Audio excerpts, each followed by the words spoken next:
to say you know siabo e wonua TV so e wo ye TV station no me so ba bia obi anso de abo Facebook na daro masabre de ya apie e wo so be kan ye ho be like ye page no share for comment egu ase pia so ne enko yanim e mare fi so onuaonline.com onuaonline.com so amane bono de aka wa kire sebra for kasa bia so kwa obetimi akenkan bi e wo ho ene ye be cash out e ye cash out Tuesday cash out Tuesday enra special voting inti ase na e wo form kakra me pamo chaw ene ye giram 24/7 from Sabria Kosise Dubako Ebebono.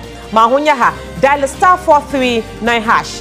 Star 439 hash. Yemfa Vim and Vigo anchor option number 3. Yere 5 Ghana cedis. Ebeje 1,000. Second person beje 2,000. Third 3,000. Sako se yebebo ebewie. Midin edie fiatago. AK fan form. AK 5555. Yebasisia. Onua Maakye kasebo nyumeko amaso yasen eye ban herbal divine mixture.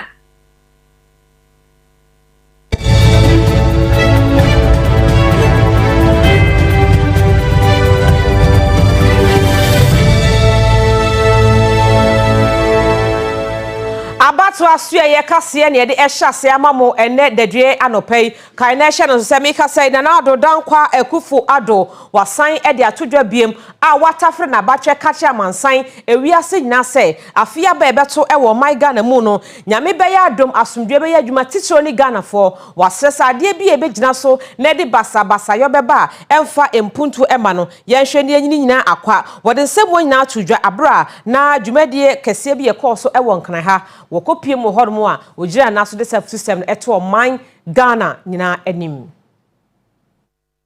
The new Ghana passport is a celebration of our national identity.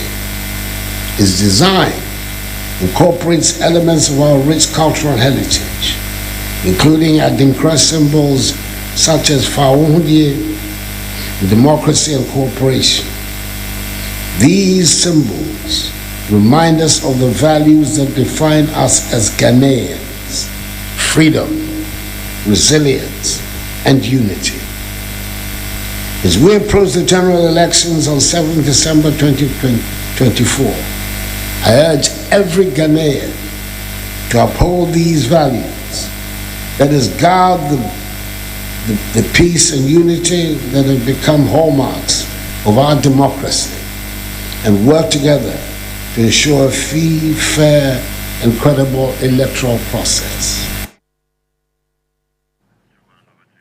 Yegusu to anopa no nsia kankase no so eha eye Onua TV so Onua Maakye akankase ni adaro ma mesremo no mapamocho se ene bren ye cheska e wo cash out no so obedial star 439 hash. Star 439 hash. Yede enya den Vim and Vigo echo option number 3. Eho another 5 Ghana cedis. Ebeji 1,000, 2,000, 3,000. Mesrem a free sabre Kosise Dubako ebebono. Eya minu mienu edia. Enti yenyide yeho yen cash out na eyeden ya ubedi. Yetwa amanebono esu na meka say Achiame hino wa Ghana yemra hyebedwam enro de krata be piedwa yenim se Ghana yemra hyebere fiefo be na enum ha no yenim wo mo haw ene mama ne enya de se wo mo ekọ adwuma ekokoye adwuma ede ma oman Ghana nti akoye pinso na yeguso aye bobo ho akọ abato so no e na meka se yi Speaker of Parliament Yera Gbagbe number 3 wode krata beto dwa ne krata na etietia se kokuo kon wa kire mu se yame ya adomu a December boso me de toso edunsia wa afia yi mu no e na wo hwe ani mu se ye mmra hyebede fiefo se oye dom kuma o so oyo kituo o se de ba de o ye nyina ebeba na wonom abehwe aboa se ne be ya adwuma a eye oman ne de a wo so wo etumi eye no wo ebetumi da hyehyɛ so na aboa ma enkanko ne mmra hyebedwa no wonom commandant titi a ya ne wo kɔ kokoye adwuma som oman no wo mpuntudwuma mu ene hyehyɛ ya aban ne de beba yeso so ebetumi aboa no wo betumi atoa so ayo adwuma no nti sa pepepe ene ode ho nsɛm aba beto adwa na so wonya nkyerɛ ba bi poten a nhyiamude no ebetumi akoso yetwa ensem no so anopai ni akashi out ye ba be wini big anopai eye star 439 hash star 439 hash se cash out no uni bi da be ka so tago e na okasa wa di bi da bra na oni kapre wo botomu abehu feelings no se ne esitie mesra o mobile phone no sika guso no eno na behye onkura ne anope se wo befa no wa dial star 439 hash o de vim and vigor echo option number 3 the partial for 5 Ghana cedis beje 1000 2000 3000 4000 5000 ko to say ye bebo bewie enti wo chance se free sa break ko si duba ko ebremu no won so obe cash out na wo win big yetwa amanebo no eso mawre mfisa afi eye abato afi ahoboa eguso a worum ehwa aboa se ne be ya ahobambo ticho ebetumi akoso yete se enura tututuo bi ekoso ewo boko korodua no emu enam so ma adi humbu akakra ebae nanso mi kasai omanti video poe mantem post panipa woda emantam no ano DCOP Raymond adofiem wode atodwa echiremu se mo bia emohu wose boku korodua no mu mo bia mo hu kase bi etuo bi atonti emma abato no onkoso wose abato de eye dan ya ye beto posifo nso ha ye krado a wo hwa aboase ne be asomdue ebetumi afa no ntoma pefra ewo boko ene mpatemu kuro no ade a anopai wom ete se etuo akasa dimayawo ewo miamia hodo bi a akwakogya binum hihye pa enam sayo so asojafo ena wom ebowura mu se de be ya wom betoto bibia na nima akoyie DCOP Ramon Adofim Ali wode tudwa ekyerese nwenimia woni April Shebedwa akonwa ewo kusaw abato empeso aso no wono ombeko akohia na afio mo hwekon betimi dia faso na asondwe etimi aba osan ede tudwa ekyerese drone yibie ade a enam hwem ebo nkompan na omani edi echi enche bia baby etu ne etufriye no wombechi woni a edi sa nyambransem no the drones are following them, and when we get culprits, we'll deal with them. A few that have been arrested have been put before court and they have been remanded. And we'll continue to maintain this momentum to sustain the security that we have. For Boko, you can't rule out a gunshot, but we are poised than ever to go after them. They just have to suspend those activities. I can assure you, once they shoot, we'll fly the drones there and we'll get them.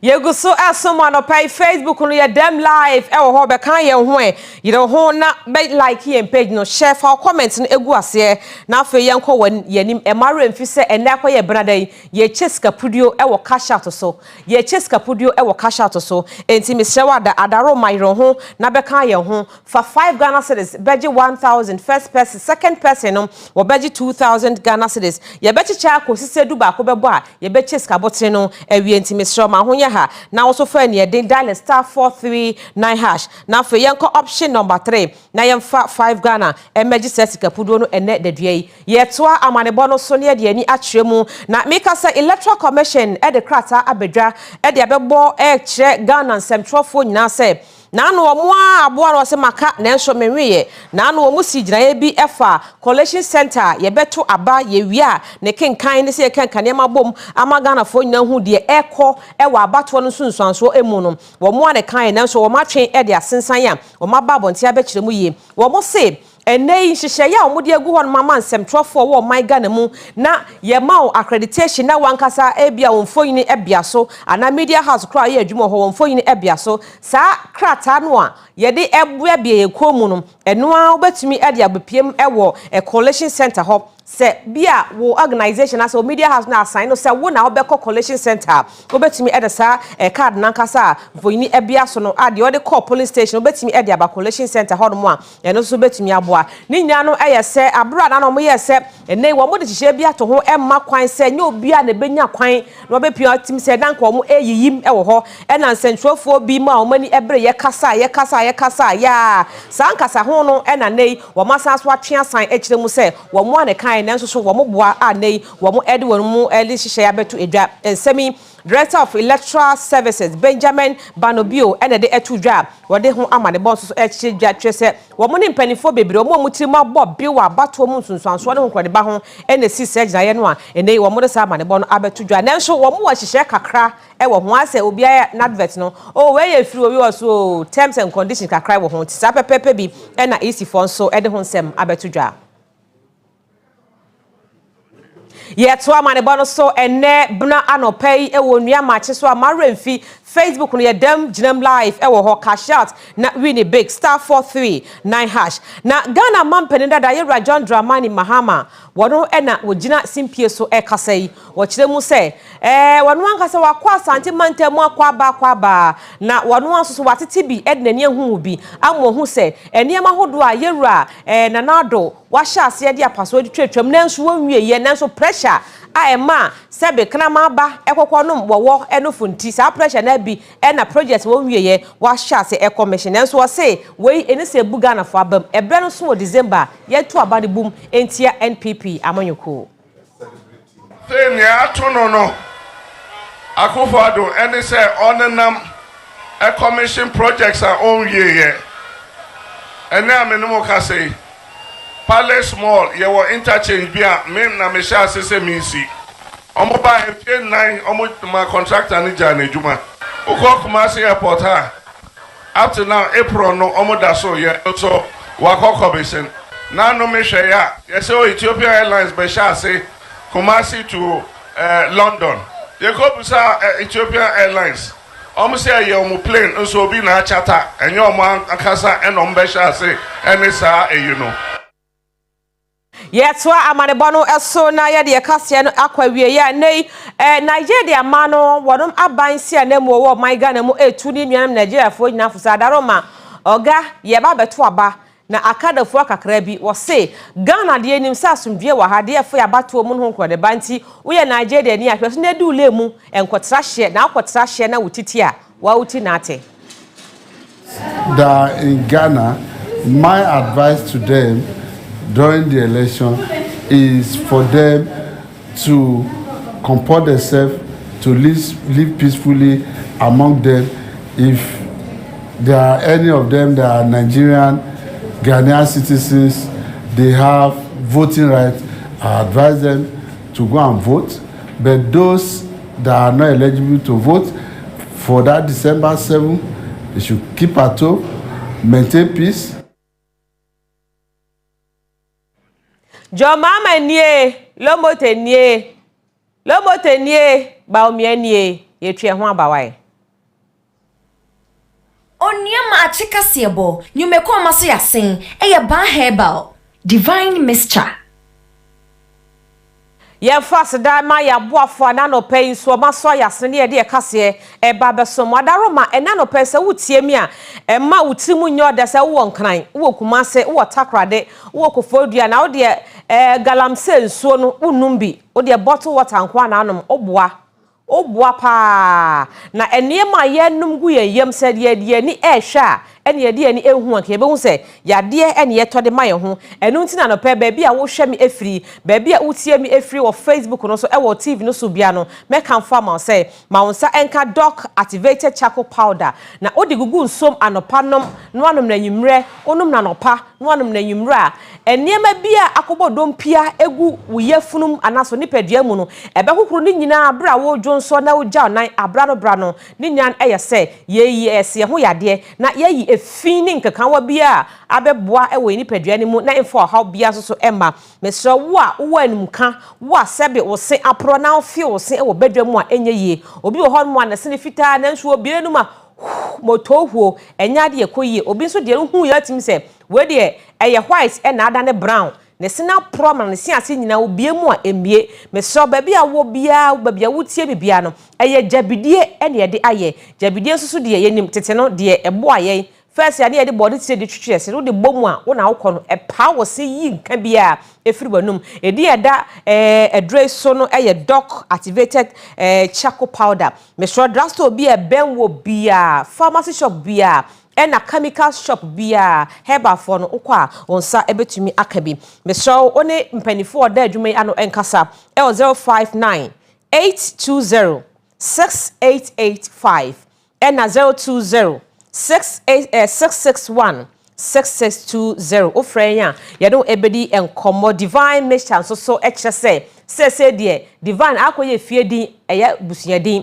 meso obi woni fie enti se ode na san ene anopa wo kokro ma ho ye ha pebi fashion bag him oba fasin panatifin oba obetim de dining table no so enkoda benum bi na mpanimfo so anom bi ebebo asiesie nipadua no na yi nipadua no afri yade bia emu meso wo ye diabetes stroke for any infection for or how bia da so bia no pacho maunsa enkabi akoba ne so behu na ese pimfo no enti omokoto abeyi nsen ukoto beyi nsen nye yie pacho Mr. Oni penifo nkasa ewo 0244 422 297 and 0244 990 536 Drasto bi ebe obi anso okwa ebi ewo ho ba Dr. Banse nyame adomine okopiem asante mantem atonso ago wonum ewo ya sabia kese pa ba ko ewo ho wo odom pem ohawo ho no fabedano no hwen kansia ni twe emfa mawo enkramantamu enso community year tema community 16 la she bi ba wa club nche hodomo a na Dr. Banse wo eno so brai wow bia wakobo boamo na mabuo watiato ama na mabuo wa wo sisiyade o how bia fa dompe ho de Dr. Banse wo ye numero 1 wodamfo a ewo maiga na munti bra na one no emra emeye adwuma afa muma yen ka shot kakra na yen pes kakra fa nwu ye botom na ese de sika no se ne system no emu asia ye den no ma amwo anya sika daachi obesan so atwa ho abebo mitiri so mempesa ntiri so bono eno nti ye cash out na ya dial star 439 hash ye dial star 439 hash ye the vim and vigor echo option number 3 option number 3 eho ene ye de 5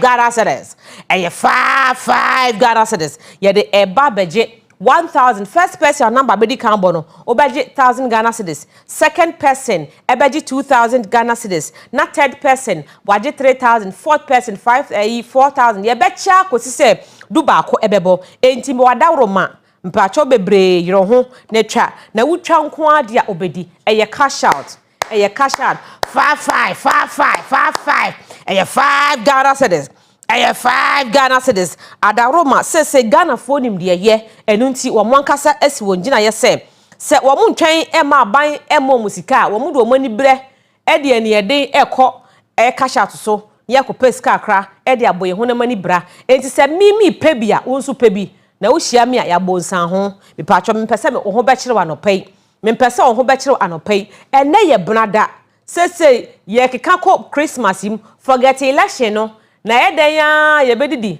amoyeforo wo mu kochini ba omudidi omusika omubedidi de da ho menu mie no ye ni bi enti yemfu ye ni bre enkoso ye kasha to so na ode okakra wa bia ewo mobile phone no so no yiro ho na dial star 439 hash star 439 hash na yemfa vim and vigor enko option number 3 eho ene de 5 Ghana 5 yeah, the 5 by the 10, 5 by the 2, 5 by the 3. Yes, I need 3,000, 2,000, 4,000, 5,000. Aye bogum. Adawroma cash out today ni bia ho. Ye ni mabusua no se ne mu ede esitie. Se wadi cash out ni bi da bon say yes, ansem ya na tago ne ni nuanam ekan. Eye nsem a eye nkwaje nsem.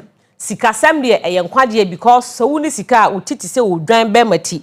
Hwinim do beka bia ne ho mo a ebe fantim pacho ma honya ha matari e hyeme ene anopai eye fashion city adaroma ene pamatari e de emame mesi e from say fashion city atari bia wo pe bia atari bia wo pese wunya bia me pacho okọ fashion city a ye be pam no kama ne ye de amawo matari the color no color efe dame ho kama be bia yi ne ho mesrew se obekọ office obekọ sorry engagement wedding ye pam wedding dresses nso enti mesrew wada se wo so pese osua ensa no dwuma pese osua fashion design na dwuma no a pa cho frɛ number na ne fashion city enkasa ofra ka che ne set ago say order na se ensa wo de na pa mu frɛ ne keke na mo na se mame number no 056 38 5111 number ni ebio 056 38 Mon frɛ fashion city na mon kan che ne say tago so wada na se papa nyame onhia na onye na koma so ade nyina emfa ema no me pa mo chow bi nua bi ho akire no me nua bi pedan oye family person or pedan o se onya bi ewo ebia famok NIC right kwashiman na banyard ene la pass eni tokro bia mu a ope 2 bedroom ehwo ye neat kama wo self compound wo washroom ni bibia kama me pa chow ompe agent enti se wo tie me ehwe me na wo ye fiewura na wo sa edan no ebi ehormo a adaroma frɛ no ewo 0546 06 3747 number no ebio 0546 06 3747 freno na one no endi ho enkomo 2 bedroom ana 3 bedroom na emu ye kama ho ye kama me pacho ebisa ene ope nya de nipa bebre ti wakwa adwuma ba wo da fe na ebe oso ompesa opena sumdue onsi dan ne bidie denso obehan no nko ade opena sumdue nti adaroma wa wo hwe ni wa wotie no ya na wa hye no so sa ede ama na momie nkɔ na agya ye nkɔje ye shine kakra ewo Facebook no so adaroma sene ye kɔ no sa pepepe na ye kɔ no sene ye kɔ no sa pepepe na ye kɔ no enti sebre o na se ye birthday kakra eno so nka nye bad ebre o ma ye fa kakra enko enti yenko yanim na omo do omo de abrem da bia meka se eya me mo de brem a emo atimo wa fa bi ma mi o timo fa birthday maaye me pa mo cho bebre ene timo wa fa birthday ama me pa mo cho ya na mo de ama producer no ono na o control bibia control affairs no wa chire ho me de me yesomafo enti eya na ma hye no so saa ede amanti yenko Facebook akra na yenko je shine ewo ho enti yame adom ochina de birthday na mam enti mu amode mu de ba ya ntumi nyina mu fa nhye fridge mu ochina ye be ya mam kama na gazo anope wo se wo hwe wo se pressure pa ni pressure from where na bomode na frame na afre wo beti won kan hye na gazo pa safua chei kwabna boaten ose ene wo hwen from hefa tepa yeda se ena hwan ebiem Jennifer Boadu ono nso anopai ono oso woton data wo yen Facebook no so yeda mase yate live owner GH ose anopai o hwe yen pa yeda mase se mo hwe Samuel Otu onso anopai o hwe Kwame Asante oyugu piesie wonam Facebook no so yede wa share wa like good morning baby a obia Saposh Richard wanopai ose ohwe yeda se sanso ena Samuel Otuoke makawde da Williams Nkroma good morning Ralph Mohammed good morning Jacob T Harmless good morning to you ena Samuel Otumabodi da Enoch Jets yate good morning asomakon kwabna okay good morning life on Mabodi dada George Coffee onso anope also hwe empire da se o hwe yen ena hwan ebiem Ebenezer Kwame Amoasi osi anope o hwe good morning pepachi ye bodi an la wa like na wa share na o de comment nso aguase ye bodi an like na share na fa comment na aguase Tracy Mensa anope also hwe thank you so much okay Mabodi na life on Mabodi din dada mami come back bra Zach officially also so anope also hwe the papa chow suyanfo sunyane manhima baby obi anana anope onkwaso ye chia papa na bright or a taxi driver or sunyan na anu ye koye ombeye ya doye fine ye chia bebe ya owo bia ma Vivian also ye nurse midwife wo dumasia baby am obi a ye chia papa nyame onhwehwa mu nyina mi ankasa menua be ma Bismarck opoku wonso so ya dawase akosi ya dawase ele mabusuafo a mo abesim nyina ma me aya ye chia mu nyina ye bai mo som ye ma ne ye fe chia papa adofo a mo wachi ni benche na Queen BP abna mete won kan chi abna good morning to you Queen Start good morning Fatia Ahmed good morning ansa peja wo hu se wo hwe me enura ansa okoye report sege right onso anope minim se wabre ana wabadwuma good morning Edwin Arnold, good morning to you. And Yebeko UK Abnampoma, good morning, sir. And so UK for the Modosopa, Mr. John Ashman, good morning to you. You call American Suswa, Brajo or Brakwame or and why Ebiabusian for Edosopa, your church Munina Damase, Sabribiano, Monia et Yebeko birthdays no eso ebina answer na me and cash out kakrani winnie big. Mama yan cash out kakra na ye winnie big ye dial star 439 director adaroma mama cash out kakra wa Mr. Wa ye dial star 439 hash star 439 hash there be a me come see yan fa vim and vigor enko option number 3 eho ene de 5 Ghana ya de 5 eye 5 eye 5 cedis eye 5 cedis 5 cedis kwakuoska good morning hu se wo hwe yempa nya me onhwa enti me pacho bebre okay ma meso me hwese betimi a download bi e de ama director enti director ya dial star 439 hash awie no adaroma ya de vim vigor no a na ede ekoso enti ekoso sa ne de na ni ekoya nim ekoso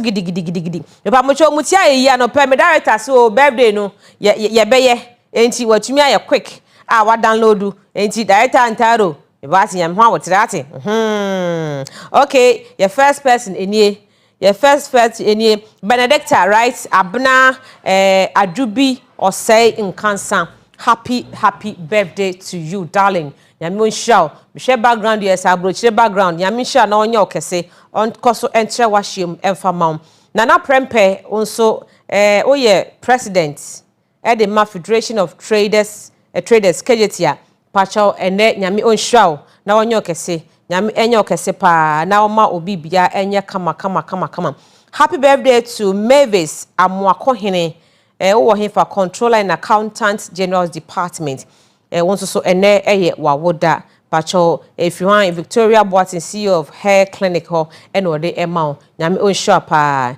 nyame ensure na onye okese omo akoma so ade emrem kama happy birthday cordial my Reverend Emmanuel Obein Kaswa Ope Kuma pacho Emmanuel Assemblies of God ena emma happy birthday papa yesi yankopon onsure na onye okese nyame nkoso entre wahiem na omawo wanimunyam ene na adom no enye kese bebre ewo so happy birthday biem ekodi ama dede Mercy Nungwa Accra ena wo happy birthday to you dede happy birthday to you nyame onshaw pa Rajwa Boache Efrifa happy birthday to you darling happy birthday to you efri o mame eni wabusuafo nyina ho ena womo ede amao ene anopei happy birthday to you nyame o hye nipa dasani bia entumi endome no se nyankopon no ene ede ni hira emao ene anopei se o ma wo dache enye fe udachi enya kono happy birthday to you darling na nagazo de ma shout that and de umi mu de ebebe chire bia mi mu enti asem na enonom obi the message bia ba say ohwe me from here for Akoforidua St Joseph Hospital scan room oh me hwa say me nsabe tumi aka na mama o shine wo mi hu nti bia obi a me chia papa eyi ye ka sha na wi ne big yeah, cash out. Money, nyama ADM, patcho, ya minu me no time. Money. Onyama, wadi kamba. Ena, say, o wachire ho nti. Oh, my ADM, ya fa akrengum, yen trebi, na yen kuyenim. Happy birthday to Mr. Matthew, BBO, EIB of Tamale. All right, happy birthday to you. Nyame onshaw na onyo kese. Ekosi se obaye kese pa. Nyame onshaw papa. Adom nyankopon ne nhira na humobro enye kese wo so na omie osoro fencing emfancho oma onsa no adwuma enkoso ekosi se no ebe wie na minim se unya eno ni umieye entiame on shop happy birthday to you darling the part of your cash out near really big your cash out near really big yo order phone trap or hit about dude order phone trap where the mini name me more cash out I have 5 cedis. I have 5 Ghana cedis. I have 5 Ghana cedis. I have 5 Ghana cedis. Yeah, dial star 439 hasha. Yeah, dial star 439 hasha. Yeah, the Vim member go echo option number 3. Yeah, the 5 baby 1,000, 2,000, 3,000. Near the we are bottom and none pay. Baby, I will be up. Fajidie di mechi and nano pe baby I will show me free bia my brother me ti hey na so hold on ti sika me pese me the mounty for women we go for di mechi the dial star 439 hasha dial star 439 hasha the for women we go baba ji 1,000 baba ji 2,000 baba ji 3,000 and nano pay or nano pay mon cash out cash out I cash out. When the mic is on.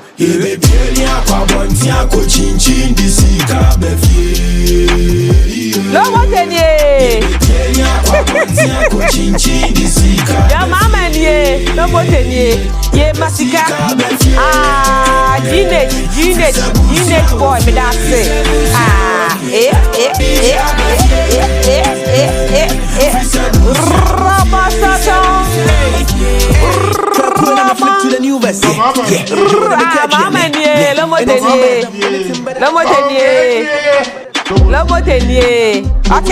The part of your mouse, nano pay, and your cash out on a penny winning big, and your star 439 hash, and your star 439 hash. There's here the women vigor, Mohammed ye, Lomoten ye, code number 3, option 3 nation, Sika Esu, good morning. Sika Esu, Lomoten ye, your mama ye, Lomoten ye.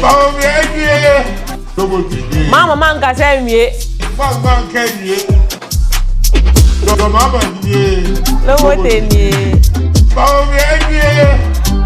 Lowo tenye.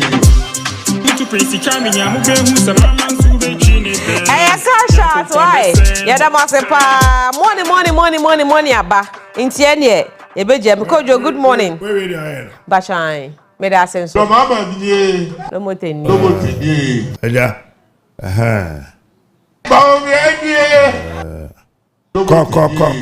Mama nkasa mwie. Mama nkenye. Abusia yen cash out wate. Yen cash out me kojo anope mama nkrofosika. Krofosika. Yenko mpacho. Ni lomoteni. Lomoteni. And sorry am be hu baby e be fa. Lomoteni. Akasema di onu so na afei na nso abo ewo Ghana jatu makasa fili so na pesa chia Ghana fo ina na mema Ghana Central for onua yadwene mu wo ene Onua Maakye o ye tie captains bambo edwuma ye ekuofo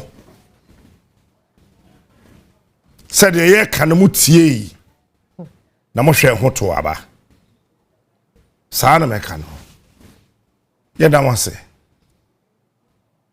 onua se ka asem na nipa tia ye dwene mu wo ya na ye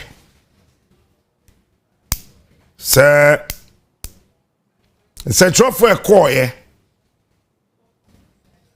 ene won boban etie ebinum ye ma won sika onua ene sewing machine Onua Maakye o nanso omsi da bi ye beje adi ye beje ma ye won fa sefa kosu adwuma nanso de aka de oboa ye dwene mu wo ma de Sani your mind. Listen, I've been here on several occasions. And I'm a catcher say, me ba bless. Oko free SHS adamwa. Okay. That time no na double tracking, quadruple tracking, could be me pro tracking, then tracking. Na mai. Na red, gold, green be any ho. Onua. You see, and what's the assassin to see? Listen to me carefully. Yeah, Captain Smart. Oh, be anyone bet me I can say free SHS say the money. Nobody can ever say that. Yeah, Na say ya me no ka say. One e wo form 2. Say I feel no matro form 1. Last semester was a day, it's all kind of semester exams. Ye Maakye. Onua. What form 1 you do go school sesi ano. Besi ne ye nkyere wo ma de. yeah, Omo ko class da. Onua. He ma men ka se mi tro. Ye wo be mo timi nyim oba no wadwane agya no. Na be ma fofa ko ware oba no. Na wahwe akoda no. Na odidin ato no so. Eti enye obia owo na ye agya. Onua. Mahamadi progressively free day free SHS was a day. On the shah said Nanado Nankasa say Mahamad's free SHS is a good deben. He said something about it. Say Mahamad share free SHS why are there? Then Nanado came to expand it. But let me sit here and tell you, MPP phone in the BDA media ma SHS aya kono. Omunia nubi. Onua Maakye. Because eventually the Sikegu come Onua. at the Ura constituencies. At the Ura regions. Na Ghana Armed Forces etimi ago low. Yeah, Na Ghana soldier from penny for any politicians akogu got them. Onua. No mugu got him. Na yetimi the Ghana Armed Forces. One more aeroplane.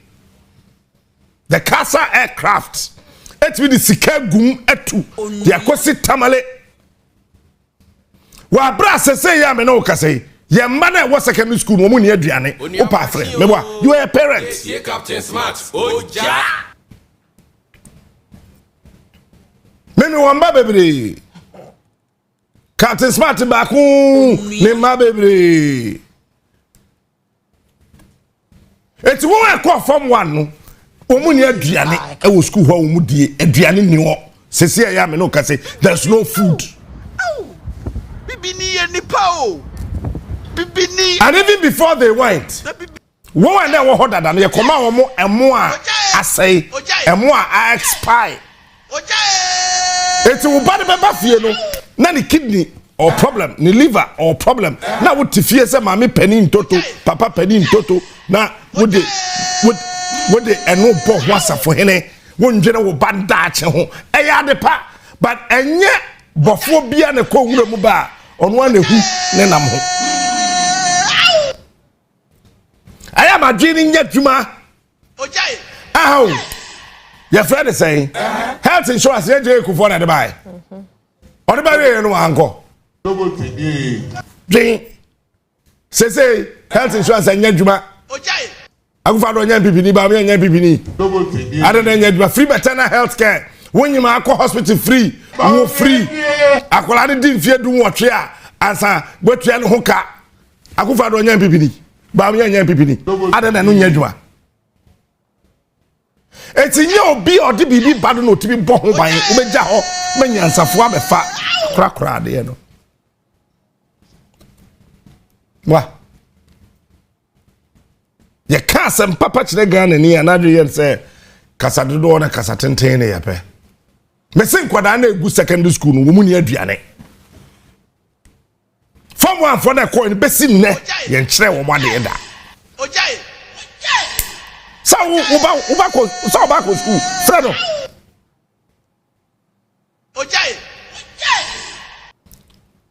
Na Woman in them school bram. And you think, hey, your money Dutch in the Paris in this seno. Ojai.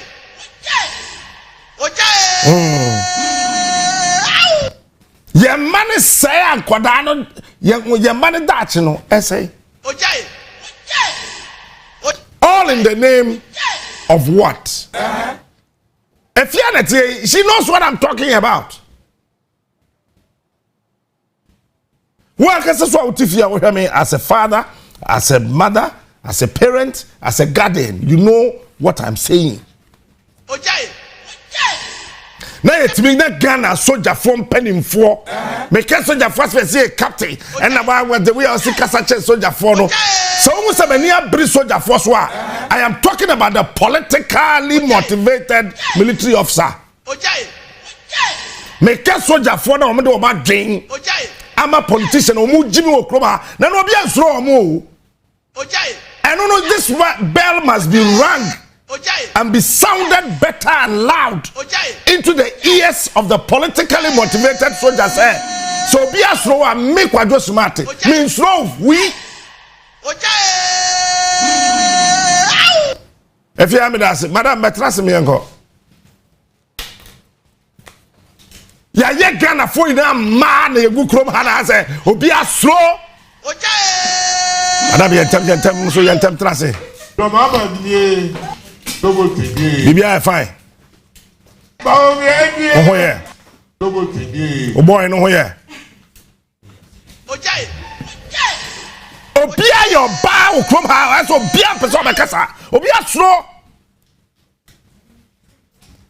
I thought I had a minya call sir. Captain too so let me kase me draw there.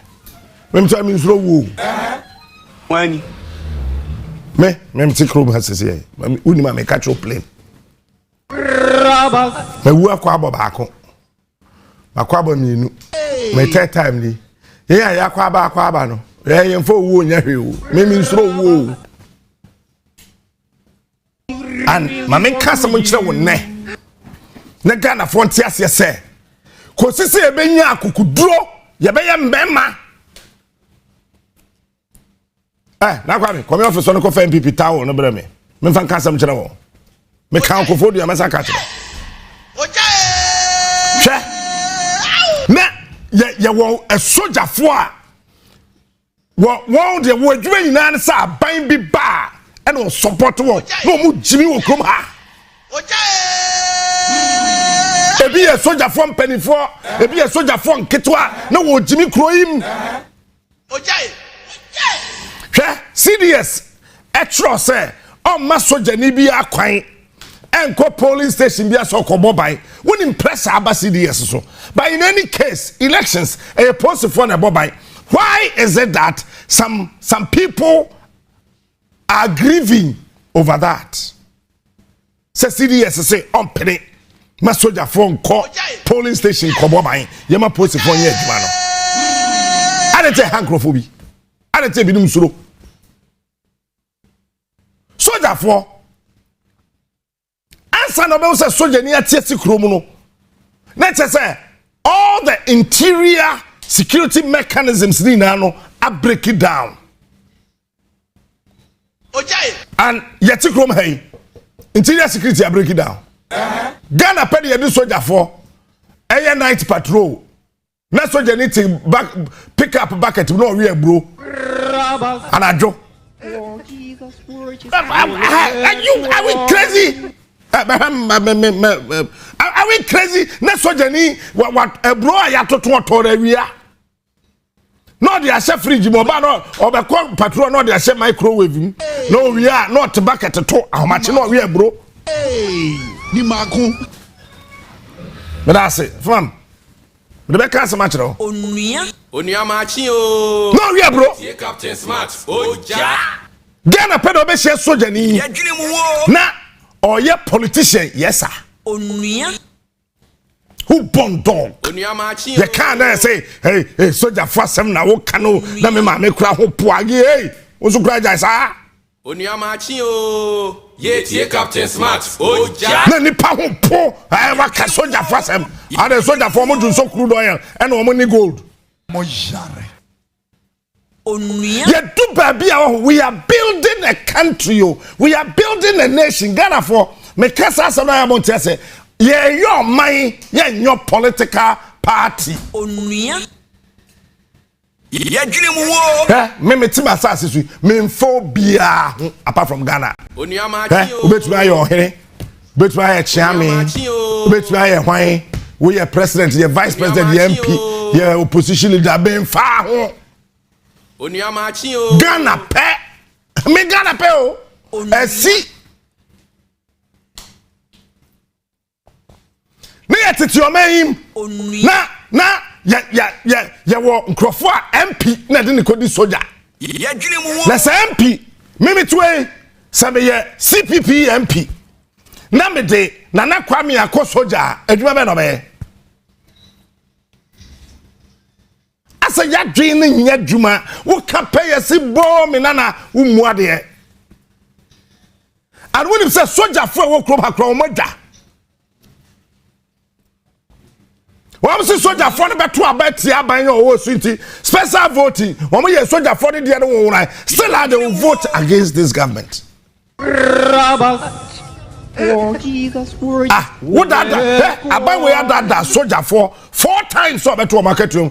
Progress why not? Hey, yeah, a post for, yeah, post for. Yeah, another post for room has said upon when time say 2020. Ya to market you by 70-something%. Ebinum de kwajeje besia ene ade wo mutua November de ni wie ye pa ene ya to about 7 December 2020 ye wie ya am se ngwasiafo we ye post ni a wonim nyansa aban wet week hwe post for nim ka to say mo ye moa release on to you saketua no me anam ka se matum me fa ma mo na ye wo security experts egu kroim.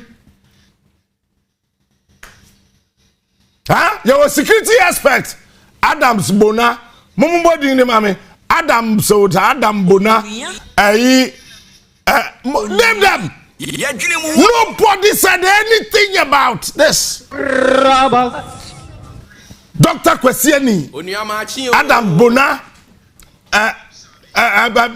Abi Bisani, name them. And when you sit in a country, what's your mania? A bite the police for Abra Bogura to pray. Now, so quite special voting not to Tiama. Most of them from original commanders. In any case, I've been very for then who say, post funny woman quarter about to Tiao. What we then who say, one to Tiao 80 some district commanders, divisional commanders, station officers. Ya from some say sikana mo chaya na manche. Wo mo ye den who say police fo no immigration fire service anyone can tutia won. Wo mo ye den who he me kro mi tim me donya me say panie to Jubilee House am me kwa smart mete. Onua Maakye o ye tie Captain Smart oja. Asam chef fugu ache. Tuntum so wo fugu na se. And a gold womb to bet in your maybe a sinner. Yet your maya, yeah, you fire service there, you budisoya bois. Mebois.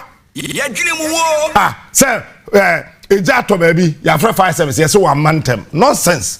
Bisa wa by no bisa saw, a dear be not told so now friend MP no. Bisa sa bola bed now friend minister no. Sir, what is Sika? I'm a fire service for some petrol and go fight and him. Near to come honey as we Jimmy. Sick people. Bisa sa bola bed not also. Say MP sa bola bed no you minister no. Bisa no. Say Ghana National Fire Service omo fire tender. Yeah, just me to baby. You better fire service for sa omuntimi nko. The whole Ghana. On mind to say Ghana, the whole Ghana. Bishop Owusu Ansa, Adom FM, Adoma Hingwananim, or Fregan or my Concron Ghana, Sofu Jaika.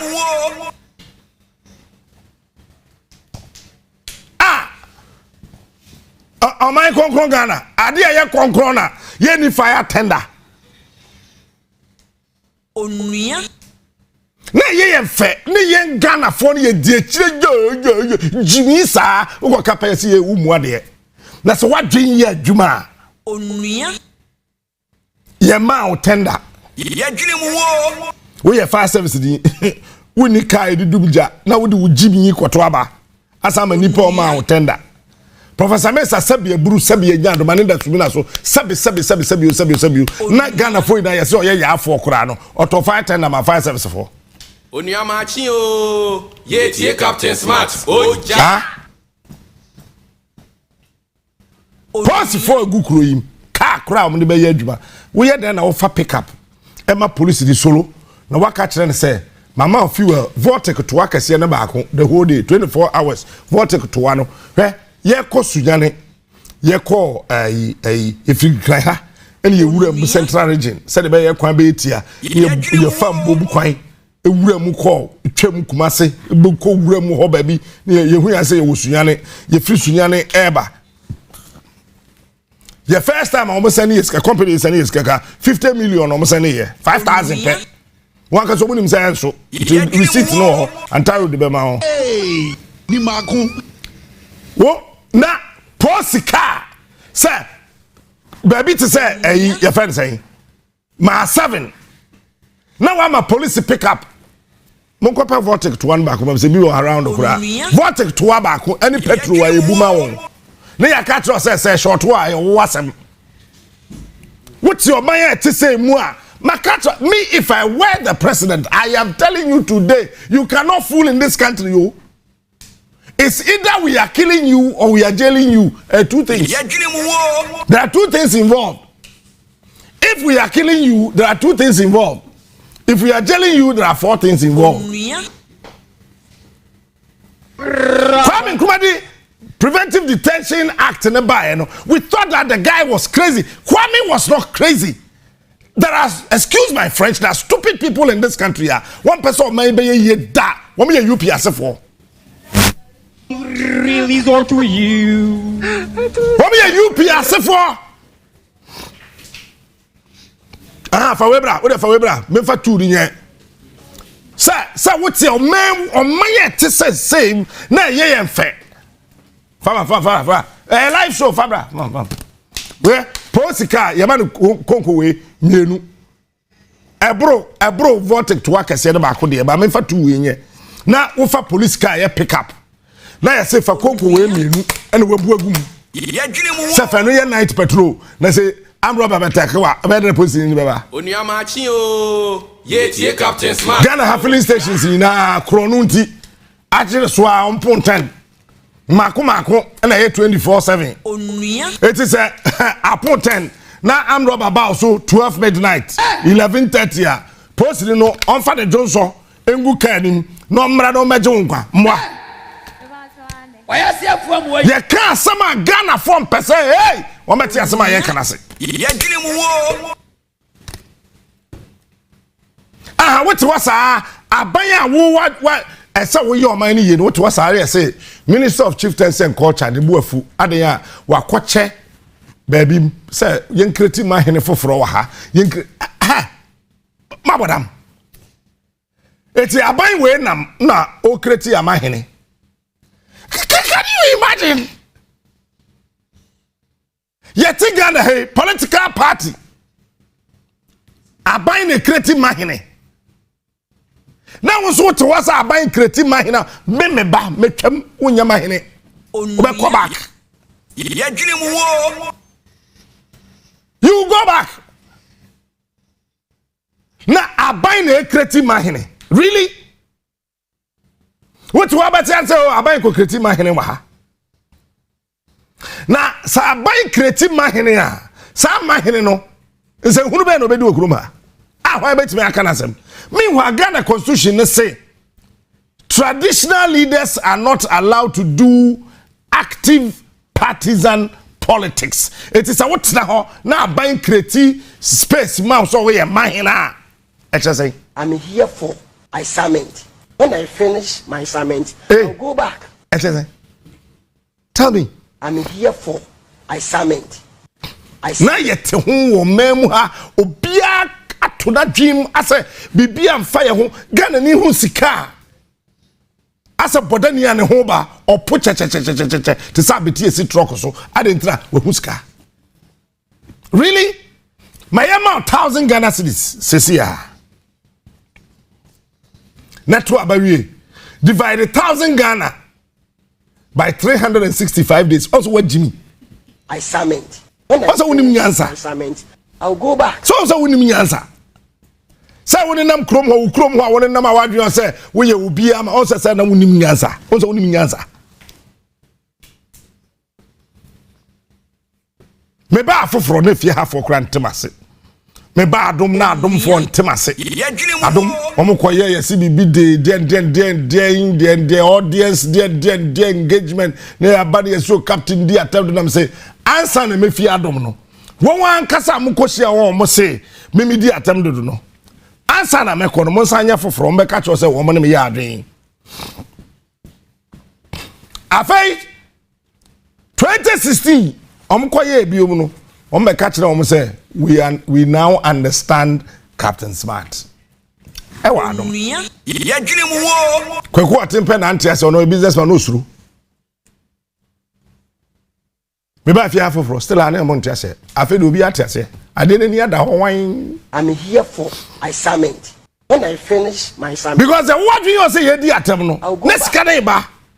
Na numbers na so cost no. So you should think. I am not saying that somebody should just rise up and insult leaders. No. But Ghana for transnational radio. Say yemma ako school. Na watwe me ensa. Ye nkyere wo ma de da. Edi ano so di ho. Nti o ma me no. Na chiku ka me o de nya butrem titin o kakra. Hey live show bi ya tisi. Enkwada akwagu secondary school na watwe me ensa ye say ye nkyere won ade da now to krom ha would the free SHS a chiso dying so dying you be tell mura amount be ma ba cha haban worry wo body we secondary school no anya adwuma nya aya yakukudro na sabra hasam ko pedwuma ma ba na me sie si wani so ama wo be boss ma yanko se bronsam so na asom na be boss mama no ye ka asam kire Ghana ni on peso beti ase na na do hu o mabu akufa do afaso o se na se meja ndimbo me ka so no akufa do na ka se voter regi abatumi ho gbatocho Onua Zolman e o fort hwe President Kufo ka se mi kire me ne kokoso hene ne kwame o say wo fa nkwasiafo bebre twa ho chia penyanseni o wotiri Onua Maakye me try you say this man Kufo o yidi pa ben a woni say asam na man ti ase da ko sisa Kufo do appointed 125 ministers I'm telling you today Kufo ka se mo kire me after we lost the 1996 elections to Rawlings I was a little boy 16 years old boy. That time, 16 years. And he said that, listen. We found kwasiafo bebrebe twa ho hia. Penyanseni a owotire. Na tese nye obi onim nyansa bi aso na wotire o. Che obi onim nyansa ba no ni tire. Eto kenyansa sempe na wasa afa kire do akone agu. Na do fa 125 ministers. Na me tia say and wa Kufa na my friend Bisado I told him right in his face say your fault and one why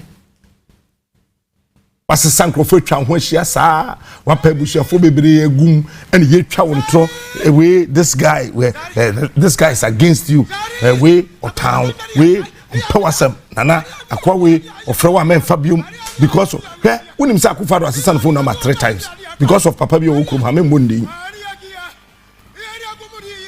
afena we hunu say sa ni pado na oboa no me den MPP fan ya me wo mutimi koya akopa miti obi ana me ira wo America me di Kufu ato me bo Father's Day me to me shechen me miti grom ha me shechen Zari.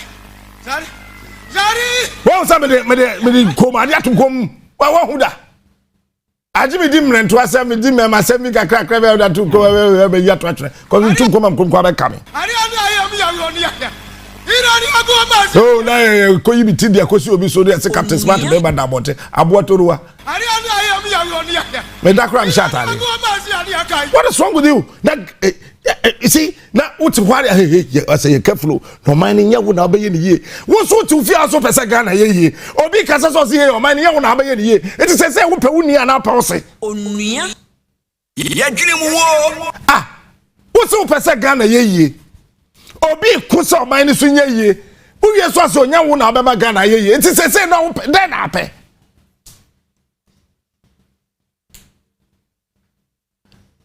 We yere nyima wo se mempanyin sen. Ba me ne beda. Wo ho ba wo di gu apempem. Onua.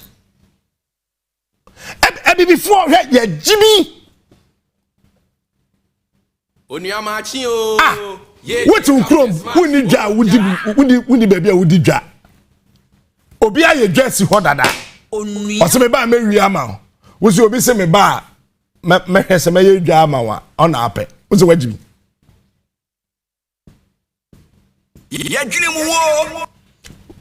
Ma me kan sam ncho. Me catch your plane. Kwa me nkruma ba no ko UP. UGCC. And we done jaw. No cutting the CPP. Onua. Me buy. Me ko MPP. Onua. Ah. Me catch up prince MPP we mistake do mu bia esa be si ukon so a be bo nsem afre me 2025 by August. Be catch him say captain who can you that time na me we me kan krepa na achro minimum one chen time me MPP adwan na bi wo primary school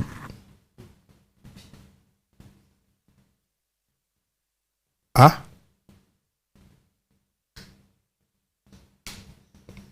baby na me nenam ene niema yaya ma party we no you have no idea me ma catch na hwe se me pesika me pese me yeye tama wo ho me do nyame ah na akufa do aya de ba me aya de kan say Are you seriously? I'm seriously when I talk dokono wa chire won Yadwene mu wo.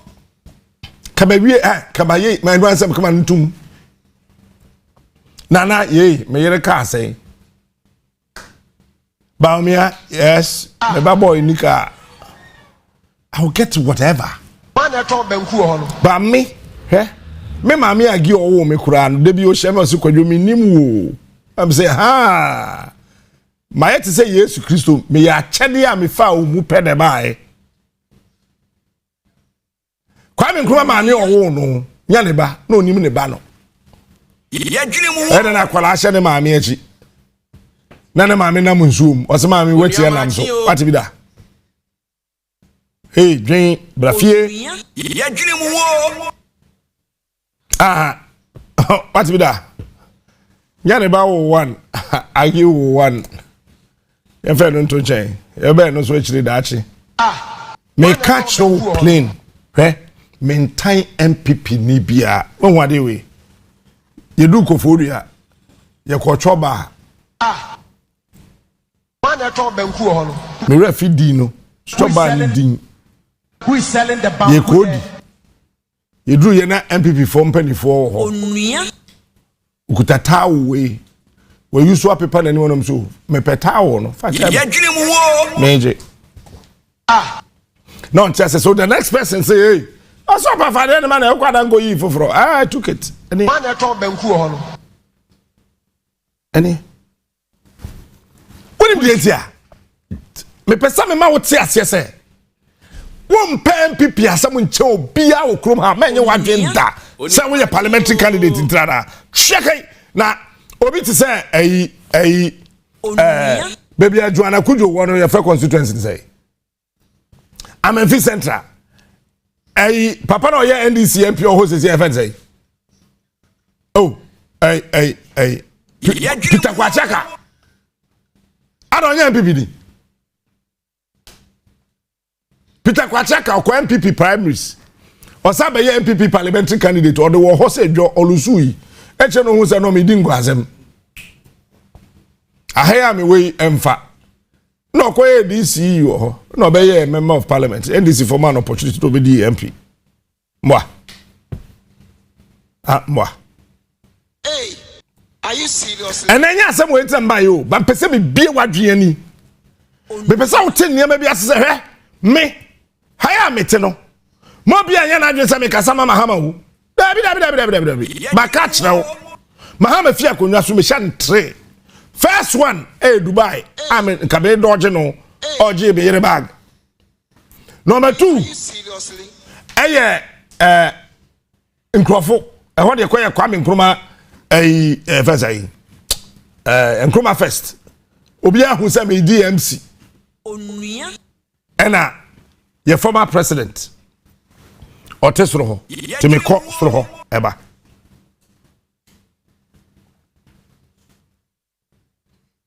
Me Ghana pena me dream home. And there's danger ahead of us. Soldier for na ni masama America no. Aha dream home. E den na ban we ya afa upon pepra. So na yesu jafo ina peni oda no. Wafa IGP. So ni police fu ina peni oda no. Na aban we epe so ye wo mo bone. Dream. Nti o man na yetim no we wadwe se wo dwene Ghana ho pe we busuefo. Hwe ma men kasa mun show plane me srem panifo a etie se obi amfa ncha me hwe fa kwase yetena wo fie ni jai jimi no. Onua. Ye dwene mu wo. If you say ye okrom kwan a me fa hobi. Onua Maakye o. Ye tie Captain Smart. Oja.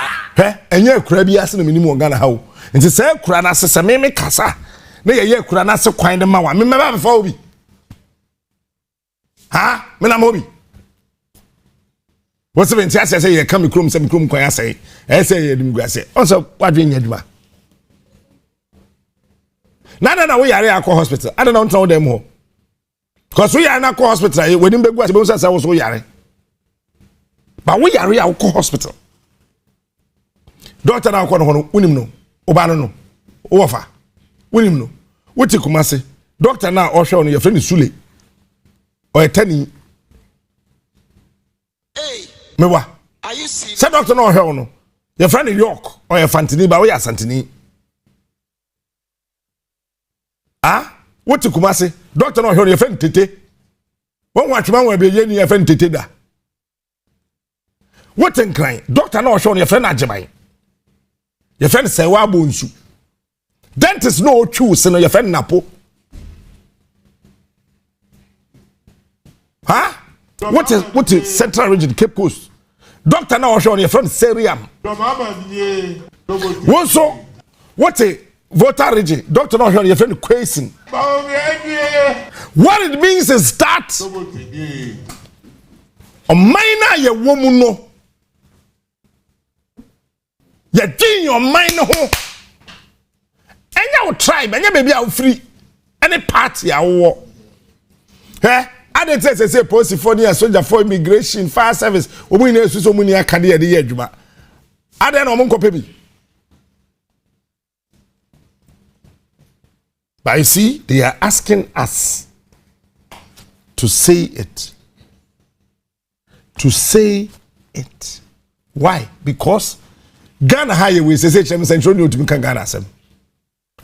Sefa kan waye mumu, I am sorry, but what on kasa ye twan takrama me nana kwaku bichem wedi 104 ba ne ho odin chen me sai na krofo bi say wo energy ni free here kohwe me nana be ma jeans nim ho na be hu be me energy ni free otumi fu bi wo sika ho osikwadwo nam se grandpa e ya hweye ne sika ntwo wonti ase me kan ye mu achi ase kwadwo se grandpa brana wara le kobon edzo panyin na echi kufo na edi na echi edi na echi da besine na owala lesan kwa kedi na echi bi oyi iya hweye ne sika entwo etase say brana me kobo no medikufu achi saa na medasa di nachi ba brabo na me kobo no me hwe ye na sika entwame hwese sika twawa ehu che ndoma machine wonim se sika timi twa ebetimi eprawo. Money can wound you, money can injure you badly, and no medical practitioner under the sun can repair the scar. Yeah, Captain Smart. Oh, ja. Nana catch me. So she in the second cow. Presenters I can see what chrome hangina secret cow. When secret cow pet, you will lose your glory. Who will be an abrabo? The new Nyama Yirebia iska. Opa for any to form. Oh, Niska, where then? We free the chamso. Sir, me kokote akwa trimpana. Now this guy na befaka. Owe. Hwe man en waduane makuru mama mano. Okoton ade na onye sika kakra. No oba na egba akohoma. Sister Jai Jimi no. No ba yi chop money. Yan kan no check Ghana for interest. Oba yi chop money be man yi. Oba ntua school fees, be man ntua school fees. Oba ntua light bill, be man ntua. Oba ntua water bill, be man ntua. Oba ntua danka, be man ntua. Enye oba na ton dross ni Brazil, e be man eto. Se nyame ye wadum na wunye oba onu atimi ton dross. Utua school fees ba ko no watua bia ma wa he. E se okwa aso na okwa sika koda nyame ase. Nyame ache gold.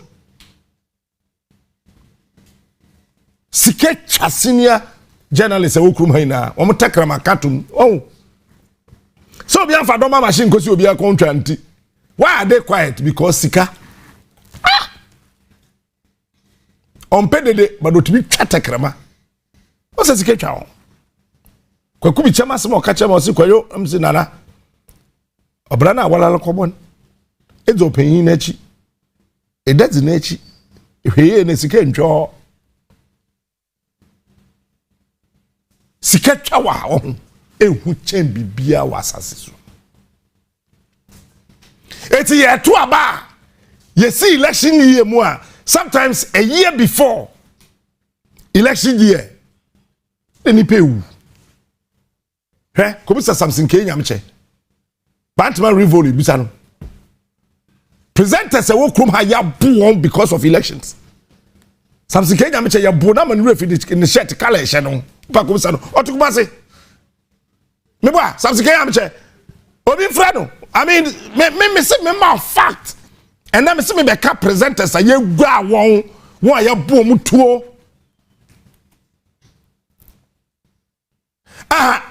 What is America co elections? Emma CNN Republican CNN from Pel Masem.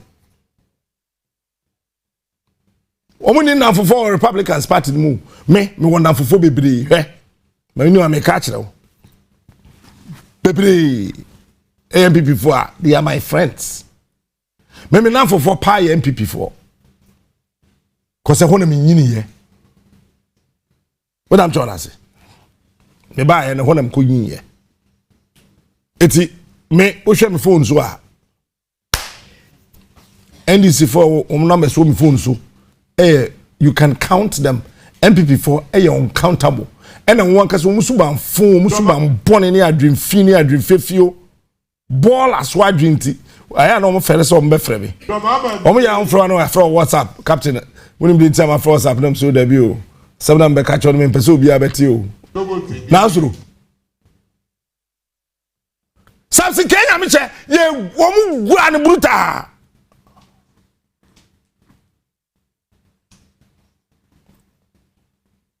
Bisansa na ye party be in Congress ase. Bisansa Samson Kenya meche. Ah?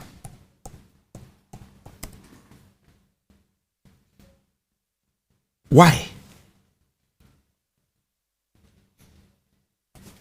Ayana eye fe na ye ni achi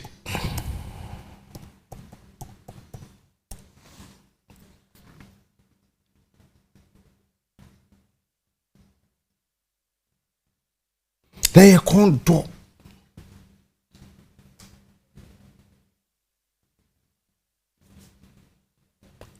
I did say, oh, can I not to mark a bono? Really?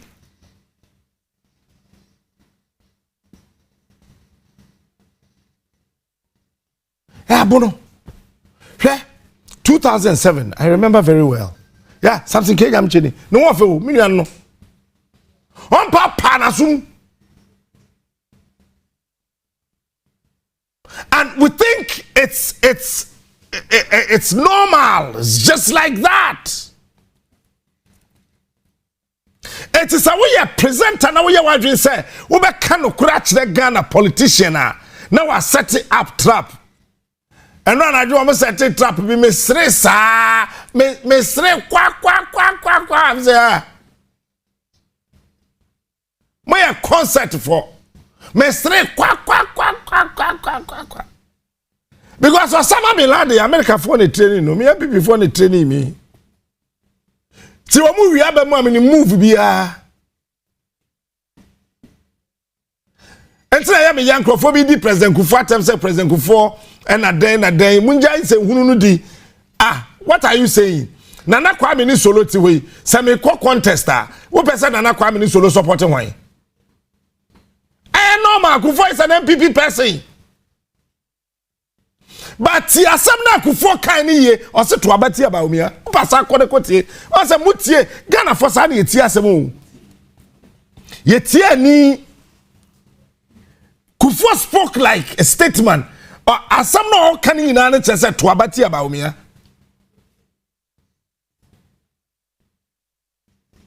eti me catch le obi say Kufu will come back. As you say, he owes his presidency to the NPP. Obechim no catch say NPP. Party that didn't about power. But ban on mine ye you're the to NPP. Kotie 2 tapes ni ye. Kotie Kufu interview ni ye. Tijaisa wudi na tem. Wan tiase ye ne nanante he. Rollins no kasa Victor Smith na tiase. Ye Kufu kasa ye ne tiase. Ba me akura tiase. Na na don tiase. Ye ne tiase. Me see something Kenya meche. Omgwa no. It was election related.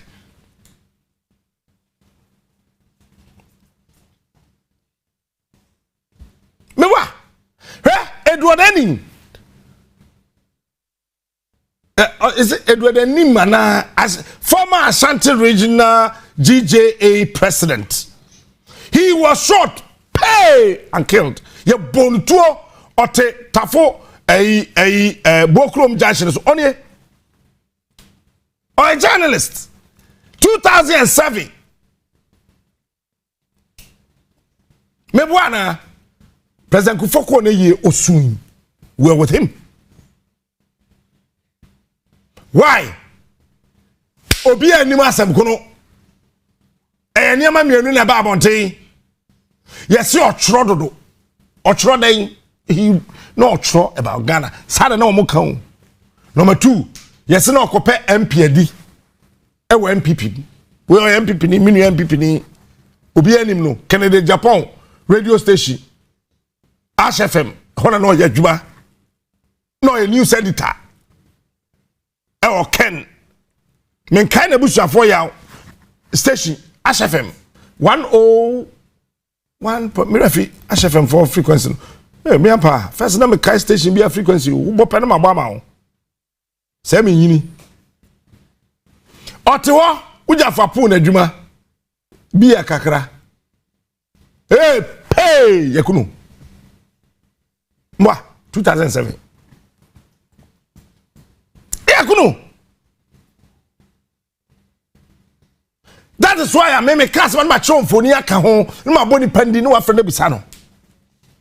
Here, Roland Walker, needing to say about Roland, and now, I might turn out to TV train, Bisano, my friend, a number of times a year. Hey,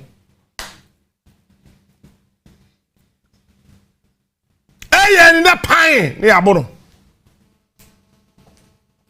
ye guano and a fair.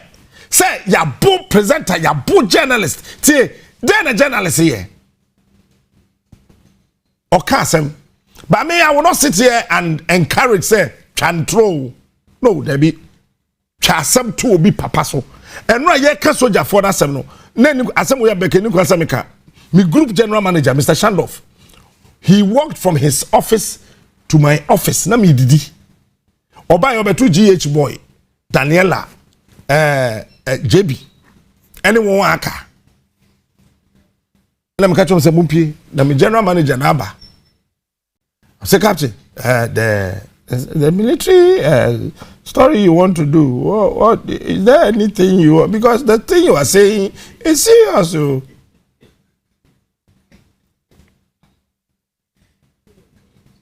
And I'm catching, so don't worry. So I explained to him without telling him there's a video to it. This is how I operate. Sometimes when I say things, even our lawyer will ask me for some document. Me mfama, you do court a lawyer couldn't be defending me no beji document no. When I bet bobo. Yeah, but any video on the say bam. African for no be any that no. And before sending mention this is not true. No aircraft has gone to Tamale. It is not true. Even the Kasa aircraft. Ooh, MPP ni. What the Kumasi? Now was sending me message say Kasa aircraft no kra asai. Eti min kan che central ni say on chantro. Sabi eburu sabi nya no he akufado eburu se ni ankampewu. Me nam catch plane yeah ba omi oya me wofa te se me wofa kobrebo nyame wo ho John Bicham Kwaku Afro Joseph Kwaku Bicham kwabana nana friend Samuel Jamils or Achimota Central hono di presiding elder e wa Achimota me wofa dum ina di presiding elder Pentecost me na Kwaku Bicham we di presiding elder sa 57 years oye ba obi ya me wofa who told you nkabe wofa vice president ewurade nyankopon kakroma kabedo wo sporta wuti obi ansa kama no enu dem de kasem keke compare. But the point is that me trusting kasa we a presenter, we a journalist, I just write lies about people. No, I don't do that nonsense. And presenter bi akasa nesa ankoyi ama ban ankoyi ama oppositioner na ye bono he ma me kasem wo ncho NDC approve it to me so mo ye tolerant MPP. Where ade ye mahama e okrum ha no wo ho ya nche me wan kura ho in 2 years MPP fetch me 39 times in just in 2 years in fiem yenu ya che me 1 2 3 20 29 30 35 38 39 in 2 years ya che me 39 times ebi o kura me fe mi senu ama no be ba no na ye jami na me so wo fa me na mkwan mu kofi o say aha kwadwo asari kofi a na me so fa nyo mo kofi oh o say awu nyambo e chira ti we ja wa si nyo we jam me ba for that TV frame captain okay am say my frame kwadwo say say also frame kwadwo me say me say o we ja o na me say man pacho ani say okay ene na nka me ma me say nu ma ne lawyer baba o de corner koda am ko 39 times na wunni na wo se me kwadwo me ti ko ba ye na me ye kutusi o ahumudo mitenso am ye kutusi bisa wa danfo bi of central region say kutusi chese me nkyere mu da we dia be se o am me ye kutusi he me tranka fro kwa me kroma be tranka for 3 weeks me tranka for 3 years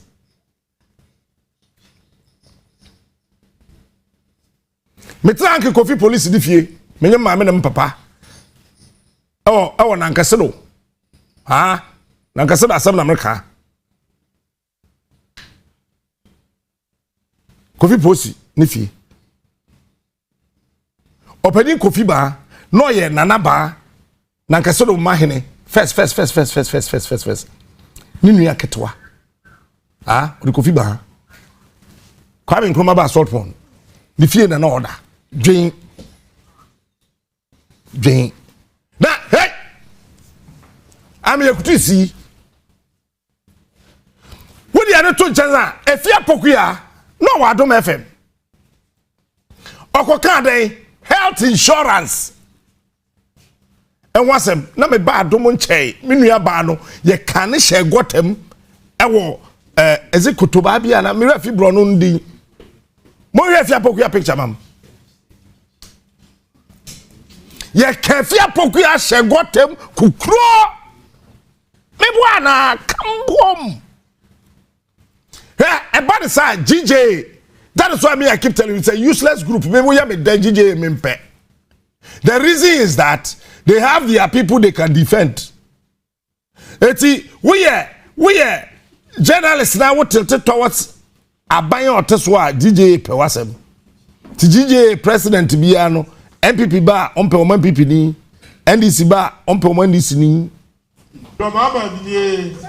It's me come as no. Na GJ for kwaji mitri get 213,000. I say me accurate o.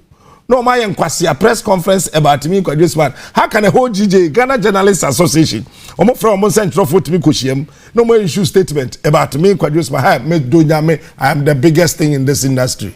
Wa yeah efia Pokuya kana shaminem.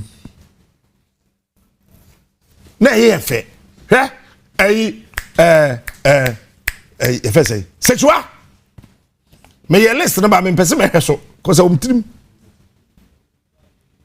ye ka chen say sexual ye jene auto no ho te say auto jene haja fati the cars atem no asaw ni court na fe MPP from penny phone na machiri na omo pa ya nchewo mwa Ahmed Swali. Then I can Japan about that young man. In any case, let's assume that everything Kennedy Japan said about him is true. Should we encourage say Obi Nkunu? Must we encourage that?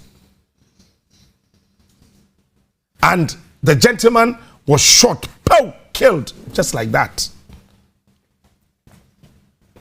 Besine, area saying.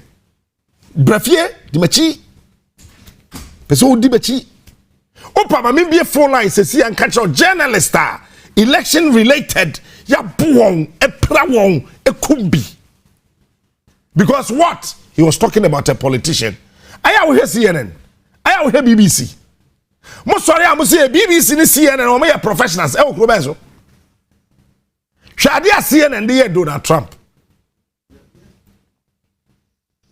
One idea CNN and Donald Trump. But how? I mean, I might take on your doing something. Let's see and attack your opposition leader. Hey, but what they say? Obia ko CNN. Ewa Atlanta. Ako attack one.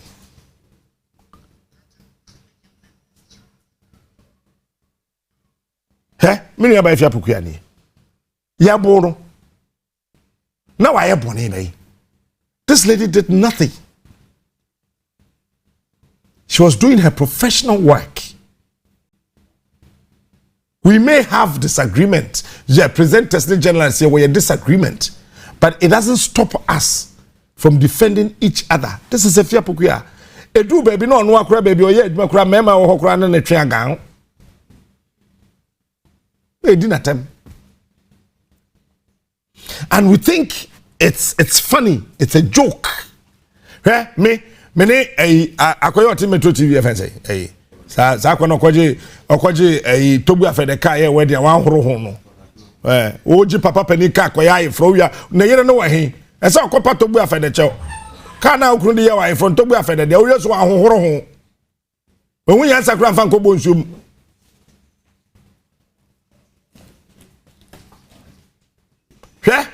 mitimi ne cheka so meboa Paul kutaha na misimi kutaha on say wejai sika twane tekrama as a Paul aidi. We may have our disagreement, but I can sit here and tell you say at no stage of presentation would Paul say, Obi Nkobo Captain Smart. At no point in my presentation would I encourage people or even incite anybody against Paul Adomotri. No, he will not do that, honestly. Paul will not do that. Because the very last time I'm in the Kosher restaurant, we were East Lagos, or Teham Swete, and especially than a pumpim. Man, I'm sorry, and I'm Kochiano. And I bon come or shall I course me as a grey with a down blue black as a say yeah sure I'm sorry and I'm Kochiano. Minion to say you me here just about few seconds or let's say a minute. I went back to sit wherever I was sitting. We exchanged pleasantries. I went back to my table and he also sat there. Very nice girl, Bibe Shiano. Mimi nimne yiritibias and even there fine. I don't say nice girl Bibe Shiano. What I say? So we can have our differences on ideology, opinions, strategies, plans, and how Ghana must grow. We may have divisions in understanding. There's no problem. But Maya yet me also the entire presenter to me because Jimmy. Who be one who says, yeah, dear bro now. Because Tiebra presenter when you ask how the road Ross.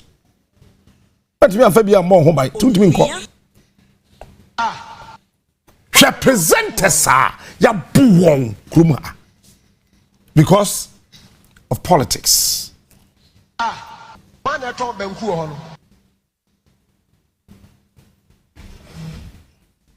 Me anope na me hwe obi sending me message bi na me catch the pan say she was ill informed because me tikroma kura me nim se sabe eburu sabe nyado enkransa hima okone krechi mente da. But I want to tell you today, this year elections odo saka presented bia yemfa ho nche woda. We don't second journalist be here. Hey, GJ, this is the time. Now yet wanna your friend say, hey, Charlotte say can say media houses no entry for accreditation. I am going to say video. Say they not ojina ho simpie so keka na adwenche Charlotte say. You say presenters na media houses na be kwa cover main elections no. Edu coalition ne dia presiding officer no onu choose credible media house. Fadenko coalition. Sefa Kan is quiet.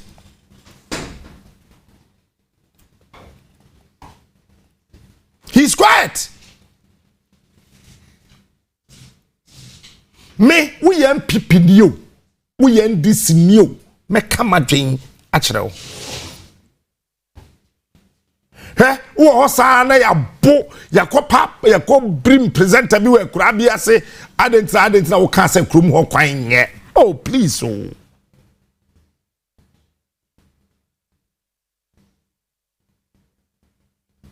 Because was it last year?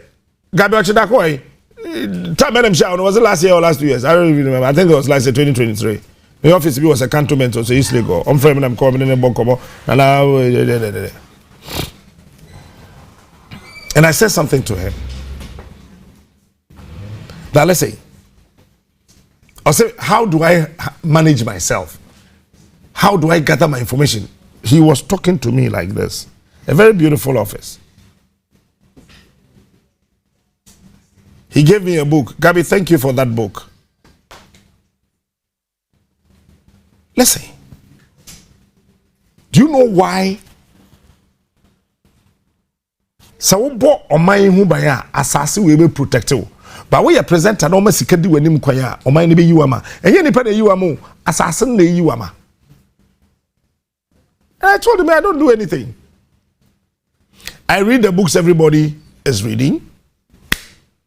It's the same information we are all presenting.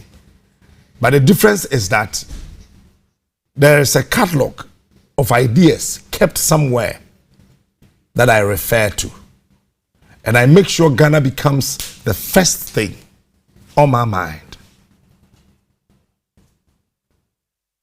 It's I am in fan to me home. Me da one about Facebook be share me na say. I mean, think of it. Sir, this hardship na anope yesterday 14.7k views when we aba live wo ho no 5.3 with 1,700 comments enipa 926 plus and I share I like you said and 151 people and I share show no producer up a screenshot na fato ufi say dinza men kwa na me present Ghana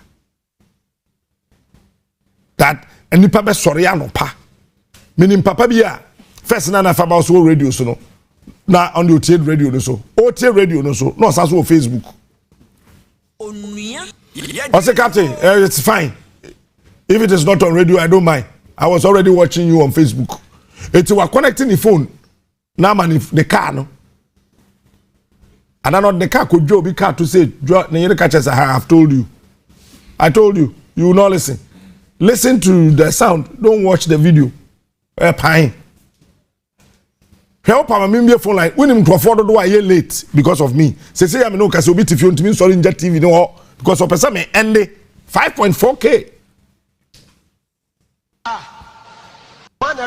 reason in say agiba kwadwo menye nipa bia nchen obi a o but I should tell you I am a game changer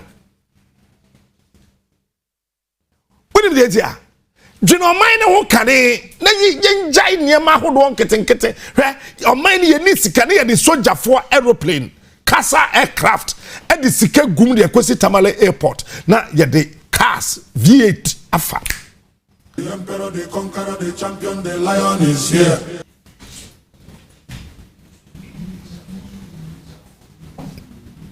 ma mo Facebook kwa mubumfu mo san share wo Facebook crash san share sesi answer masore yakọ ya me ka so mo share sesi a free 151 akọ 222 mo share kra na nkofo eyem ntwakuru share wo Facebook crash san share share me yanko share the link kaboro kabaya bata share the link share the link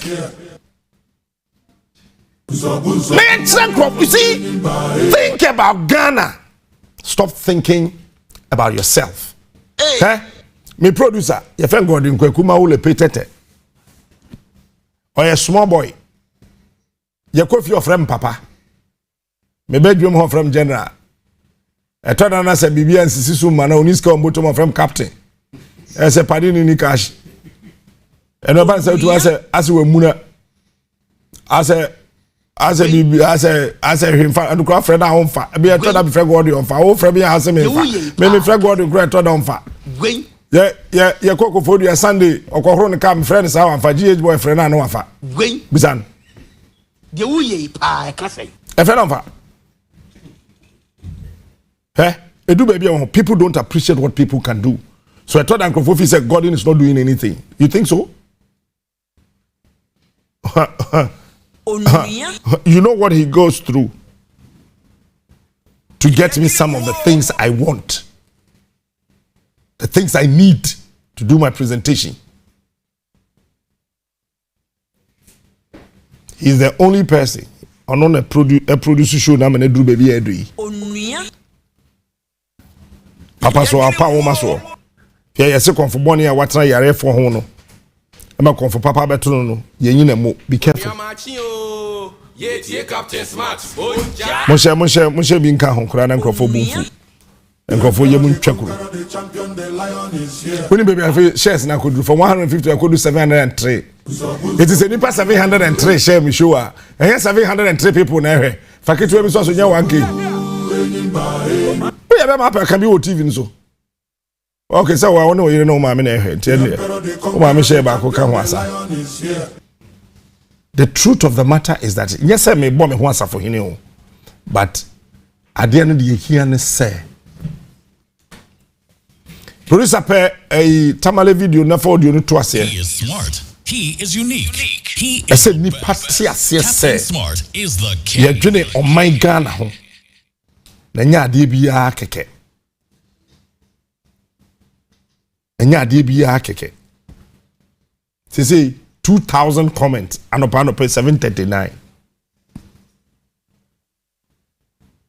1.4k likes.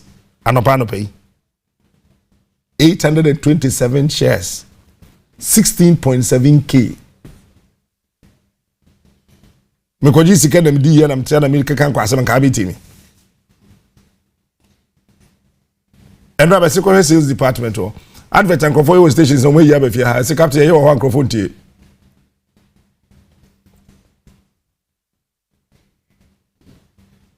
What I want to say, and I say, my what dream ye juma. It's not a human but I can't see me actually to men call. Video near ready at the catch me. Na ye more, let's see. Say ye ni sika wo mem ha. Ba ye timi di sika. Egu a soldier for aeroplane. And no soldier ni peni bi fin kran.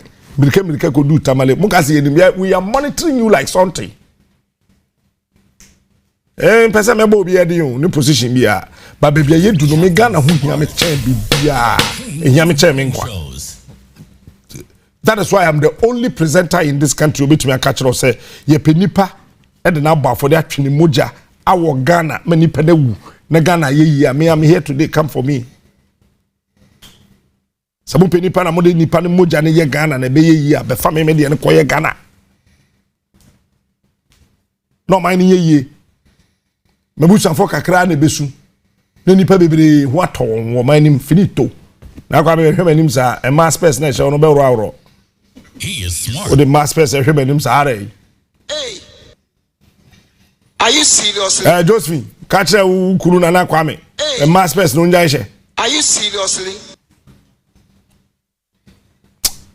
Producer, my video near Kwa.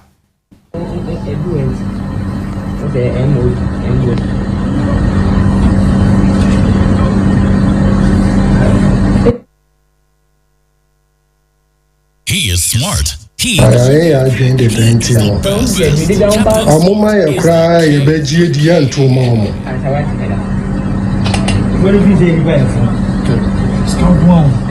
Amun koso.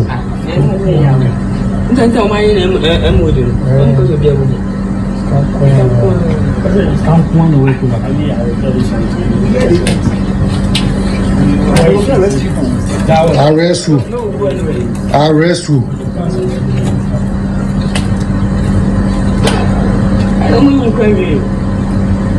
Cars ne bia allow the first one if you want more. Omo ma ko sisi no ho ono. Omo load. He is smart. He is unique. He is the best. Captain Smart is the king. Omo koso. I joined the 20 no. Amuma ya cry, you beji di antu mama.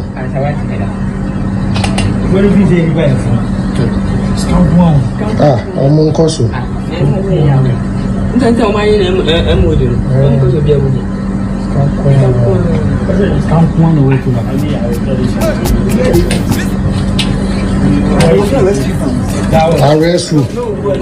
Arrest you.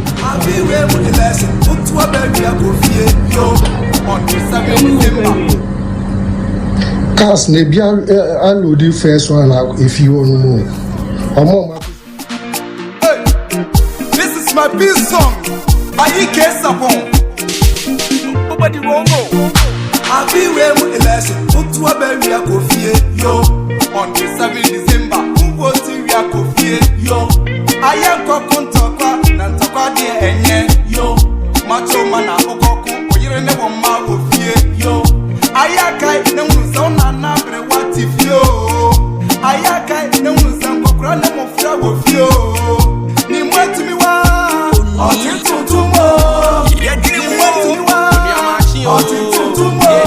Captain Smart, went to me wa. Some son will to me.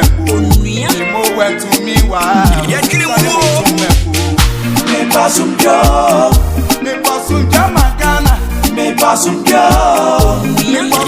magana. Asunje de wuro na mi we. Asunje de wuro na mi we. Asunje de wuro na mi we. Asunje de wuro na mi we. Asunje de wuro pasumjo magana me pasumjo me pasumjo momei me pasumjo me pasumjo. Hey, this is my peace song. Allegation. Nobody wrong. I mean, now I say, sure. The quackable of my mountain was a say. On my night, Timono, be any control. I will be aso. Will be all yen a juma. Edia Sempano. We need to control. Na eno na sese ye ma nipa te ne ho asese ye your man ye nya political party opposite for immigration, fire service, security agencies, and in central for Krakoto special vote in AT the yeka. What's the name? Oma 20 hour.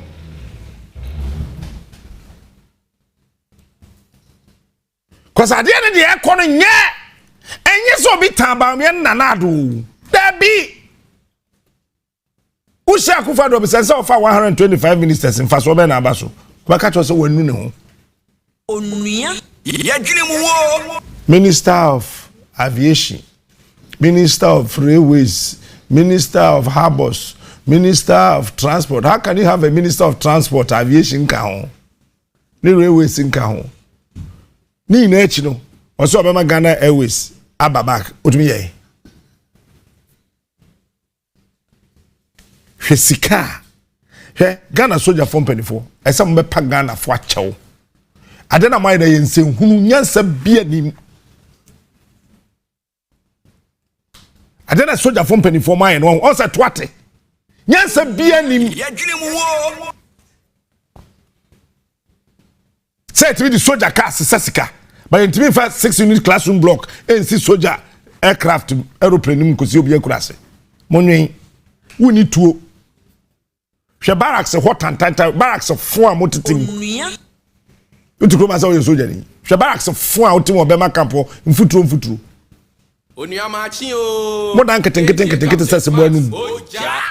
Mo dan keten she obema campo dan 4 motitim. Hey, are you serious? She soldier for dem motitim okruma. Mo dan tan se bibi. Dan 4 amugum. Aban tibi nsi dan mamo. Say that to be for Air Force aeroplane and the sika gum kosi tamale yankwache. Seriously? Soldier from 24 na menemo kasa no. Soldier for ketua tan and so sheto. O me yetime soldier ni timi ko hand na fe wura tu no. Police that time am come drink kakra.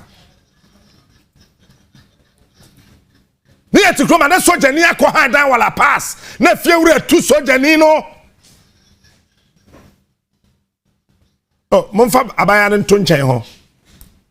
No nkyere mu nuanum no mo ntase. Na police soldier for no plane so na nchen. Na soldier ni otela pass fie wura tu no. Na soldier from penifo timi allow say yen tu kasa.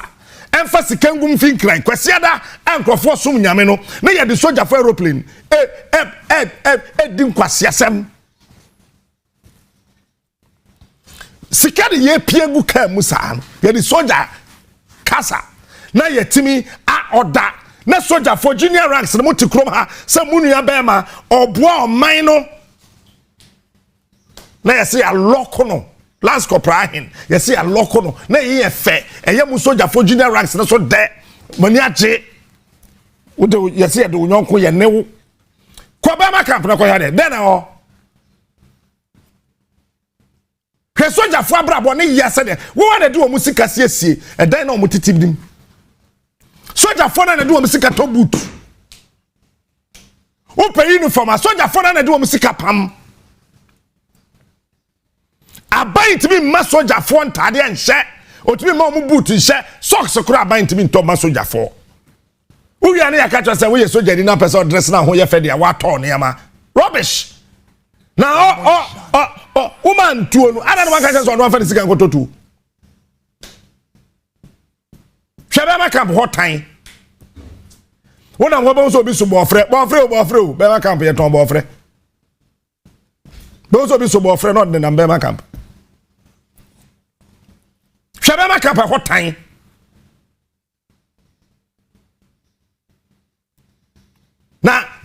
Na soldier from penifo wo krom ha matumi to kasa aircraft em ya disikagum de akosi tamale. Na mo sabe me ye pilot na me do nya me kema ka trust aircraft na say me tu na masa dan me hono ma frɛ me commander say mo me be say scan ko be ma camp. Man e to banku ho no. Na ka niam na ase wo be ma camp no ye disika na koye say ministers asema sikru na oso aye no so ye be ma na wabebu samusika no. Ha? Ko 4 BN ewo Kumasi na ko he hot time. Ko na ko. Soja from penifo mama mo ho kwan hwe de we cheza mo penifo mo nya sika di wi a enkola ne de o mo nya kwasiafo nya sa.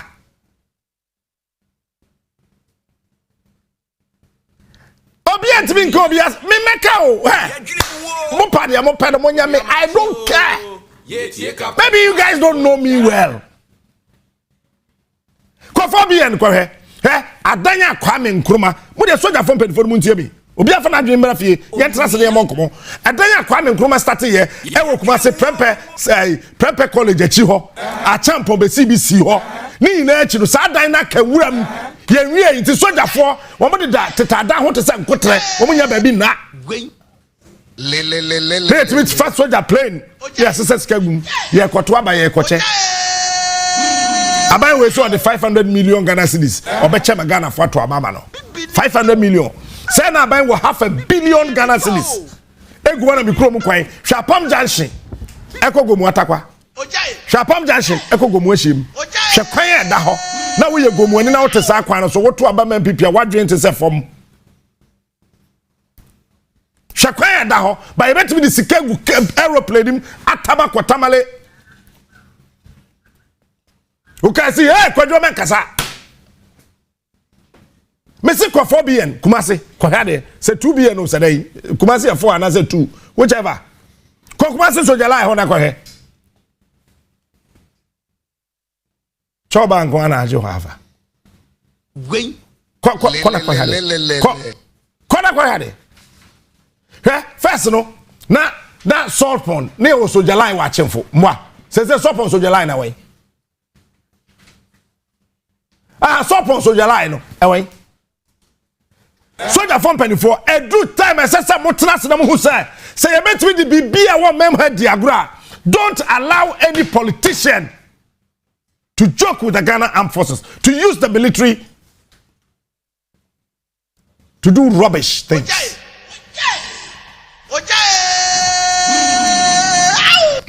Abai bia soja for but say soja penifo nyina Ghana forces penifo nyina e mo ho kwan so mun yusu enye de omo pe na ke no an say na me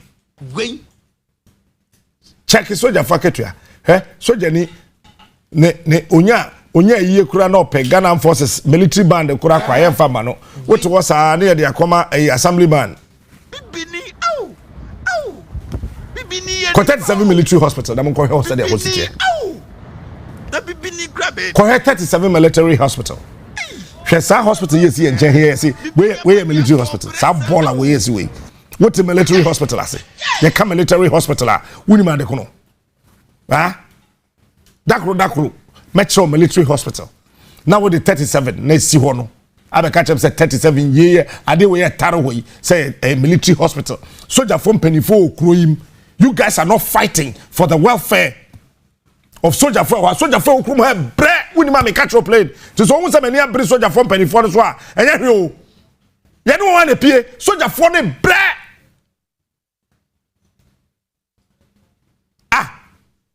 Woni bra mo bre. Ko ba ma ka bre ko soldier for ye no de mo na bra mo bre e wo camp ho futuro.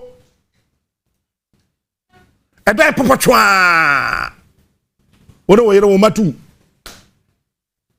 CDS yo ba opon pepra obaye kwas chief of army staff and on started say o si adan kakra e dey si ho ama o obey CDS sa kwase obai on to me to aso ko 2 billion ho na ko hare se 4 billion se 2 billion na mo hwe be o mo dan sisi the chem dan o mo dem here ne ranks akese ne star the young guys in the bread. Young guys in the bread. Uko kai si hey jaika. Amen fama no si. Na dewa ba. Enu asumi di dewa. Say the my man every day bia medi. Medi. Ebusuen. Ese Ghana soldier from penifo be pa Ghana fo achewo. Hwe enkrofo de eniamo ho sem eye ade a enye ti a Major Mahama yen central for your Ghana ni Ghana for ene ye sorry ti a saade no ema ho ye say de nchiro boasefo ba say na ye de ye ma soldier for ni na samani nso eye ma kono nya mo fe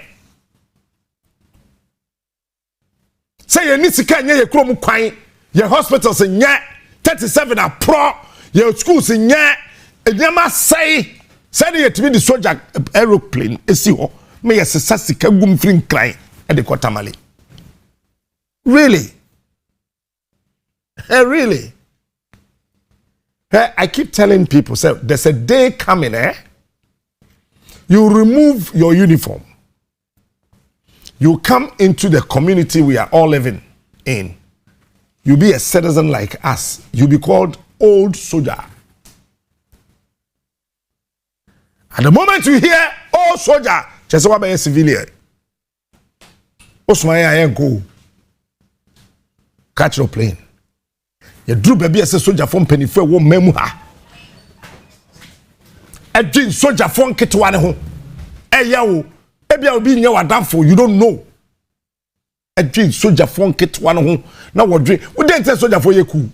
O man mu yedi na o yeku mwa. Didn't say soldier for to abangu.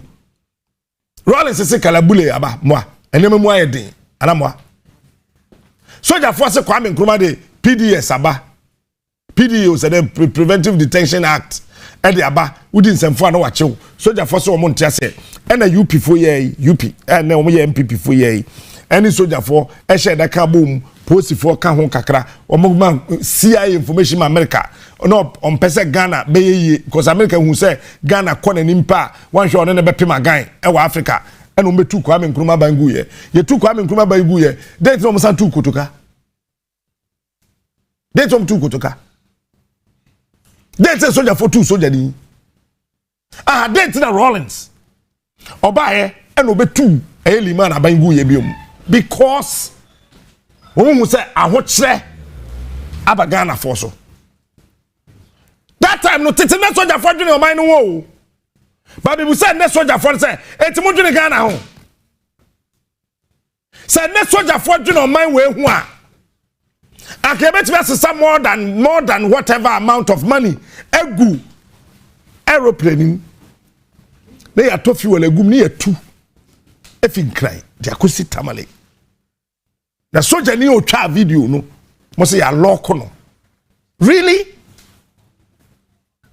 eyenim guase kase about the Ghana Armed Forces for the very first time soldier for complaining say special voting list umudini meanwhile moko Bema camp moko other barracks ekoji umudin. All because almost who says soldier for number 20 abai no.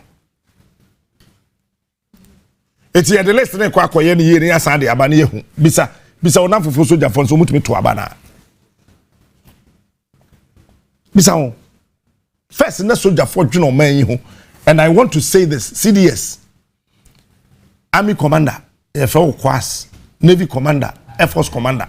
Some dwene Ghana ho a moma ye ntemonka. Because I quiet to say, soldier from Penifon, so the sika that damo. Obia sro memeka. Asamu di dimi ya. Junior ranks no, bullshit. obi an sponsor be recruit le obi an sponsor ye sergeant gwen enye fe etan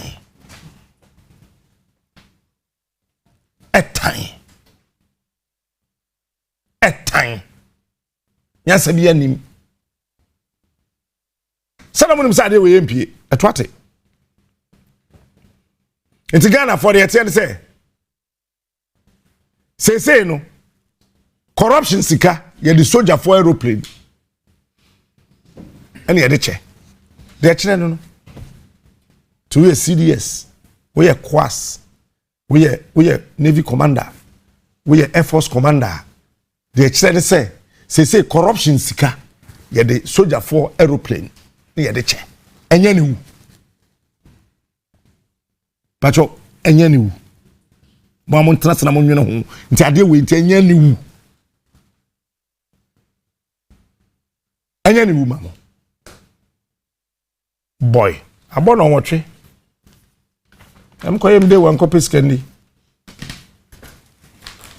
shere so mame kwadama West Africa kojiska unyanya de wan bia ekuafo no ntie na kwadama West Africa no akoto ndro a de begu kokoo do so ha to fokogu kokoo no so tribe on ya set star ne aim star bo modi anya bi na odi gu kokoo no so a straight up una akro no kokoo no be so say do so kokoo akatene atene ntonton nyina e bi komo 0544 325030 wombeje wo so shane so mame so here affinity download the two phones so say nyame adomi obi timenya afi na menko bank biom metram phone aso ma bank nti office ho put team me ana mkro no pomodin for affinity say we use uko app store and a play store na wa download the affinity app na to phone no so odi sika beto account ube yi sika free account no de hia na say wa download the app no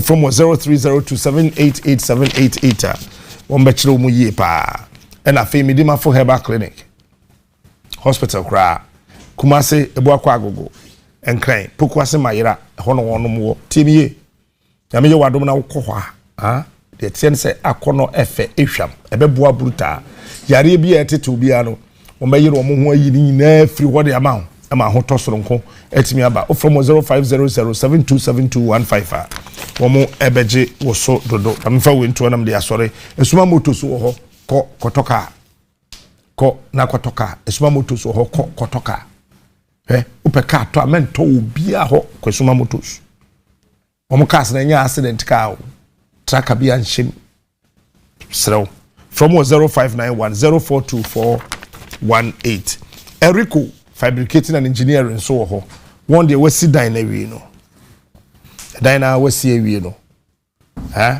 e pono no mpoma no nyina windows ne doors ne nyina burglar proof windows ne doors ne house and industrial gates where your company will pay but pono kase gate kakraka esi ufia no galvanized and stainless balusters ne security doors ne passing guards ne den nyina no oh tumuda ombayama ate from us is here 0243276068 0243276068 Jovid ube tukwan kwa bruchi na kwa adwuma na krum haide ye betna ye betimi atna krum ma krum na ye o de kobra o de woko ye betna ye na betimi atna krum na ye krum because ye Ghana for o nya Ghana ni nti o de kobra na na do so ye British Ghanaian onye Ghanaian Rollins oye Swiss Ghanaian onye Ghanaian we no mo yare om kwa bruchiri ye yare yete ha ye ne ye Ghana for ye num Ghana duru enti ko na jobi wo de onye Ghana ni ko ti the president school da ya say free SHS so say dem for mu nya aduane ni na odwonso wo wiem ha plenty apempem da Ghana 40 group ha na yeso so nkwase asem so ko kan asem membie wa no nka wonim nyansa tie wuti wiase mu wonim nyansa wodo wo school fees ekwedu girlfriend birthday wonim nyansa wo school fees wo say my girlfriend odin birthday nti me girl me school fees no my girlfriend did birthday nti we akọ ha hotel we did birthday wa boa wa cha say It is out to one more dream when we judge me. Could you be no found to go? What the class was I was say pro, Kosha Kania Kakra, no more young samba trim. She didn't nimby or they hear me. Can't go, brutally. Kohadia Kakra, whom Kaniache, who do so to what you need to so. Kohe Kani is 7 days, over purpose of what you better. So I buy this. What's the wine? What's what you bet? I see you, who do bet or the 9 up in Pimo. Can't go around your found to buy. 020-244-7106. FPM na me no won't me da. Egba we meet brutal be donya me. I love radio. Wait TV oh. Sorry. Blue Financial Services na kopiska. Be ma woni ska otiti so 20. Ade ya pa na oni oba kwatena restaurant na de bill abrel. Na wo hwe obotom ska lensu. Wo sentase ya chew. Entra ko abrochi Ghana for me ma ne bebre oni ma ne ti abrochi no mo che dan ka. We to tomatoes ada be man so atojeni. Sha, we be man on this guy. Abraham Abu Wasam so won. Sha, o ka say easy. Me say with your back restaurant. What did you purchase? I say restaurant bill no so ante say first there no. Yanti receipt kakra bi na bo. Machine at quick. Tiani at abra o twe. Oh, say ya itemize no. Eti chocolate, red wine. Nyame ayi wadum kura so hia de horo nsa kura de be hye so ama moatua. Woni ka pre. Me nam ka kire wo. Na ya print bill ne brawa. Boss afford nsa bobo ata so. Hey, bi atomeda. Kumasi golden tulip. Me ne ga bi no sad wa pa e fe na kuajman. Akwatran golden tulip bi dwabanum bra marita men bisa na meka no baba ma fam ho se tete esa so yakwasi ada mapo asore man kofie ka Pentecost ba de wapo asore kwasi ada aga kofie abatem kodi mema se mo golden tulip me ka se kufuo na si yenti me kwa de beche me kwatna ho that na me red wine no mo so menum wine so munyi manu memusa de bo Memisa ne bo. Say Libya ni ma wan ya. Odi ni krom ntokwa bo ka ho. No wato ama ho. Memisa ne bo. Ni yi wan yes ho. Ekwe ajima wo so kura say wo so wonye o. Say what is South Africa.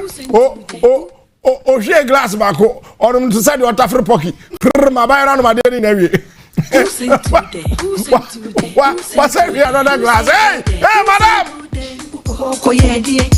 Ore obisa wait as say muni chungom ho. Sokodua. Muni chungom. Ope chungom hotel atwawe. Ba order du ane ye de be se nim pop fe. No order we abaye di fire we. Mimi ko da me so be tra na Ghana bi beso. Ti makobo afode waso wasi Pentecost. Ya ka moto ma me de kon no. Ya pretend no kwen omu ya no masade ya hye bibim. Ya de abeto ho. Bibi ade da ni din 1001. Sika hye bottom ya 350. Who sing today? Who say good? Yeah, ni pabro. Partisan. And now we are na ya giant life man. Ni ya bro. Bisa kwa bia digra. Pressure bam so e kwesi ada. Ukwa bank way. Me so mo card ya mo no wo kwen me mpe card. We have many hit 1001 against 350. And I'm still golden tulip. And then we are class say oh, come to young quite am so who bet me at the kind. I say something on about so who did the kind me try for me to us and I miss my train. So buy any take about per question there. And I miss me council. And I'm talk and I come to young quite me try meeting. Me try am sending text messages. Me sending quite a great text message. Also my brother. Okay, let me see what I have. It's a Sunday. I have only 500, so I can give you 200. With the 200, no so 350. So I fed me 550 out of 1,100. I fed me free. Can you imagine? We are Baba with this guy with it or treating me. I'm catching out. Me, I'm able to say, "Create myself." When is Kevin or person? When I'm here, Kobisa. Who the back what not going to the Pujo and him? Abaye di dia wie tua me enko party be afem here up go manager the buy no hwe manim din oh are are you Captain Smart? I'm saying, oh yes. I say, okay. What's the problem? So can I see you? Now I'm gonna call a pool. No, when I'm church the wheelchair now. So okay, don't worry. You can go tomorrow. You can bring it. When I'm catching, oh, go. Meeting the crowd. I say, I'm so me free. Me free. Hey, ko Blue Financial Service. Blue Financial Service asem na me catch no. Blue asem na me can. Kwajiska. Kwajiska. Remember 100,000, 1 billion. 5 years juba after 3 months no what shall say to you. Boy, I'm no munyai. And one a blue what?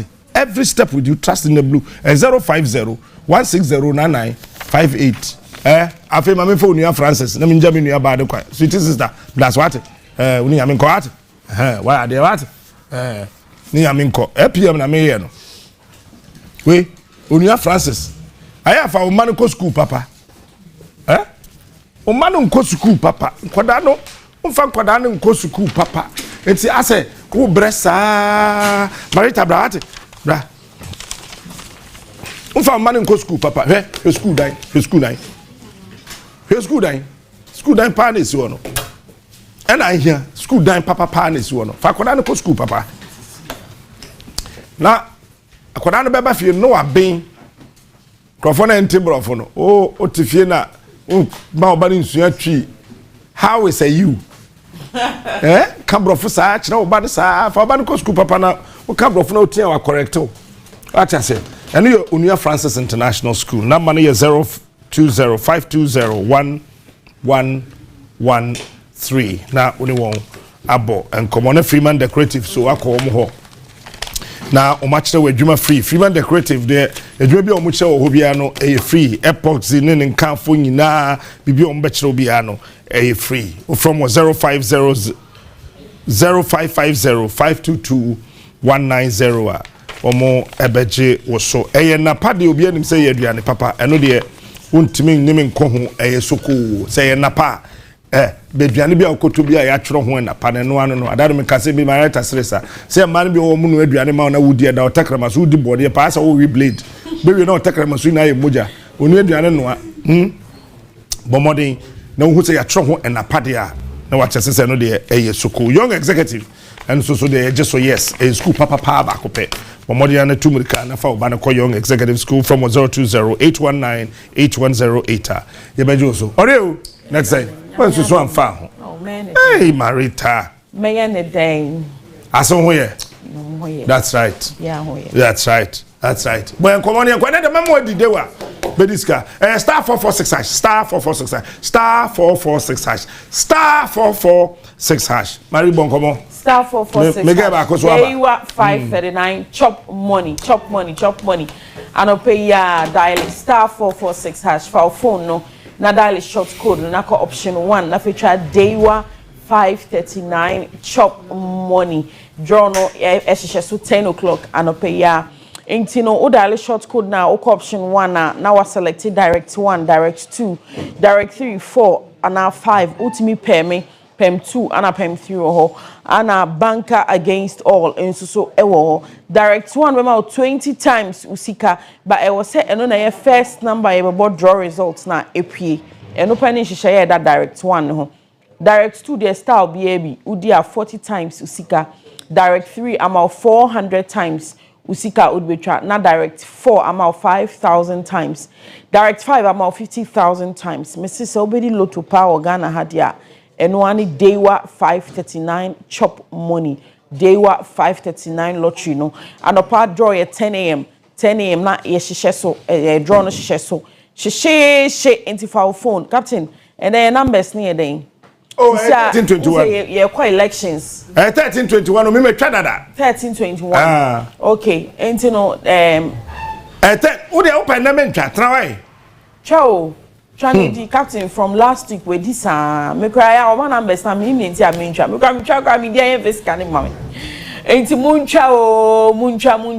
muncha ye koto aba Christmas eba enti no bia mbɔ ne ho modern no ntwa day one no fa bi sort in month bronya tare ukunu bronya mpaboa vacations ni nyina day wa betimi asort mo out into mondile enwumre draw no so 7 p.m. enwumre de wo ewia so de wo ho eye day wa 5:39 rush hour no day wa rush hour eno so eye 1:30 p.m. into day wa de mama no pa mama wia mama enwumre mo mpe we na mo pe den Ghana for muncha na mundi eno na ye hwehwe mudi ya nso aye di musika no ebeto mobile wallet ne so ama mo fe na ye kwoto abe dey wa for ye si mu ensure say nyina ye beto aba na asumdwe mu mama mfa basa ye bia sakasaka bia ye mpe Ghana ye ba akope de bia me complain say African kwa na ye kwoto aba ye preach peace messages because ye nim ye ho inti ye pamochow wenye do or die affair inti no dey wa chop money no Christmas ebo pamochow 13 then 21 1321 Gabi Beka na say -1 + 1 inti muncha see that any direct to no say ultra 40 times sika captain do ultra saying sika saying na we try me try 500 though me try 100 sa enwa me sa di 8k we try 2 different numbers. Me say me try direct one be me pay that 2. 4k me. Me that 4k me ensa. Say any 12,000. Where the 8k? And me di 8k. And me di 2,000. Na man me share. Me mo money nya ode o. Ba me timi ache obi. 1321. Ain't in koma e wo hono no. Day 539 *446#. *446#. *446#. Captain, we be ancheche we be a numbers no egu screen so 0556 259 249 0556 259 249 and 0553 247 9879 053 247 9879. Share and I share ye share kwan e wo Instagram, Facebook and X Daywa Games Makram. Mamenda was say they were no call na twa 1321 and then no ebefa 1321 uchu mutan ebefa na me call grace gift na yemo enkomo pa hey Latino iye akwaba bro be fine yeah fine how they all City, that's what it. I know ya the woman that's it. Amen. Omo that's papa. You cheer 3 times. What's it? You cheer 3 times. It's a victory for Ghana. Say I know there. Why are there? Victory for Ghana. Why are there? Why are Ghana for us? Amen. That's it. Boy, come on here, Captain, enano pay ye ko brunyem yeah. Na grace gifts ye no baby din komano pay. Na ye nkoma ya bono afi mu nyina ye sameni nyina up sa December yi meka say round and up na ni nyina ne se ye moadwen aba ye dwumadi a ye di eso apomuden komo a da bia ye no di ho komo no afi da bia meka say obi di si na ni se na yare na nanka by now de nka na ho ato no kra nanka bronya yi oba bi di san say afi etwa mu wantimi ani bronya no afi we no ka che ne ho se nka nyame ye na dom ama bia stroke a eje ne ka dem ko timi akeka no kakra kra na ko be so wone ne nana no mana se ne mma be di bronya yi pa na obi so ka kire ne ho se nka afi no enko be na nka emma me citizen ba na bia nko afa yefunu kura nyi se na nko no so no e de ni bronya yi na nka aye ne de yi obi an ne ha obi an ne problem but asem titiru ne se omo a omutu ana mo ba ye te ye nkantem anase ye de wo ba ye bonyina no mutie na sopem no mutu ana mo ba bronya won mo ahyase e to bronya ntade e mo ahyase e to bronya nkokọ bronya nwan won mo ba be jo mo ni pa ade ba ko a ya pa ne se wo wa akonya se wo ji wani nanso yare bi nti na wuntimi nyi wani na da biara ho sam ne se yare ahodo a ya bon da wuro nyina bronya ka lifestyle diseases ya kono ya bedie ye nsunom ye duane die e na akọ sa yare we nyina ba wonom a entimi ni bronya yie ni titiru wonom a wo diabetes ene wonom a wo hypertension abusua srade nam yi etoda bi fa ase anka ede nanso condition nti no wutimi nwebi woni ye ni nko ma ye moa diabetes nti udi bibia na wo dwene ho enso kra na anom kra na adan wadwendwe sense wonim bia na sugar level e ba be rise ne ade komo nyina ye bonifu aka kire wo se afi enwie aka na wotwe be miensa pe na awie yare ne etie bia wunya ma ya afre nsisi am number betudwa ofa bia be kasa bi de etie bia de afre yen e ba cho mo a mu betu kwan fira brochire abagana nanka wo pese nka ba be hia wo maame in good health anase wo papa wo ja ne hokwe wo nananche nanka e woni so ade hu nka afi we de nka aba ka ne akokora na ba betwa picture de efe pa na nso ba yi akokora nda so dampem ontimi ka ne ho aberwa na still ne kotodwi ne mu da so we no oje ne ho anye aberwa na still na chiri dompe surgery ye na ba ko mienu miensa enkoi aberwa nda so te yaw wo bay wo lande ya fa ne bra grace gift wo lande ya week we mu bonya ne 24 25 26 wo de wo lande ya fa ne bra na ye nhwe no ne ma na pom enye de ye adwuma ye ni holiday ejimpacho ofa bia de be ka me number ne tudwa ma osisi a na ya sorry so ye numbers no indi ebo egu TV na se na me send ma 0543 320030 0543 320030 and afi 0246 518 003 0246 518 Frey and Sisia ofa bia de kakra bi ka ho na ya sorry so now we share grace gift nso a your branches ni ye mienu ye won new Achimota Petroleum opposite Family Life School any esan wo Kumasi ye Kumasi de wo Him School Junction off Barikasi Road enti de be ya ne say bronya aba sama fam ho torti na me ginu fujeja somebody gina si na odam paso na o yare they be captain who say grace gift are ma mo ba show we su nyina mo top pressure there be o say unya Marita shawo Kalisa baye so yes because obu na great gift and that was ma chamo ye ti obi enu wa no ho awu o memma na ye wo fia no mo jina so obi enu wa no ho awu o yo great gift and that Roma some hu ntimi wu mo ntimi ntina studio great gift mo njije there be njije mo captain mo ntimi ntina ha great gift ba ya ma mo ndura no ma mo hu bewu aka aden kasa ne ye mba it is na mabosi ya mi jina ho ya mi yo ba ya mi jina ho fine woman yi ronya imidi e great gift at Roma nyame na boy ho ban nyame na hwan so great gift de ye se wo ba e adom a chede ya re bia udi echi a wonya no aduro no me nwa ba ma me nwa ba me papa me ntwen me sit me February December when di bronya wo bra grace gift na nyame ngosra na odi egu ye so ni ahahan na yakopon boy na ye dua o ya sase so no ye fankan na ho nto great gifts there ye shesha yare no cover by ye two yare na se ye more half quarter of healing it would yare be about grace gifts it na grace gifts ye two nchia no wona wo si wechi wona wo so yare no akoba bia we two kwan unya no edura grace gift ba ne no two nchia wo de oba first kamba ye sa yare wi a opa betua ye e bi say ye gi ye hudi eti na ye no two nchia ye nim de ye wo me nwa bia me nwa berima wo ho ba besia me si bro nyen krofo edidi ebi ma ya so mo ye ma ye kutu bra grace gift ni ma wadru why ye bra e wo so ye bra 10 days why ye bra 6 days oh captain mo ja na aka na ko hyen wo de ye I was so bra grace gift baby o ho mo be ma na shrinke captain bra grace gift na ye be bra ye pege mu ma bra ye fe don kan unya anka wa oh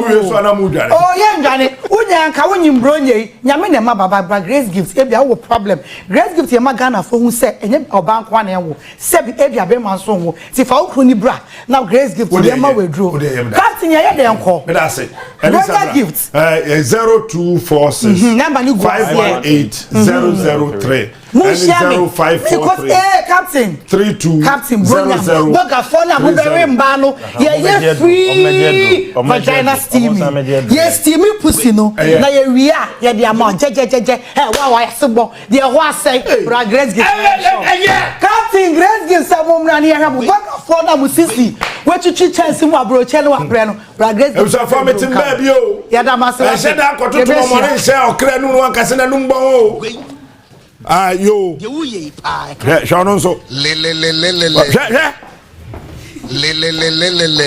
hey amishapa what's so by me bayanga samanko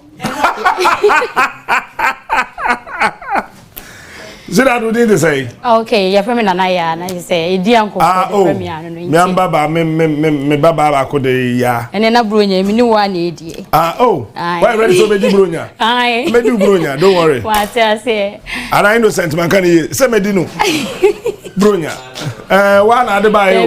We Bronya, we didn't nye the old canibi. You bet Bronya. You bet me crack to moto the achel. Madam, because still I made you. Bronya. Edu why become myself. Oh. So to me, I say, Beijing conference, there are no problem. MC pair. But say, be fine. Super. Etina Elisa, right? Yes, Elisa Ghana. Then I'm here. Okay. It's yaka say Elisa jumoku aje say your mother company. Elisa. Oh, okay. Your mother company and I say you ti ankasa de e free China. Ane na je say ya be pie mu e wo Ghana hanum say Achimota ABC. Ye juma ye dia ne say electric bikes, electric tricycles, electric vehicles. Enko ho juma e na che say Elisa Ghana. Edi enti captain ubisa me dia Elisa juma ye dia no. Moto ya. Moto ya. Moto na ye moto be ya chechim. Okay. Eti over Elisa Ghana your moto types be ye wo de mayu use ye wo de nkwalade school aye friend pony ye wo black star. Ya mo de nkwalade school ye friend pony. E man pony na mo anka me so tinima ko achi.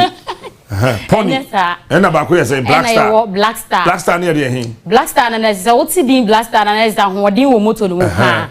Na ye say de ye nuanom di okada ibi no. Okay. Eno ana say ye friend no black star no. And ye wo racer so ho no say your bikes ne de ye wo 10 types of motorbikes ne to be pay as ye wo Achimota ABC. Nti me wo sha de hin na be fata me. Running king. Running king. So your hin. Oh, abaya we win form. Yes, they no running kid no so your motor ni back one say fe ye wo share your bikes no said ye tie ene said ye sisi won na timo say Elisa Ghana ye buy ankasa na yanko ene just say me wo mu ni say ye nyina enim say motor bikes no ye de your friend say fuel enegum but Elisa Ghana a share hu say ye Africa Ghana fuel boy den ye bre timo de ne ye den etie de ne ye charge ne ye yamtre obaya Captain T. Bronya we kodi bronya. Ye kodi ankasa. Said dem ni wo kodi abo. Oh, anu de mesuro kura. E betimi afono. Ade amfono mentem sa anti enso aso. Hey.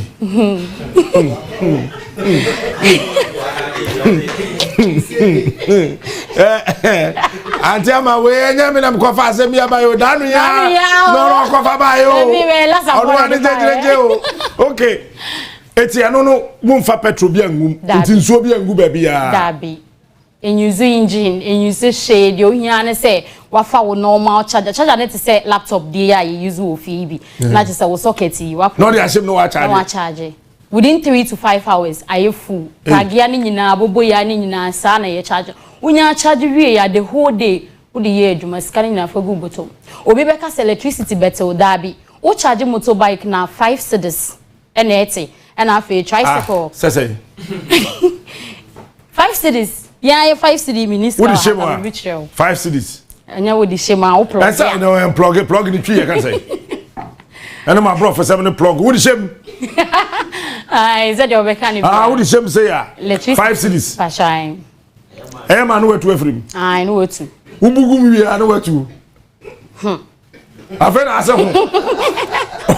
Ako fast ma be wi person doje enti no se de me de wo ka no wo nya charge wi a utu free mu se de wo kan yi a na che say 5 cedi e na auto prepaid a e betew ai na se wo de ye ejuma the whole day se wo ye ankrankra ejuma you need to say de me hine captain jina idea wo charge running king na afa wo dia wo tight am fama me wo charge running king na wo di free fee bedu ha e do be ko be say 3 days and I say 2 days but wo ye obi a wo de ye ejuma commercial purpose a o charge enwure o se o san so charge je fan se me pesa de kokuma se a metimi de akoduru na ndum ye eno na ye ho nhihye ye a ya sha se ye swapping point stations se na me du nkokwa mtumi fa obi fie na masere na ma charge o betumi aye ne sa simple de ye yamana be se sa na jokra filling stations na pon no de ye so wabo obi punu no wa bieu no de ashem o de ashem e charge wi anu ubugumu ana ye ma no watu afrim fa try simple anasa swapping stations no so boy ye e wo filling stations nti woduru ho na sa wo battery no akolo a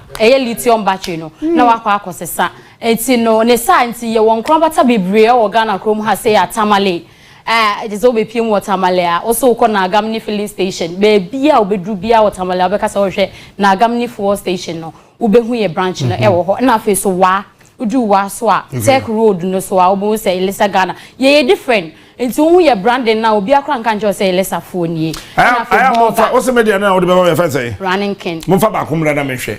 Mo fa mbesi ya na me tra so na me hwe say the necessity. Obehwe ne. So na me tra so kakra. Mra ba ko. So de sika ne ta. Oh yeah, don't worry. Me free akope, me from na is mo ba ko bi say onya atena so na wa kan kakra ma me.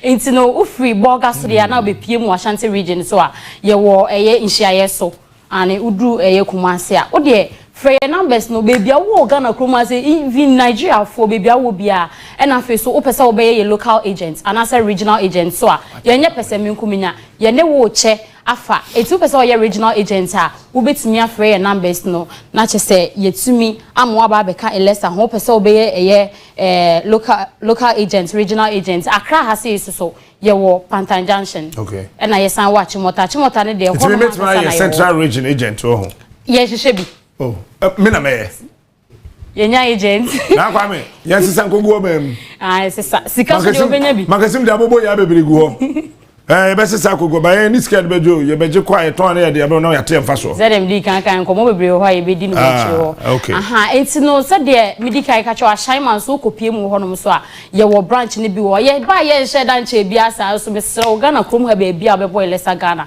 enmante na baadjo so esan se ne work and pay policy a ene ye de abanti captain ye nim se de krom no aye no dem pese be ka ho asem bebe ejuma ne ade eti boys no a muchi abobo ya uni muchi kra China for no kra na China for musu na bra unya ba obeye down payment kakra bi pe na chese ya ma na wutua bono mane enko se nra Ghana se ni bi onu me ka so se kro no aye de ma otu amana kra onye sta ane enti bra na beje lesa motorbikes ni bi na ide na coach ubetimi afre ye sales team na e was 0543 8596 that's right and our face so 0256 6621 that's right afre ye pe chese ya de a ye be peke e maba wa mranti a je se ye ho de yankasa na ye wo Elisa Ghana ya kan bom e di juma me ni oba ye twa ye ho aba pacho se ye ba ye be running ken ye kodi buru yeah, bye, see ya, Pacho, ba.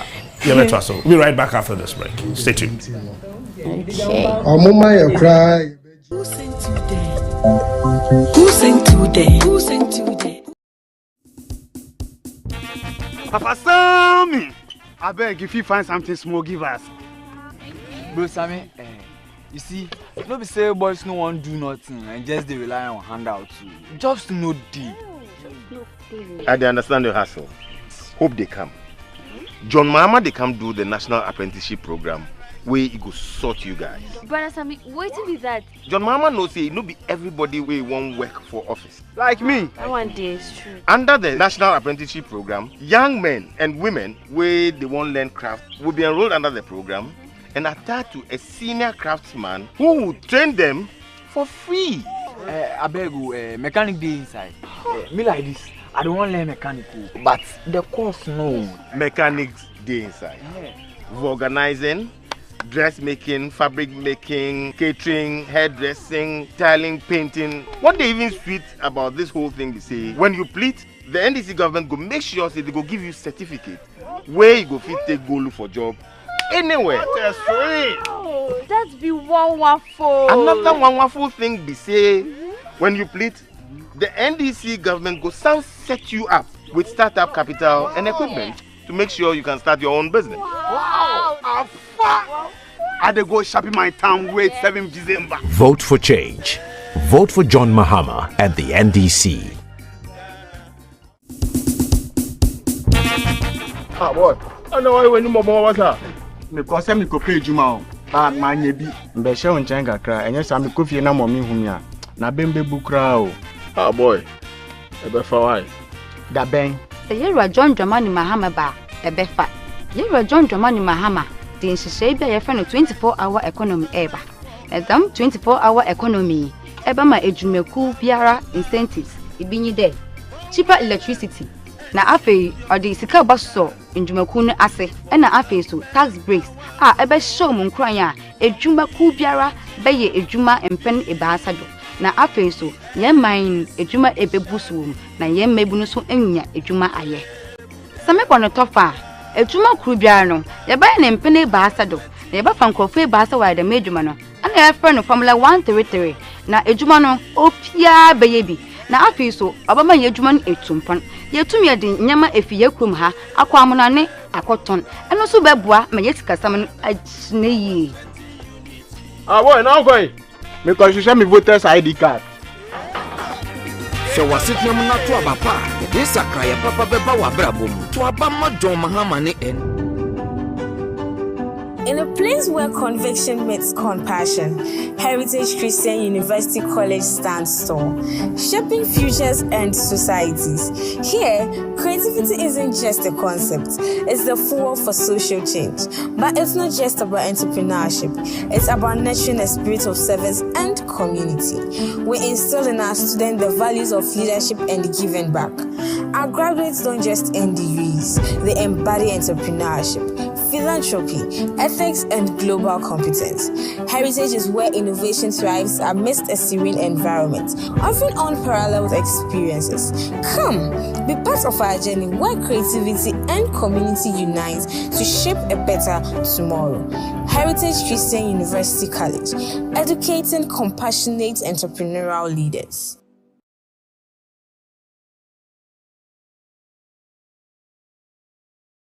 Mahama once said, I've seen more demonstrations and strikes in my first 2 years. I don't think it can get worse in the second 2 years.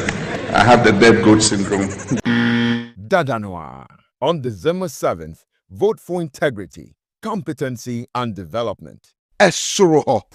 Honey, new sabo! And a pot evaporated milk. Tasty and creamy, right? So. And napa milk, custard one fine. Na Tom Brown no rice water muswa nice. Honey, trip na baso. Me the napa mayonnaise. Na me dia salad no. Any burger. Fries no so. And napa tasty ketchup. And a good side. Coffee ni jollof no so. Me the napa perfume long green rice. Oh, you want. Don't forget your favorite napa chocolate milk drink. Oh, more quite so. Honey, you are sorted. I'm in control like a pilot on Napa Airways. Mama. Me know. Napa, I can't stand it. Just a moment. Power, ha? Yeah! Oh, yeah, Jack Macron, no more. It's your channel, Cassidy. Harry, you contumre. What a clean tomato sauce, I want you, baby. And a pass sardine for box with salad, yeah. I will stew and a jollofa. Never to the one that don't know it though. Or to that. And a power wolf here. Or made to bunny a doua. You want a pass rice sauce? Check for you, sir. Oh, more tasty. And a pop baked beans for the breakfast. Na so was salad in the oh, she and a patuna. We can puffle. Na so was salad in the oh, taste good. And a pan on dairy creamer. 4 box we so can see oats. Na creamy tea, no. You and a spaghetti. Talia papa B. Mansunin sijadu re. Nafa and a spaghetti no kum. Wo and a patalia no are you ready for what? On you with stew. So I no pa no so dia. Inkrati FDA appendo. Your game is weak. Our tones just like your party's policies. No wonder you are heading straight to the opposition this election. Come on, bro. With your 24 hours something, are you trying to say the chop bar woman will be 7 before at 12 midnight? And you, with your digitalization talk, how is that going to help the chop bar woman sell more fufu and soup? Are we going to use credit card at the chop bar? Hey, you two, enough of this back and forth wahala. Politics and governance isn't just about manifestos and empty promises. It demands a comprehensive plan. That's why Alan Chematin is bringing the Great Transformational Plan, GTP. Listen, the GTP is about real change. It is built on 6 key clusters. First up, the economic cluster. This is about fixing the economy, creating jobs, supporting local businesses, particularly small businesses, and helping our farmers, fishermen, and those in tourism to grow. Next is the governance cluster. Under this, Alan is focused on fighting corruption, strengthening our institutions, and ensuring transparency. No more shady deal. It is also about deepening local governance and decentralization. Wow. Wait, there's the infrastructure cluster. We are talking about better roads, railways, reliable energy, digital services, and real housing for all. Not just empty talk. The social services cluster also focuses on healthcare, quality education, and support for the youth and the vulnerable. Everyone deserves a fair chance. And the environment cluster is about managing our natural resources to create wealth, addressing climate change, and promoting sustainable environmental practices. We want to leave a clean Ghana for the next generation. Finally, the behavioral and mindset change cluster highlights how we Ghanaians can realize a change in conduct to be better and more responsible citizens. Imagine this: jobs, quality healthcare, real education, and leadership with integrity. That's true transformation. Ali, the GTP is indeed a game changer. Wow. So where can I get a copy? Don't worry, I will get you one. So I ask you, when I say vote Alan Chematin, what do you say?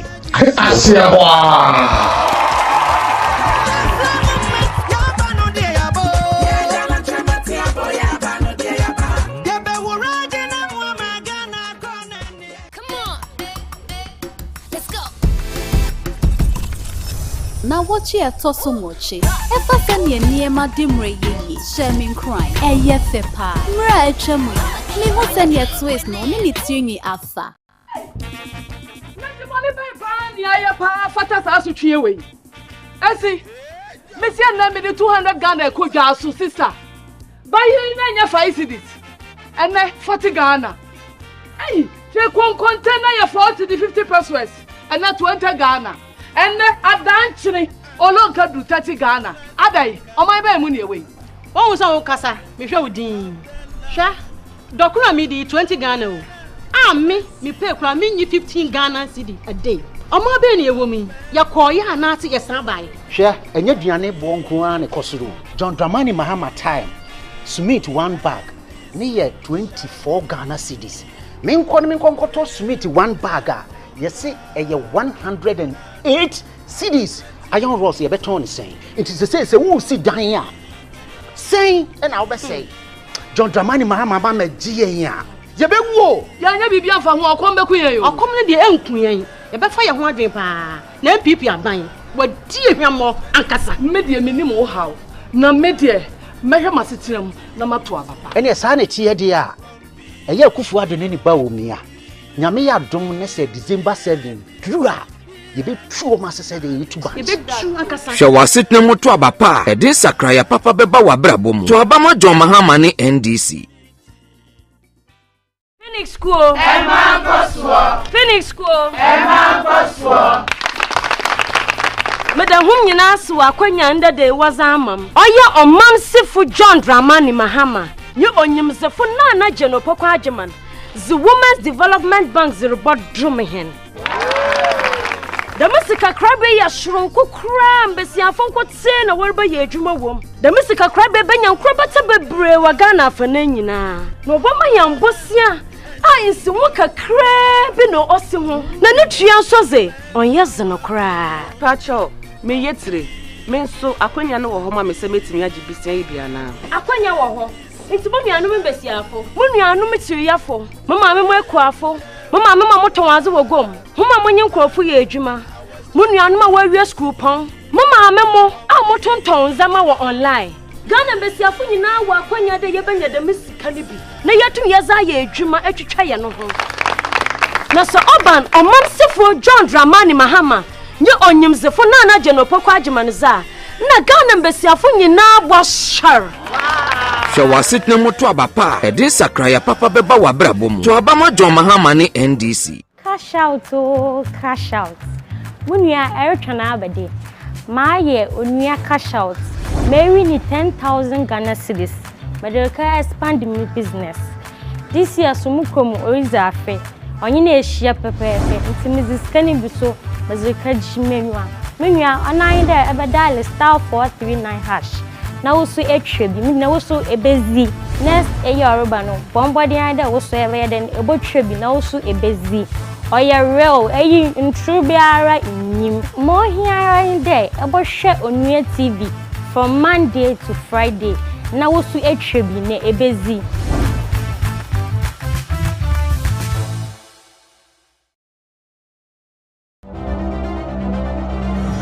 Monso muteche wo ho abra ye di Onua semtiche ebro de etwasem eba nkwamo ye de nsem no enso mo pepepe ye so eni tumidie so ka bna nyamesem eni nana ya opare ho don hore baako wa abra de nsem hia ni fonye ka akoma eso mo edroda kope mefiada prem to bre e wo Onua TV so Onua semtiche wonsem watching Onua semtiche joda kopi mefiada prem to bre e wo Onua TV so Onua TV ye dwene ho pa.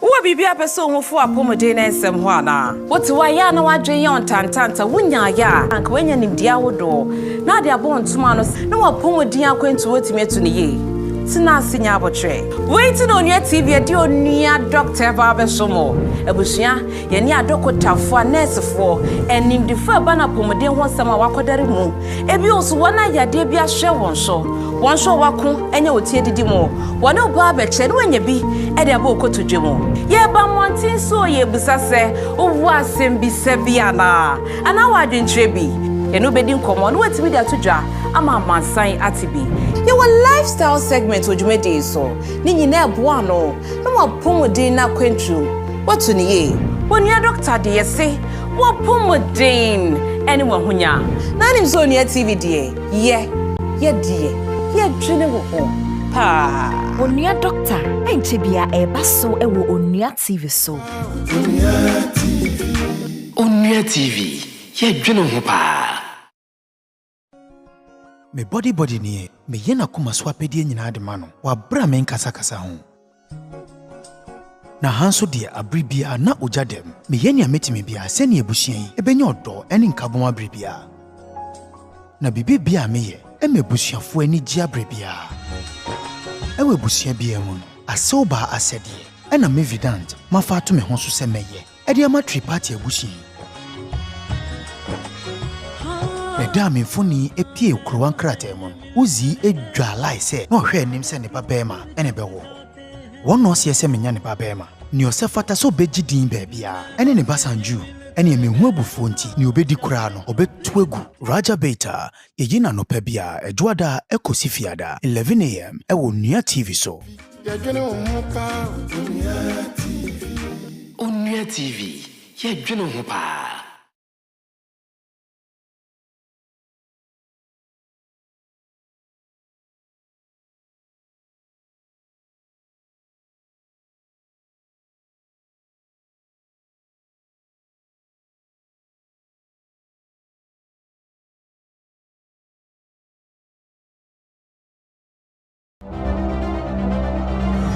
Monso muteche wo ho abra ye di Onua semtiche ebro de etwasem eba nkwamo ye de nsem no enso mo pepepe ye so eni tumidie so ka bna nyamesem eni nana ya opare ho don hore baako wa abra de nsem hia ni fonye ka akoma eso mo edroda kope mefiada prem to bre e wo Onua TV so Onua semtiche wonsem watching Onua semtiche joda kopi mefiada prem to bre e wo Onua TV so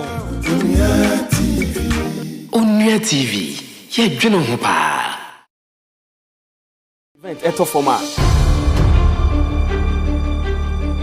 na wo so wonye nchiemu de ese na efata ball. It's a great ball. Enunti Onua All Sports asan ababium. Kaya ho edwo de bia obra ye sinkonwa na de major issues ni nyina ato from Ediamao. Say your goals. Jackson, brilliant. Palmer, the lob's on, and it's in. Of course it is. Say your saves. Opportunity shot takes a deflection. It's the crossbar and the rebound. What a save! Say your card. To pick up the ball there, Sharon, and then Sharon got really. Nina, Onua All Sports. English Premier League, the German Bundesliga, Italian Serie A, the French Ligue 1, and the Spanish Premier La Liga EA Sports, Ghana Premier League, Women's League, Champions League, any all sporting disciplines there. And no honey Onua All Sports. Kame, Isaac and San Apija. Minima Apija for Solomon Amanko the Superman. Adipa GH, Niemfa Onua All Sports and Remo. Onua All Sports, Eja Theatre. Onua All Sports, Edwa Debia, 9 p.m. Ewo Onua TV so.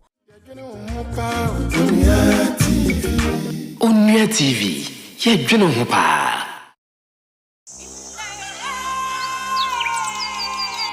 Yensempo!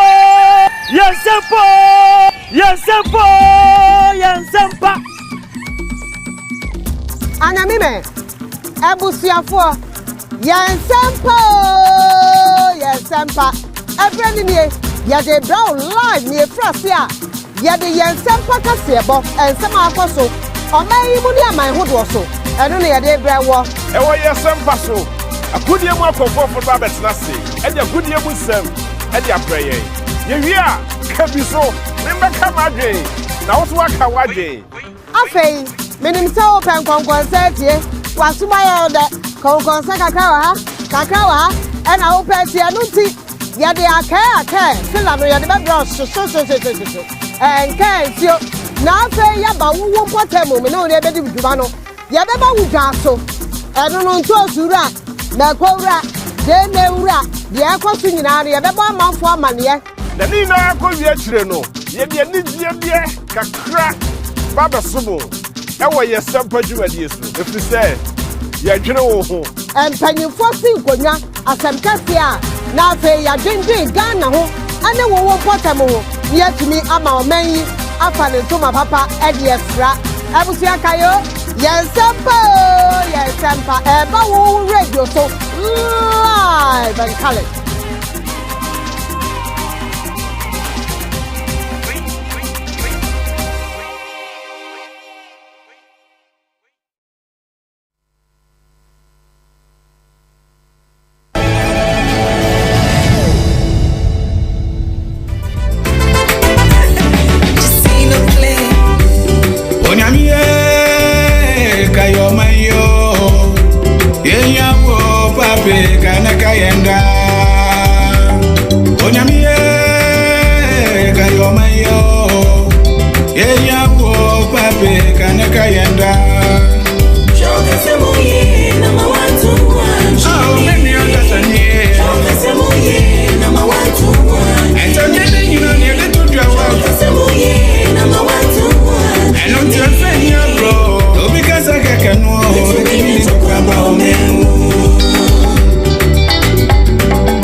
go see she. And I will bring the Brahma with young queen.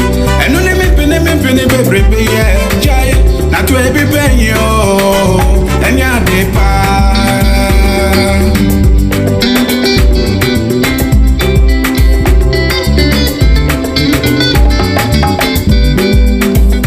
And if you are not you, if I be on such a way, you're just a Dania, me, 27 I am.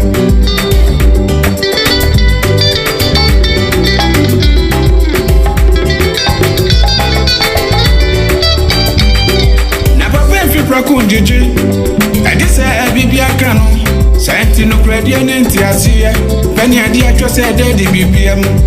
The true question, Nemos a trade treasure and I think I will move back. Basabasayano, you don't say you want your own about mine. I do every pain, and no Tiamo don't need any more kind, and yet talk one. I do every pain, yo, and you're the pa.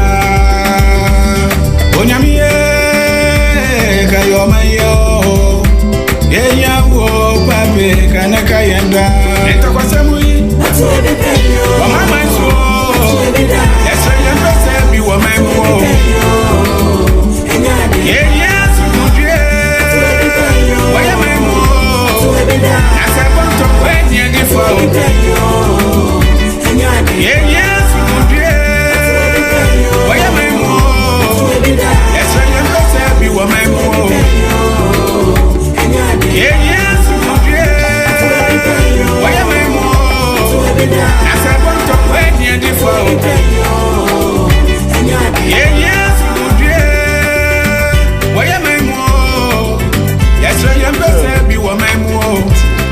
Alright. I'm sorry that say Ekoya say aba mejiri ese bibia boko. Ivan ewaha on the ese wa unim dada. Oye innocent the dino no but innocent pa de menu we onye innocent. Na fe Professor Nana Ama Brown Clocher mpacho o chefix so ba o chefix what I say enti o te ono quantum den wa bim brutal aha Prof University of Ghana Prof Akwaba yeah Captain yeah you shall say that and then the wabam show no so and the wabam show no Professor Bibi Abokoze mo you one day na yin waje nyo na yin waje enyo biaba papa Avan Bibi afai Captain nyame adom o de a prof okosa okochira de ekura be come no me be come no me na eja it's my prof in Shasia Prof Captain but who say University of Ghana lecturers be near other university lecturers across the country when you abre pa de pa no mo yo Captain enimbi anepe michia wetie funyina na michia Ghana funyina so am then first time mama ba Onua TV aha na hu de lecturers wo puepue da ma na hu de enibir aba wo krom ha lecturers wo University of Ghana ya boro 1000 yemu dodo a oboro 250 and ya ba out ya sign a release like this wow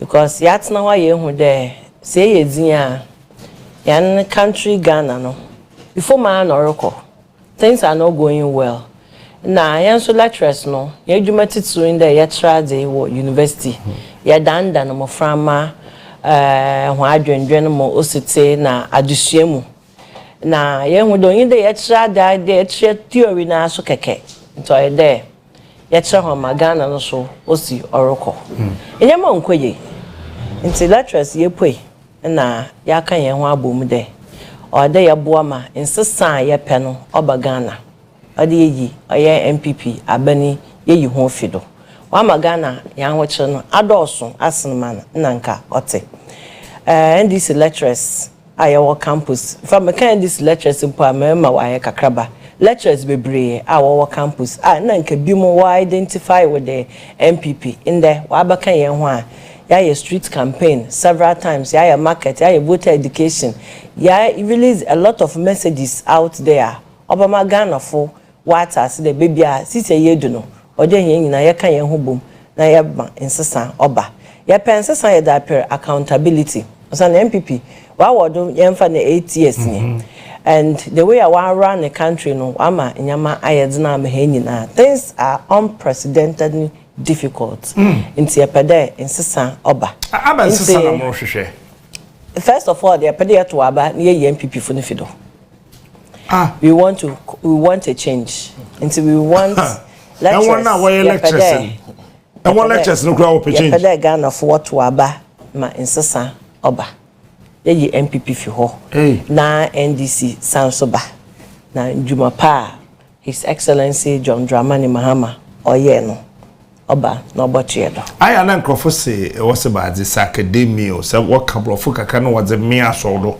na chere won wasem do no koka gide miam zinzinzin pa ansan de tuma kabi eti na yim denka ye party MPP for so what's won ye catch phone na ye won catch phone bo obanden yo medasi bebe I'm there ya Ghana na 2016 yesterday we have the men na I the NDC for very moderate NDC for ntankasa NDC for action oriented NDC waye one tankasa bebe into MPP for bebe be work there we have the men one man on the country ekogu bebe ye wasisiara into enya na ye NDC for campus no to the men enyim na yankasa na afi ye hu de bebia Ghana edu no se yankasa onko ye mfama Ghana fu nyina na yanya Ghana fo so papa biara wa bra yankasa se ya wa ha na 2016 asofo so wanye campaign asofo ntanye partisan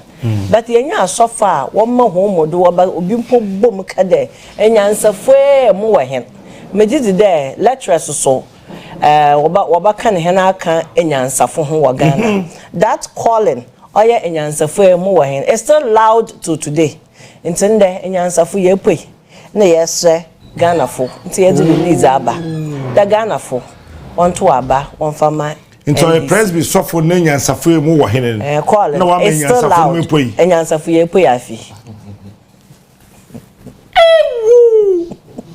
iyo ye bullet o wow. Prof, I many opportunity in Marco almost 9 secondary schools this year.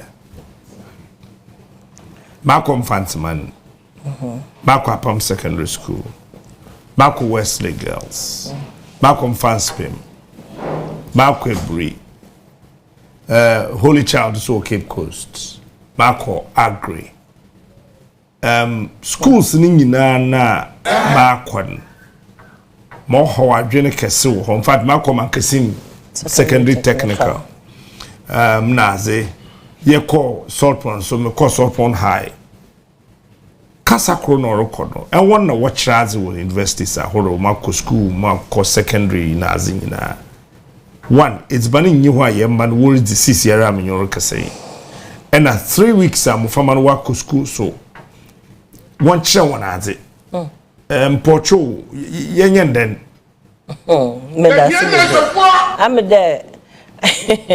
I'm the senior kind of secondary school discussion. Walk many times war Ghana ha at different quarters. Na minimum there NDC what's na asidin wo hu there. Free SHS ne management no on call the way Ghana for per day oko into His Excellency John Dramani Mahama oye pronouncement the oba review free SHS no. I'll mention 3 areas I be review as a teacher and as a member of the NDC. Okay, the review na MPP wa pick the also about council in a Ohawadjun war 2020 election. 3 major areas are oye there yeshe na NDC wa kada review. Ebinyi edibania erike at the since ya ho edizisam no they take stock from central government and so first no enanka one feeding management it's on the school. Into government or the ones cabra one subvention then they manage their own feeding or school hall and they onto them. BBI was central stock in what it's ban if you but it's ban and farman a common one. So the schools used to have their own suppliers and for food in a farman and our school what to manage what the mahono. Mako Fantaman girls to them a mention there a call. A hompo yet to me managing in there or the mama farmer. Into Ezibano side, it will not be from central government again. We will allow the schools to manage one kasa home feeding through the subventional government or the baba on time. We to manage farmer. These are farmer on puberty age adolescents are manana will develop all the reproductive system. Into when Yeziban papa at this time about one. Very much in the future. Fanyama be a politicized yama bebre. But this is causing our children. And already where did ye was secondary school. Only one. Of course, no so yabashania review. Or pay one friend a council, but we will review the school. Yaba review I baby awada one day mnaze. And when they walk or bobado was schools. John Dramani Mahama say oba oboboema free SHS no. Our private schools also will take up this responsibility. Into also will be supported the same way public secondary schools are being supported. Now with our uptake, some of the students now work secondary school, especially with those with boarding facilities, in a day facilities. It will ease burden on the public schools. Now farmer wenya enough classrooms to sit and learn and places to sleep comfortably. Young with them, Obobody was school now, Oyazan, one. The other one, so today, infrastructure. JM, the king of infrastructure development. And to them, wait, the can wait to see the data one. He will continue to build more classrooms, more boarding houses for the schools, in secondary school. And anyway, of course, money, the double track system. No teachers, Nankasa Wabre, Nipa, Obiawa, no limit. Into teachers one child another school management into Minchada because they are not too much. Teachers is the one when you vacation. But the system is planned in such a way that you go on vacation, you rest as a teacher. The children go on vacation, they rest as children. They come back to school at the time where we're school. That double track system, no. It was not helping, or it has not been helping. Into James Oba, double tracking, no so obey if you more in there. Free SHS will be continued, or more continue to our support to free SHS. We, the NDC, believed in the progressively free secondary school. Free SHS has come to stay. DM will only continue, but will make it better. But obey double tracking if you now school fooling now work one time, when you now one time. Teachers, when your vacation, once will rest. Mofama also will rest at the right time, or they will rest on vacation. Now, if you see university education now, then it's there. Some students the pinjan will soon as our Charles university. How when you say, and what's the solution? Let me pick it from secondary school. Okay. To that making Mofama no one decision limited with school. Until they spend very little time with school compared to in the past in your secondary school, your friend's secondary school. And say once you had when we syllabus now from first year to final year, was spending less than 2 years with school. Until we prepare on to the university, over university no, they are virtually empty. Over when you never be brave or the lecturers, ya brave, ya boy, church, someone are there. Lecturers, your teachers, or your lecturers. Until you expect the Obi Obaba University, he comes as a matured student. Until we have to lecture and not teach. But this year we've turned to be teachers and teaching Moframano at Obaba University. Preparation I will pick from secondary school. They are not taught to gain knowledge. What someone had there, one can pass exams, no one from that. Yawaha, and a young there. Watch it, Aban Nankasa, for the first time in the history of Ghana. Aban no author past questions, Odema, secondary school student, that won't see and one control exams. Past questions are used to practice how exams are normally structured and then students were prepare now we share how to answer questions. But in there, what to abandon not to pass questions, or the ma moframan there, once you no fan cultural exam.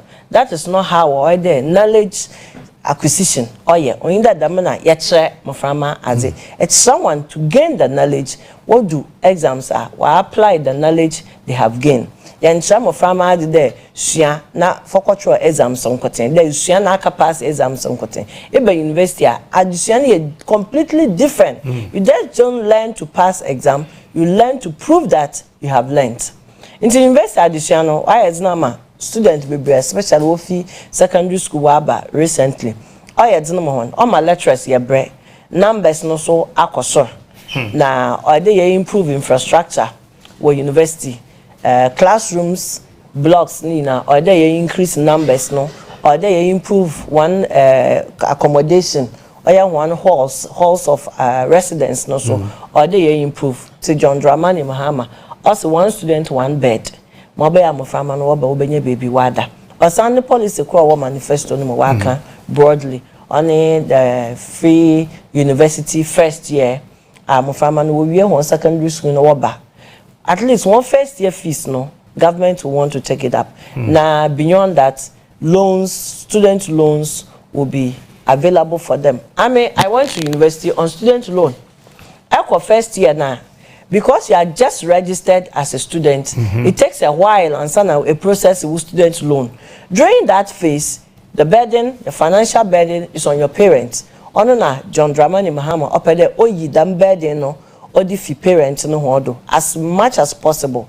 Now they can apply for loan after they are registered as students. Now once I become loan, whether I continue one secondary or university or tertiary education. Or university in Kotem, nursing training college, teachers training college, and polytechnic now technical universities. Nino will be under this particular policy. Mami miso them question is on mami me you want mami miso. Me there lectures majority of lectures who on the forefront of politics. Yeah. You're always on campus no more chance than that. Mon kanche kama mente. About the pan universities lectures are more Ghana han. Mo hu mahama nim kanche. Lecturers are suffering.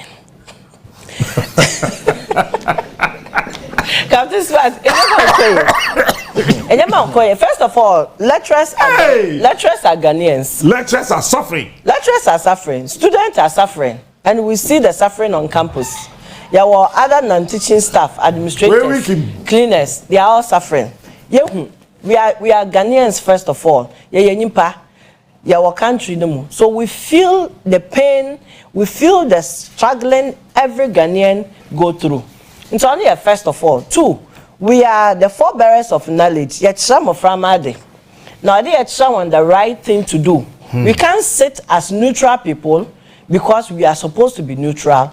We have to come out because a pedi extra hen moframana yetsha ho ade wo classroom no. Ye dey extra on the right thing. Osuan faces over we as a country no we gua. Where are they going with their physics? We teach them the physics. We don't have the government to support them to advance in the science and the technology they are learning in the school. Where would they send it? So we need a government who will be supportive, who will be sensitive to him from me. And the lecturers, the government that will do that, the president that will come back to do that is His Excellency John Dramani Mahama. For 8 years of President Nana-Addo Bawumia administration, one demonstrate this kind of commitment, young youth, young students, can trust in them to advance in their life. You them kind of commitment, no. Changes are the students will be more comfortable going forward. What will ba ma change na yepeneba. Obey ye exam here students no so. Into your side of all Ghanaians and particularly the side of our students to advance the country. Into one so lectures no so or suffer. Yeah, bro, lecturers are suffering. Yako market.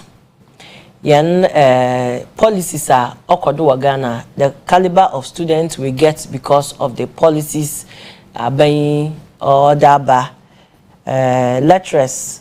We also use the Ghana cedi once we have been proud of our Ghana cedi.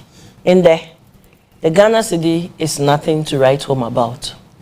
2016, it was 44 cedis to $1. In there, it's over 16 cedi to $1. Let's we equally suffering the inflation issues of the country. Into the change we want is not even personal. It's not about the lecturers themselves. At least, we are at middle income earners, or if not high, if not rated high, or one of the highest, not highest, but in the category of high income learners. But we are suffering. We are suffering. So we stand in for Ghanaians, we stand in for our students to save the nation. Hey! Lecturers are suffering. Now, what kind of suffering a what do I say primary school teacher? A serious so. Now, how are you be saying, Mammy, so about this policy of the Women's Bank? Yeah. England then, I buy. Yeah. Thank you. Can't you cry a bank manager no about for my professor is now. First is the backbone of technology. The policy, our Professor Nana Jane Opoku-Agyeman, also support His Excellency John Dramani Mahama. I'm particularly happy about it. Is the special recognition for women. Yenye me there in Besiafo, titru yabwa economically wofie or community. Sebesia is endowed financially. Obwa fie bebre and obwa community no soma okwenyem. Into the Women's Development Bank is to support women financially to make it in life at home and also propel the family forward and help the community. It's a bank that is coming to support women. First of all, it's a venture that only women will be the managers, to also prove that women can do it. Sure. And do it well. Then the support for women with low interest. So in one category, there's no interest. It's interest-free loan for small amount of monies for usual trading. Then a small amount of interest on it, not the usual bank interest, very little interest for a certain range of loan. Into Mbesiafa banker, my friend, Her Excellency, Professor Nana Jane Opoku-Agyeman, other support His Excellency John Dramani Mahama, the Women's Development Bank, very specific policy for Mbesiafo one can call Mobaya Mbesiafo to one what away trading. Into trading and kakra. Obama Mbesiafo ha brabo akohwenyim.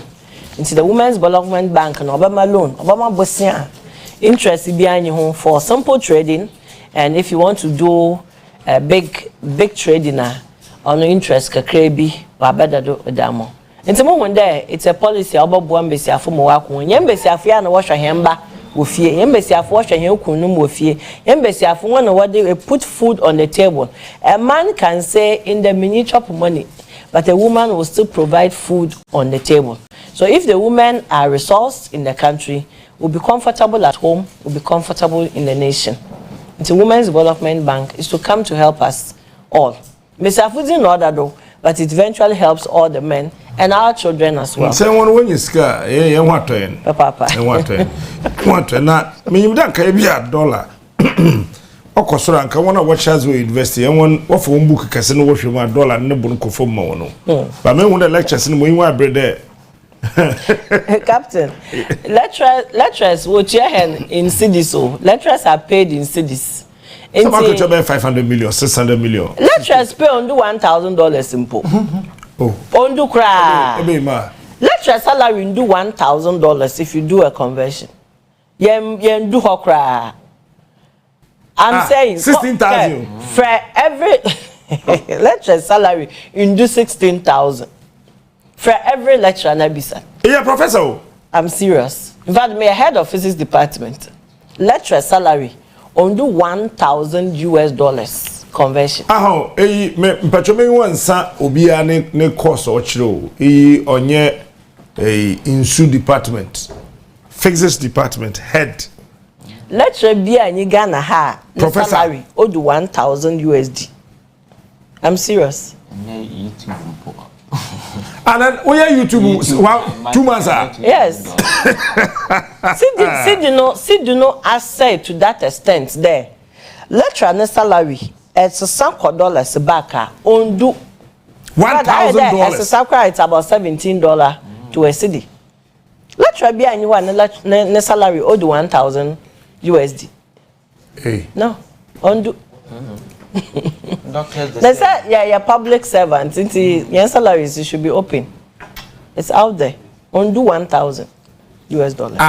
The allowance in Nampo can undo. Professor. The allowance in Naka undo. 16,000 cities here can you? Go to 17,000.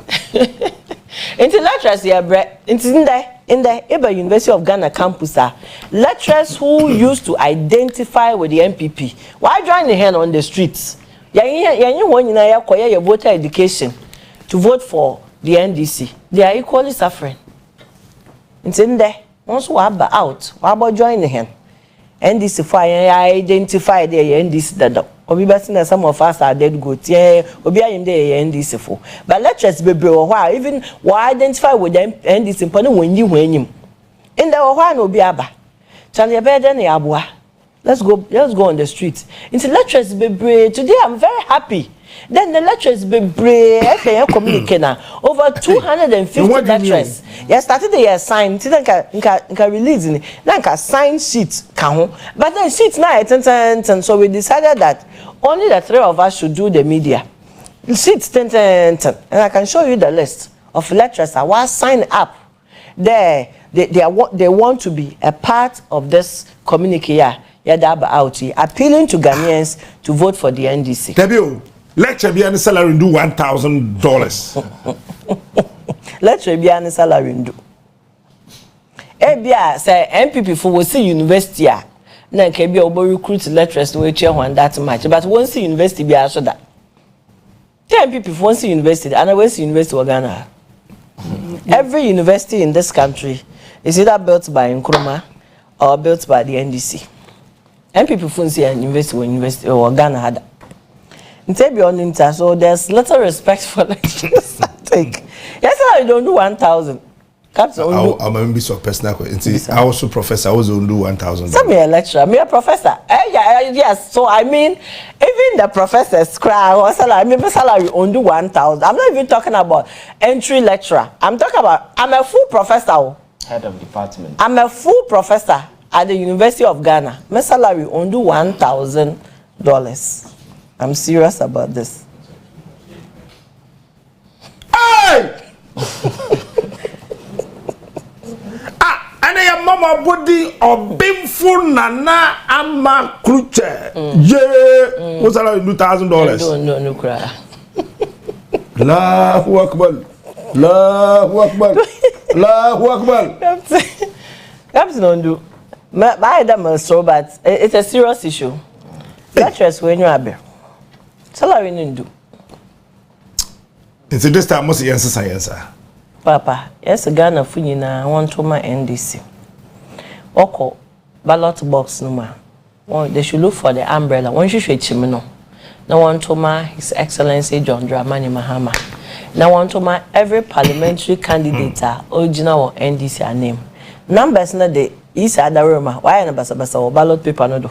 On your problem. 80, 20, 30, baby obi adebia. Yes, Ghana for one should chimino. Now want to see chimino in chat. Na NDC win. They win the majority in parliament. Na more kodosisia or parliament.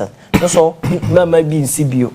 We want a clear majority in parliament. I appeal to all Ghanaians. What to Mama Hama win no? What to Ama ne parliamentary candidate so. NDC a clear majority in parliament. You move government business ahead. Magana so. And you are very, very sure there Mahama can make the lives of lecturers better. I mean, obviously. Yes, na policy on the 24-hour economy. obobo ma Ghana here economy na akwananyim. It will eventually translate into yani kakra bia ye gibiara. We have a value for it. Sika ye gisisi ana edu kokro bo onso wodi. Bosom no on wiempo na wusika no was nti electra na say and another source bia fi baby za ano was am mobochen ibia nti say ye 24-hour economy so je ba no implement the 24-hour economy which we believe is going to be a game changer for the economy where improve yan economic situation CCR. It will eventually translate for lecturers, for our students, and Obia will be comfortable in the country. Finally, Basam Lepedeka. We best na walk crying then. You crying there. Any student, it's any student at our here campuses. Yes, someone there we want for if for nothing at all for accountability. Want to my NDC. If for nothing at all, one can future beyond the campus in T. Want to my NDC. Now, I appeal to all Ghanaians that they should consider the Ayawaso Wagon, the 8 people who lost their life through election 2020, the Ayawaso Wagon incident during the by-election that happened and caused a change. We want to be comfortable in the country, and so they should vote for the NDC, and then these people, they should go for NDC to come back for us to rearrange, to reset the country, as John Mahama has always said it. And for the first time, we want to have a woman vice president. It will be a lesson, it will be a look on for our children, especially our female Messiafono, to see there. Ghana for Messiafoso, but me, I could that. So be over Bessia. Ontoma Jane. Papa. Ontoma John Mahama. Na Jane be vice president. Jane be vice president of Ghana. Yema Messiafono wa hwe Jane ho. Papa. Was ako enyim. Oh, you are. That's it. Oh, you are. But lectures are suffering, Anna. Lectures are suffering. But well, MPP platform, so I'm still on the platforms. I keep telling you.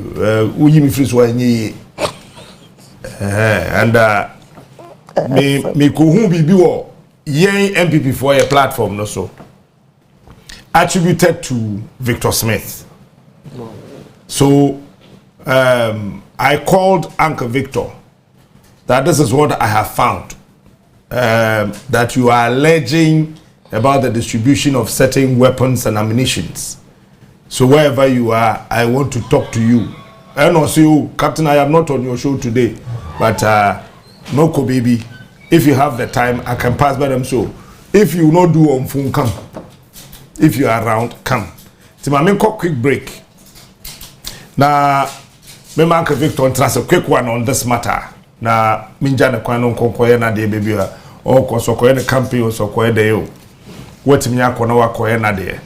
Baby ote we share a platform no so a.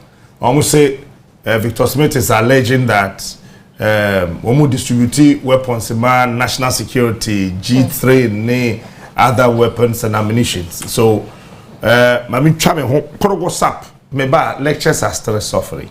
And then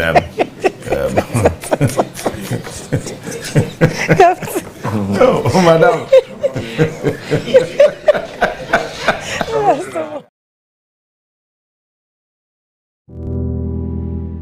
Over the past 7 years, Ghana has witnessed remarkable progress and transformation under the NPP, from education, job creation, infrastructure, and healthcare.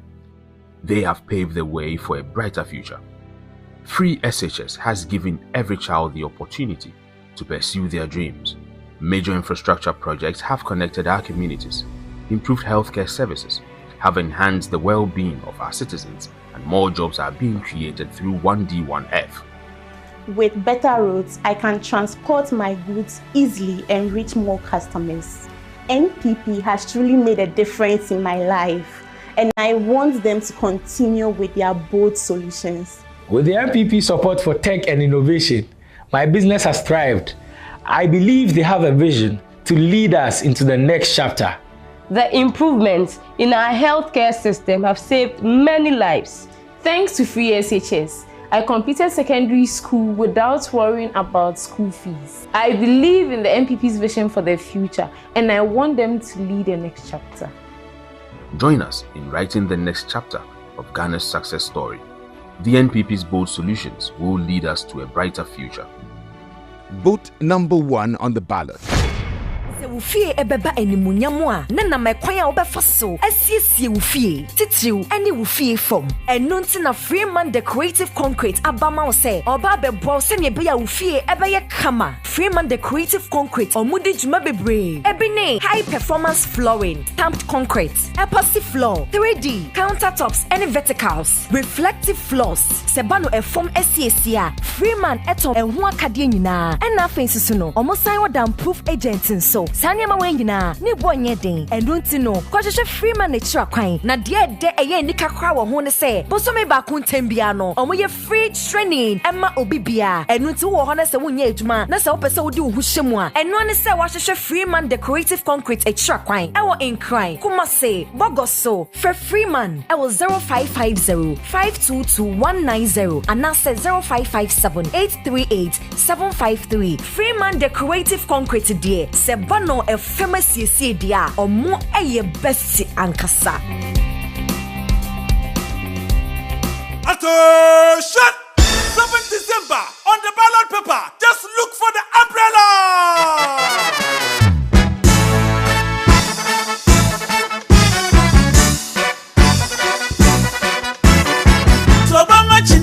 Umbrella katamanso tiwa katamanso vote for the umbrella katamanso tiwa katamanso 7 December umbrella katuwaba toba machinia NDC the umbrella ballot paper niso umbrella eyezi the umbrella NDC eyeza toba machinia umbrella katamanso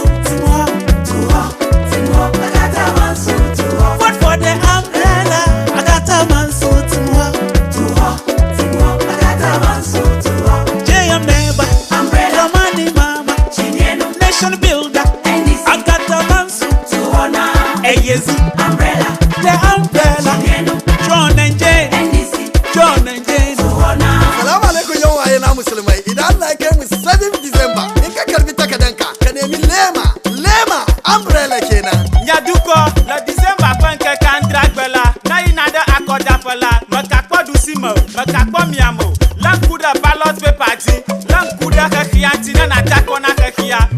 Iyo mire 7 December you going to vote a presidential yede kwa atisa azubio toba machinia umbrella katamanso tiwa katamanso da kwambo ba de lule kam katijaro nkam tu no to vote 7 December you vote me to do mama takaliam la katijarma Yesu mabisi tamlele pa tire kengla tetaye tenengarana His Excellency John Dramani Mahama tawana fagana roma ba ma hantia tie vote bunu bani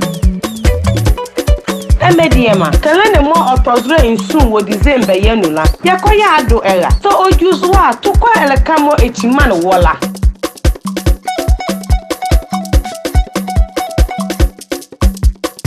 Anyameme 7 December Kaoya ni oya vote mo John Dramani Mahama kakwe ekokura akatariano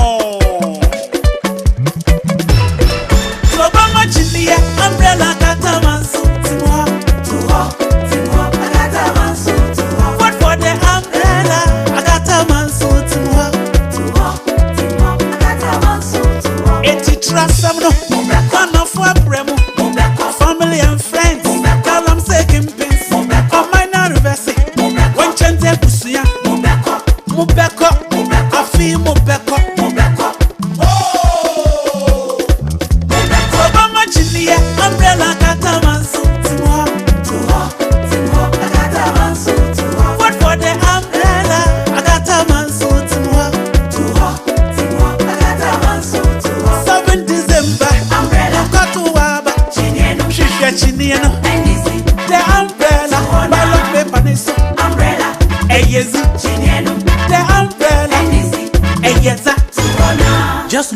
for the umbrella and vote for the umbrella. You dey sleep? That's Madina.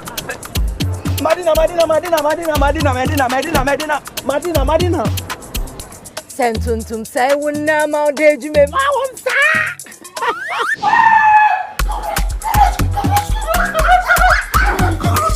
Efrema bema Daniel ba Ma wonsa.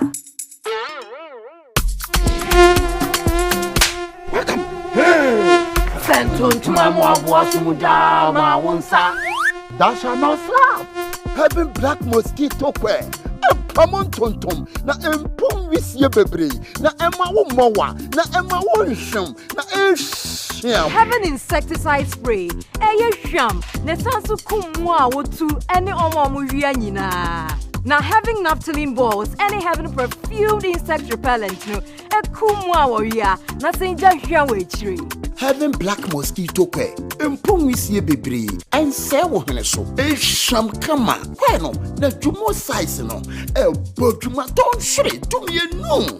And a heaven spray, heaven naphthalene balls, ni perfumed insect repellent no. Kumwa omutu na wa wonam from na senja hwanwechi. Heaven dear bakope. Heaven dear bakope. Heaven dear bakope. Heaven dear bakope. FDA aji edrede krato yatum.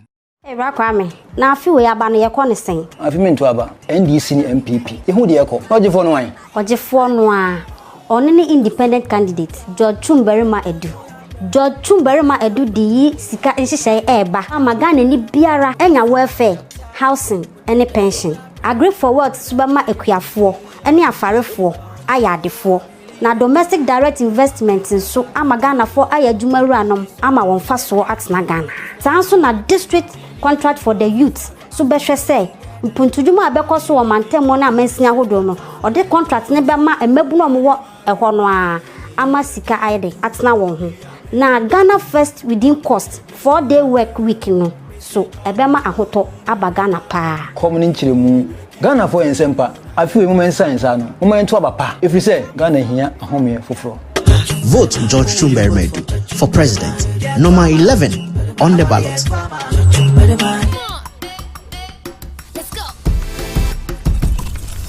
Now what you are so much? Ever send your near my dim ray, shaming crime, a fepa, Mra chamu, me what send your twist no minute me alpha. Fatas to tree away.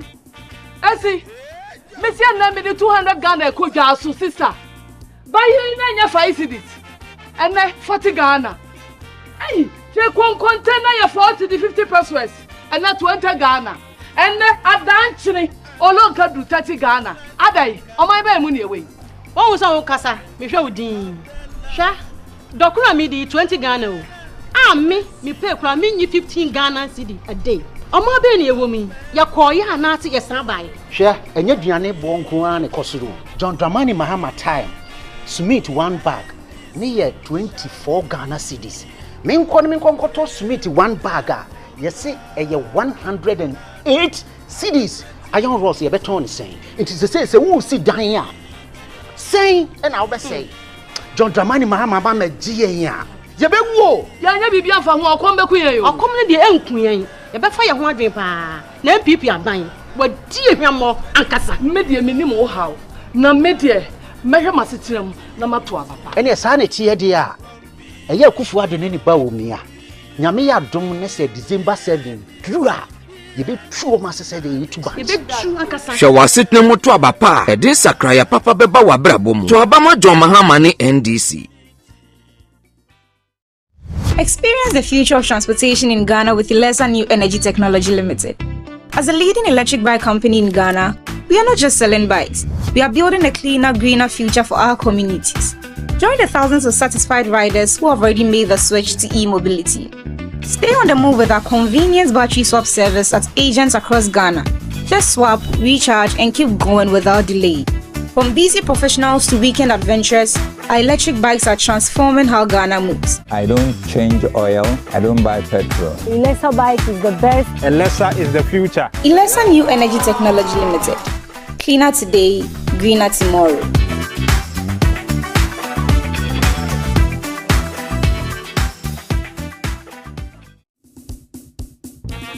Papa Sammy, I beg if you find something small, give us.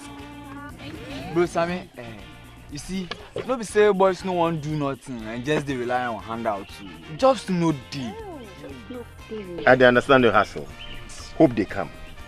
John Mahama they come do the National Apprenticeship program where he go sort you guys. Brother Sammy, wait till be that. John Mahama no say no be everybody way won't work for office. Like me. That one day is true. Under the National Apprenticeship program, young men and women where they won't learn craft will be enrolled under the program and attached to a senior craftsman who will train them for free. I beg you, mechanic day inside.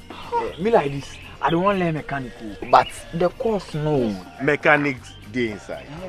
Organizing, dressmaking, fabric making, catering, hairdressing, tiling, painting. What they even sweet about this whole thing, they say, when you plead, the NDC government go make sure say they go give you certificate where you go fit take go look for job anywhere. That's sweet. That's be one waffle. Another one waffle thing be say, when you plead, the NDC government go set you up with startup capital and equipment to make sure you can start your own business. Wow! I dey go shopping my town wait 7th December. Vote for change. Vote for John Mahama and the NDC. Phoenix School. Phoenix School. Madam nyina so akwanya nda de wazamam. Oya omansifu John Dramani Mahama. Nye onyimsefo na Jenopoko Ajeman. The Women's Development Bank the report Drumihen. The Missika Crabbe ya shrunku cram besiafon kwotse na werba ye adwuma wom. The Missika Crabbe benya krabata bebre wa Ghana afane nyina. No boma ya mbosia a insi woka crabbe no osi ho. Na ne tua soze onye zeno kra. Pacho me yetire. Me nso akwanya no wo ho ma me se metimi agibisia bia na. Akwanya wo ho. It's money anu mbesiafo. Money anu metiriafo. Mama me mo ekuafo. Mama me ma motonwaze wogom. Mama monye nkrofo ye adwuma. Money anu ma wa school pon. Mama me mo a motonton zama wo online. Ghana mbesiafo nyina wa akwanya de ye benya de misika ne bi. Na yetum ye za ye adwuma atwitwa ye no ho. Na so oban omansefo John Dramani Mahama nye onyimzefo na Jenopoko Ajeman za. Na Ghana mbesiafo nyina bwa shar. So wasit na moto abapa edi sakraya papa beba wabrabom to abama John Mahama ni NDC.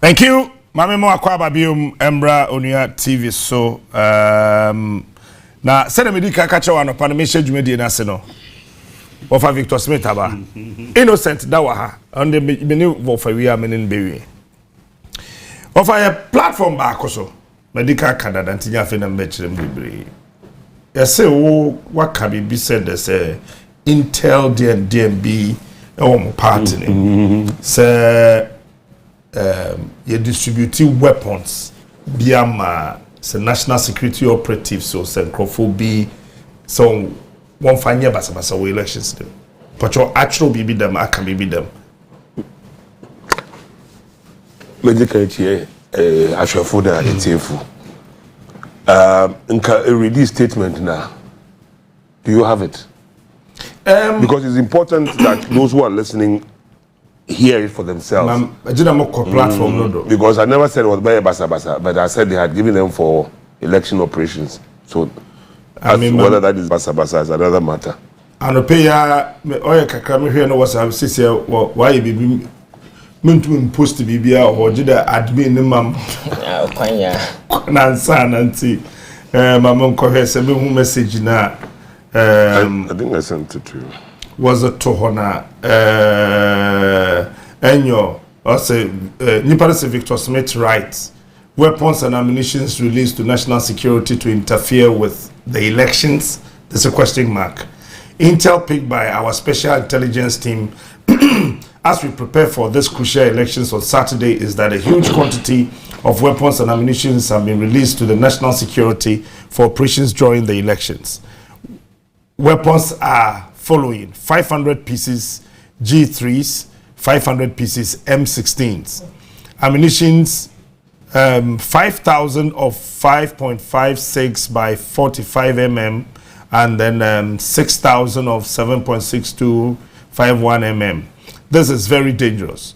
This is a very dangerous development which can plunge the otherwise peaceful nation of Ghana into chaos. The national security outfits and indeed the NPP quasi-military operatives have no role whatsoever in the elections. The Election Security Task Force headed by the IGP is responsible for security at all polling stations.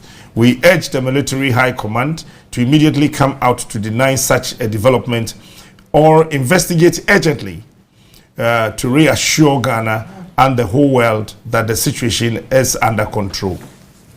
Auna Troy. Yeah, I put that statement out here.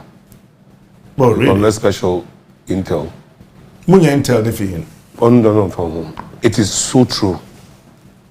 So what I have asked is, Onyendo Kwara, from yesterday, the Ghana Armed Forces in hierarchy won't respond, one can Onyendo Kwara. Because they know it's true. And I sent a copy to the National Security Minister. He tried to rubbish it, and I said that if you care for Ghana, investigate this one. But because the weapons have gone to his outfit or to the coordinator's outfit, question is that, what are those weapons meant for? You are not in charge of the security of the elections. It's the IGP and the task force. So why are they sending them weapons?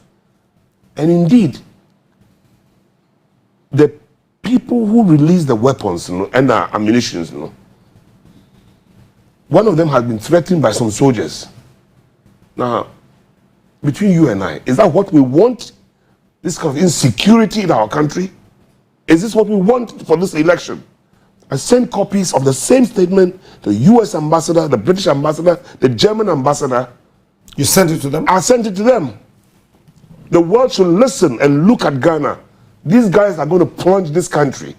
Because of the crime they have committed, they don't want to go. But they will go because the people of Ghana will speak. The monies that want to cross the Kohania on foreign weapons or no weapons. If they try anything silly, there are human beings, Ghanaians in the Ghana Armed Forces, the police everywhere, who are also against them. They know it. They should stop scaring people. They should stop scaring people. If you lose an election and you think you have treated this country fairly, stand up and be counted. If you are afraid of your shadows because you have robbed this country, people have kept $5 million in their bedrooms. That is a small fry. Others have kept more. They caused that huge depreciation of our currency because they were mopping up all the dollars in the system with the stolen money. As a result, we went from where to where. Sometimes I know even what I see.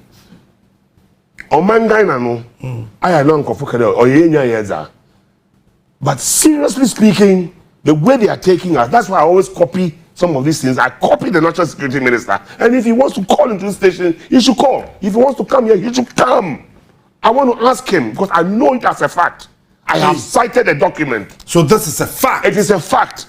Call Agremensa, the public of the Ghana Armed Forces, whether it is not a fact. They will run away. They don't want to talk about it. They actually have moved weapons and these things. Why national security? Azugu type of elections, it's not going to happen again. The Chiman South killing 8 people, it ain't going to happen again. They kill one person and this country is up in flames. Trust me. It will be up in flames, absolutely. The nonsense must stop. They kill one person? One person and the country is up in flames.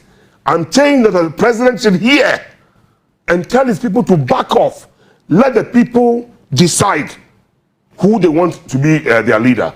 But any attempt to force the issue, to stampede the outcome in their favor so they can hang on using their surrogate Baumia, it's not going to happen. And you bless America, no, maybe some people cannot express it. But I will come and say it. Enough of the nonsense. I don't want to be in power for being in power's sake. Okay. People are suffering. Things are going wrong. COVID money was shared among NPP apparatchiks. Why? Paulu Budam, Almost $12 million. They cannot account for it. Whose money? What is going on? What is going on? And then people just pay small lip service and then you do radio interviews. People should speak up. Are they? The people are afraid. Are they? No, but the people will vote on that day. But they shouldn't try to subvert the will of the people. Because that is where the fires will come. They will get it in abundance. Hey. There are people in the Ghana Armed Forces and police who are just waiting for them to make the wrong move. So they shouldn't go down that route. Honestly, remember to hand then. I said, who ain't be them? Mwana open the weird and why ain't be pen? Welcome Nipa. The president never even made one comment about those who were killed. Aya also came and went. We had a short committee, recommendations here and there. People are just walking and doing things with impunity. This government, Galamsey, call Professor, what's his name? Frimpong Boateng. You make him chairman of the Interministerial Committee on Galamsey. He tries to stop somebody who was causing mayhem in the environment in somewhere in the western region, Menfi or some place like that. He tries to stop it, and Gabi Ochidaku calls him and tells him to back off. Minister. So he calls off the phone and calls Mr. President, Nana Akufo-Addo, and tells him that this is what is happening, and I'm in charge as the chairman. I have to do my job. The president said, "Oh, the Jamenka." So the people should continue destroying the country. Hey, Ghana, why did we wash our face up or what? And Bawumia had and his team have the nerve to come to Ghanaians and say, "Give me your power again. Give me vote to become your president." What? Ghanaians are very peaceful and quiet people, but the day that we will blow, we will pass Kenya. Out of frustration and anger. People are hungry.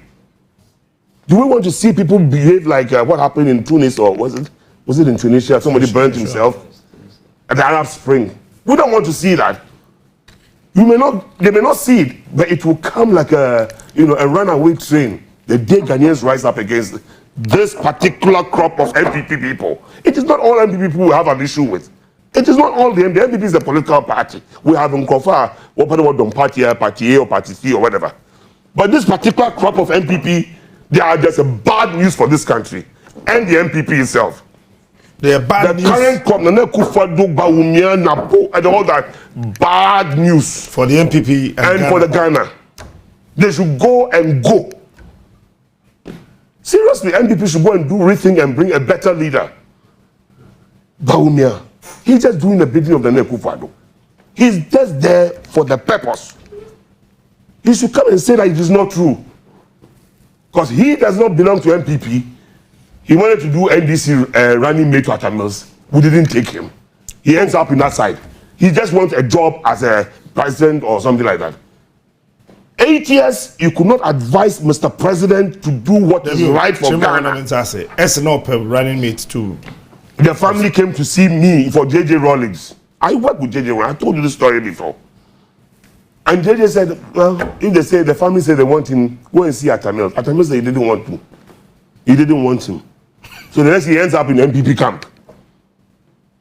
Now, he thinks he owes Mr.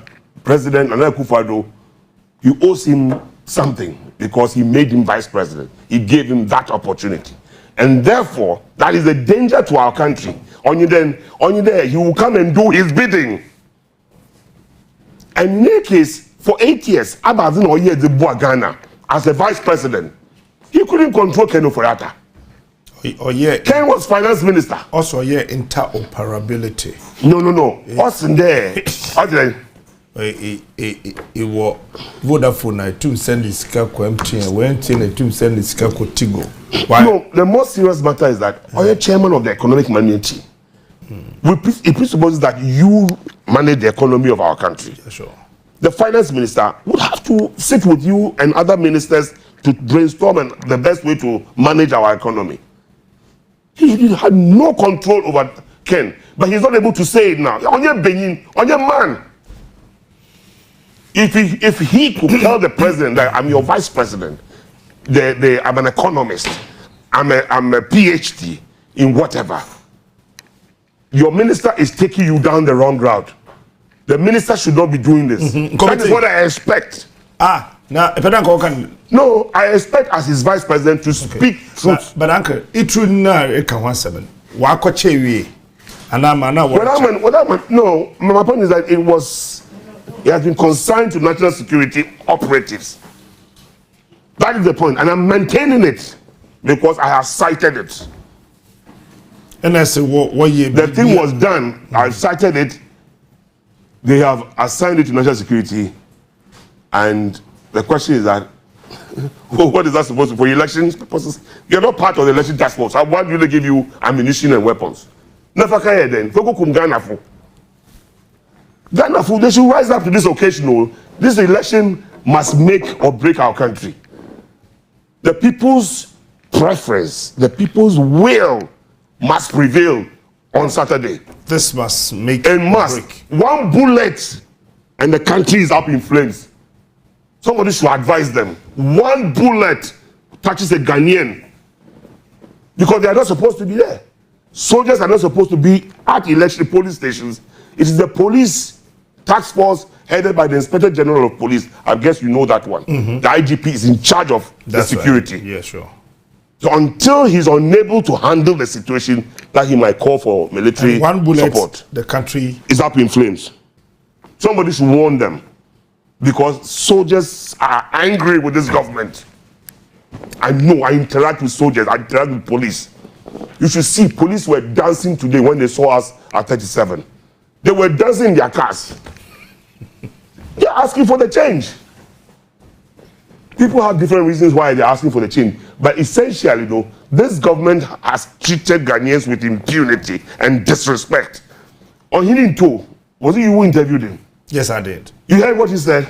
That the MPP will never respect Ghanaians if you gave power to this crop of MPP, for what they have done to Ghana. He said it and emphasized it. I have that video. You were interviewing, you were asking him, and he was saying the same thing. This is their general secretary before, MPP man. They are not correct him. Nana Akufo-Addo has failed.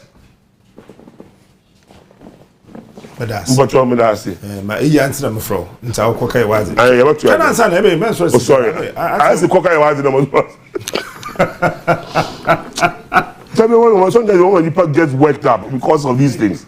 Okay. Eti me patcho me dan me ho abasisi ananka etimi akona me ne Ivan ato aso.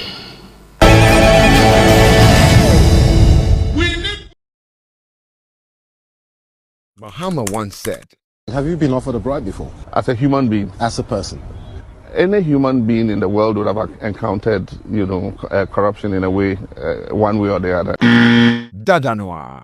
On December 7th, vote for integrity, competency, and development.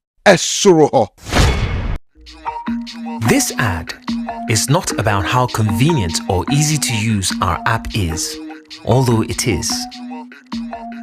It's not about how accessible our loans are, although they are.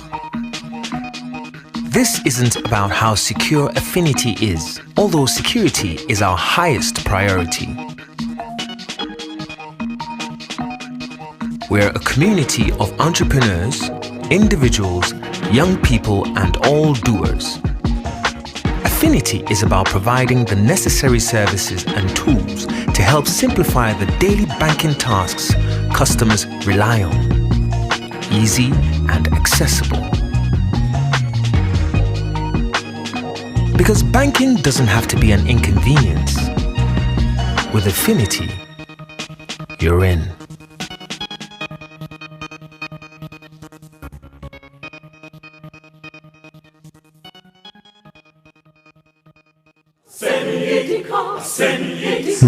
My brothers and sisters, at a time when we are suffering due to the bad policies of the Baumia-led economic management team, leading figures of the NPP like Chairman Wontumi are destroying our water bodies in search of gold to satisfy their greed. To add insult to injury, they openly brandish their ill-gotten wealth which they acquired from poisoning our water bodies in our faces and mock us on top of it. When your friend gold, when your friend gold when you te so no when you te so sika kokko etinya krata no a ye wono ekura ye na ma Ghana enya sika o what just say when your friend gold what just say and it's a solid money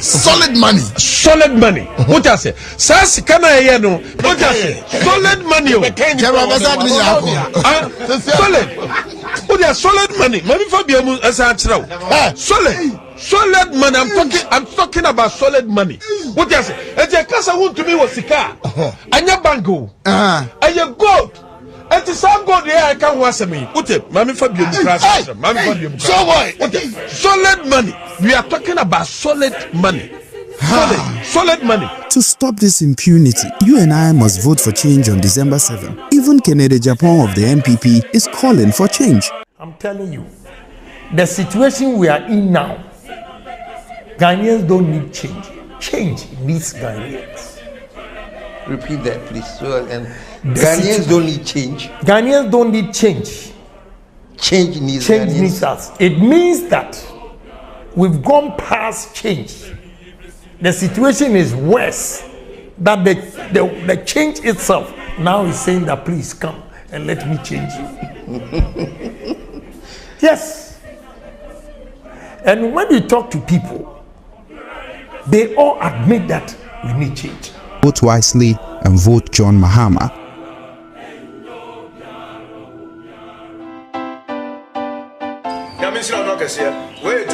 Travel for Job and Estate Agency. Travel agent Kasiampa Edin Putuko Kwalbucheko Yajuma HOV. Open Canada, UK, Australia, all the single state. We have 62 countries. So go school. So one go school. So table of four. So on table of four. Once I open so quick man kwa de Brajovi. Shefia Mijina Munina HOV real estate. Fien o pasasiato. Opadato na de ye emu pem so sambre pa de nipa bebre ene de wutu konkal boche okoye djuma ya so ohefa atonsu Kumasi Monaco direct opposite of the old MTN office Obafre Accra ohefa Medina main station echi old Macom no adjacent Abronsebi ya tro home God with that plaza ya wasiepe takrade market circle ho secondary trotro station and udu techima so techima central market and tumafola no so ebi o manone opese for onipa braw o kata o dubai yevisa no wa unya accommodation unya ticket unya insurance you need not to go to anywhere come to Jovi and your dream will come true can Jovi ni ajuso say yankasa and your dobeko God will bless you bye bye.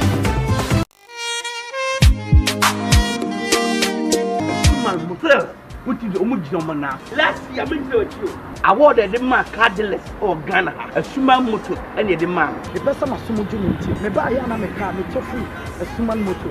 Because of so what you can't you have track to be more help. I have to tell Abbey because of good car. A Suman motor, no accident, the car no accident. So better or car, so better or swap or car. Let's no motors ready to help you. What the car, but if you for FGR, Manasseh, person by boss I can do. Into the car by open so Mr. Fabre Suman motor, I'm not on car. Me, a small motor is me never car that. I say institutions for be a here, a be a car, a your share. What the KBS when it's Punyanka, a Suman motors, Onsa, Ebecaudi. A Suman Motors, a Hannah Captain Smart, a Tony Cars. The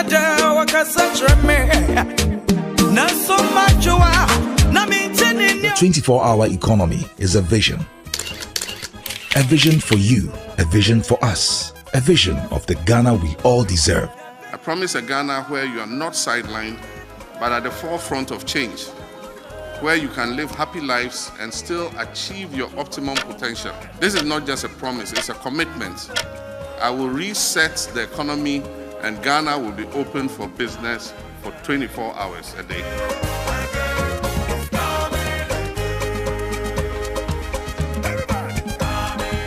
I've been talking about this 24-hour economy.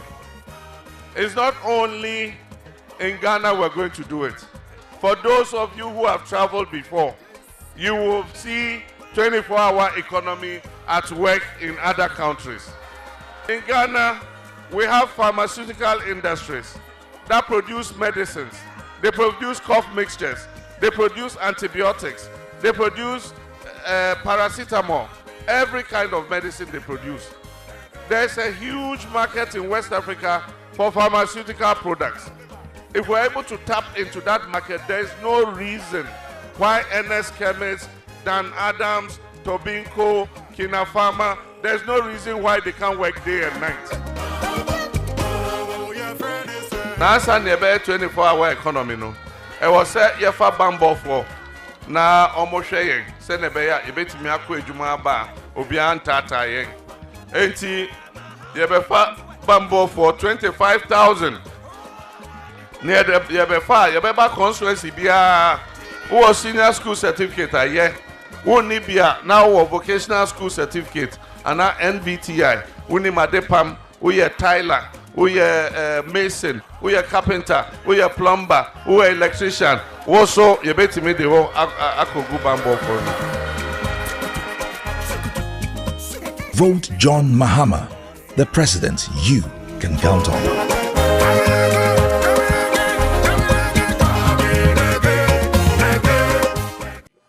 A fade you almost disika ebe tomadwene. I'm one so o de ya chino command fiance one. Last minute ya disika kakra bi ba ye beto wadwene. This time mama yanchiro madwene se yanchiro mu se.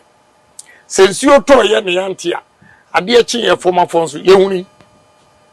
Enti ubesi ye so anka ahye ye ma mfianso ye ma padwuma ye nya bi police ye nya bi migration ye nya bi fire service ye nya bi prisons ye nya bi teaching ye nya bi nursing ye nya bi local government ye nya bi ena ebi ni muton wo delegate wo ko padwuma ma abakora ye sit you 10,000 because Bolga Upper East one of the regional executives catch them say ne bagel or pay police a man kura omo jeni 10,000 Ghana cedi enso wo enya dwuma na amane bas te momma obi obetimi ama adwuma ba adwuma owa ehia so boko tua sika.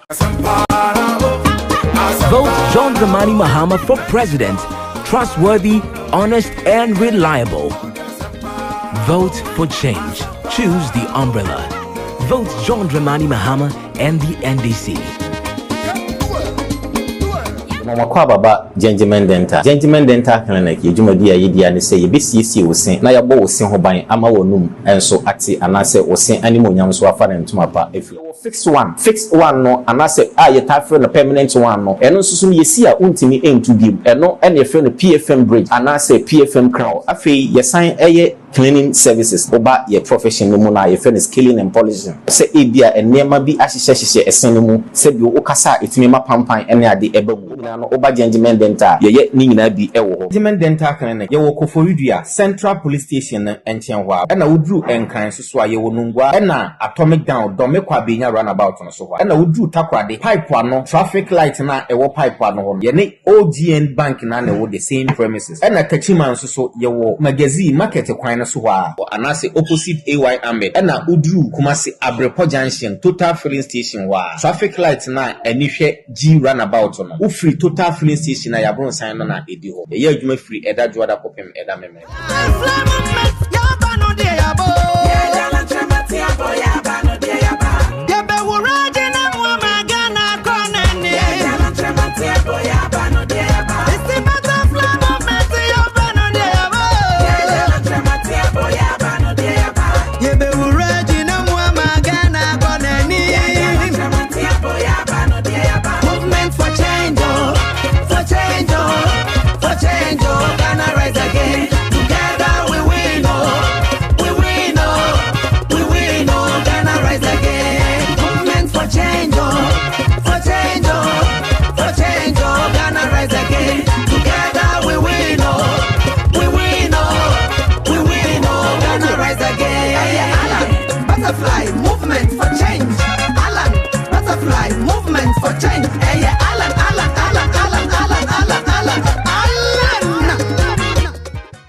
Kwame na afi we aba na yekọ ne sen afi me nto aba NDC ni MPP ehu de yekọ ogefo no wan ogefo no a oni ni independent candidate George Chumberima Edu di sika nhyehyɛ eba amagana ni biara enya welfare housing any pension agree for work subama ekuafo ene afarefo ayadefo na domestic direct investments nso ama Ghana for ayadwumaru anom ama won fa so atena Ghana sanso na district contract for the youth so behwe say mpuntudwuma abekọ so wo mantemo na amansinya hodo no ode contract ne be ma emabunu omwo ehọ no a ama sika aide atena won ho na Ghana first within cost 4-day work week no so ebema ahoto aba Ghana pa komuni nchiremu Ghana for ensempa afi we moment science ano moment to abapa if you say Ghana hia ahome foforo.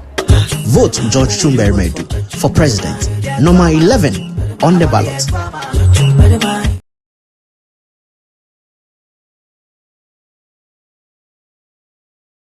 Erosor and a pay to be around in Yaza or the phone, many papi. Nemesi, Minyo Biara Beshamum Crano, kept me there, and Brabaya, a best shower danasi. Mob woe, none summer waste sin, Yachi pay, Ebise bisa no one some, na yazi iya no abro. Zoru Kodo, who won't quadron, Yazi yanning in ara akaho, Zabro. Oning za. Oshamun Cranman a pebiaran, Mosurf Mimpum, Namaba, Wabuano. Bakamo and a pebiara, over on Manbapa Morning Show to Connects 97.1. Yanyumanam.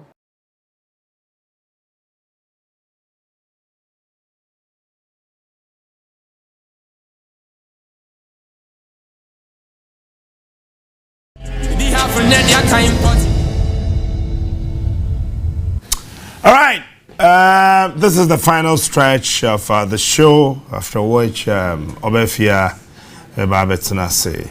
Innocent. Captain.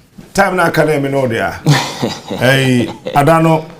Because I said that, no hinting to buy bisa one question per. Nature said no one no. Tiano paid the Dimbusan said to say. Yeah, madam. Oh, yeah. Don't worry, dear. Na, just say, yeah. Be sure so what in some be the last 1 week the name of food and this one, but Charlie, yeah, young kind of menu, yeah, Marantia, yeah, Markokra. Tid your mind quipa, auntie, yen pony, na your mother, to say. An internet, there be out here, an internet, there be a num radio, so any TV, so yeah, can because Captain, so had a trajectory again and Namus, yeah. There is no future for kids, for the unborn generation, because like I just said, future now who know. Some people have decided say amode and nebesi come to finance their dying days orgies and fantasies. Or no oh and no or their nesi come at their gina near akwasa craboni or tifia or be no and I just say fian sass and near or tongue a d or he doesn't care. That is what Akufo-Addo has done to this country. And we are dealing with a cartel of unintelligent criminals. They are very arrogant and very destructive. Criminal on your intelligence. Criminals are intelligent. And they are very arrogant and destructive. That also crap. The last 8 years, Captain. But that's a commercial. They are very, very, very arrogant. The arrogance of power, no, you can feel it. It's palpable, it's touchable. Because my culture say in governance, no, we are buying we are the radio ya otisi upon yumbina winya message Captain Yuma will be member and yes say because our way woma utie you don't even go there again because nipa na we yuma momo. But there is something we call foolish belligerence.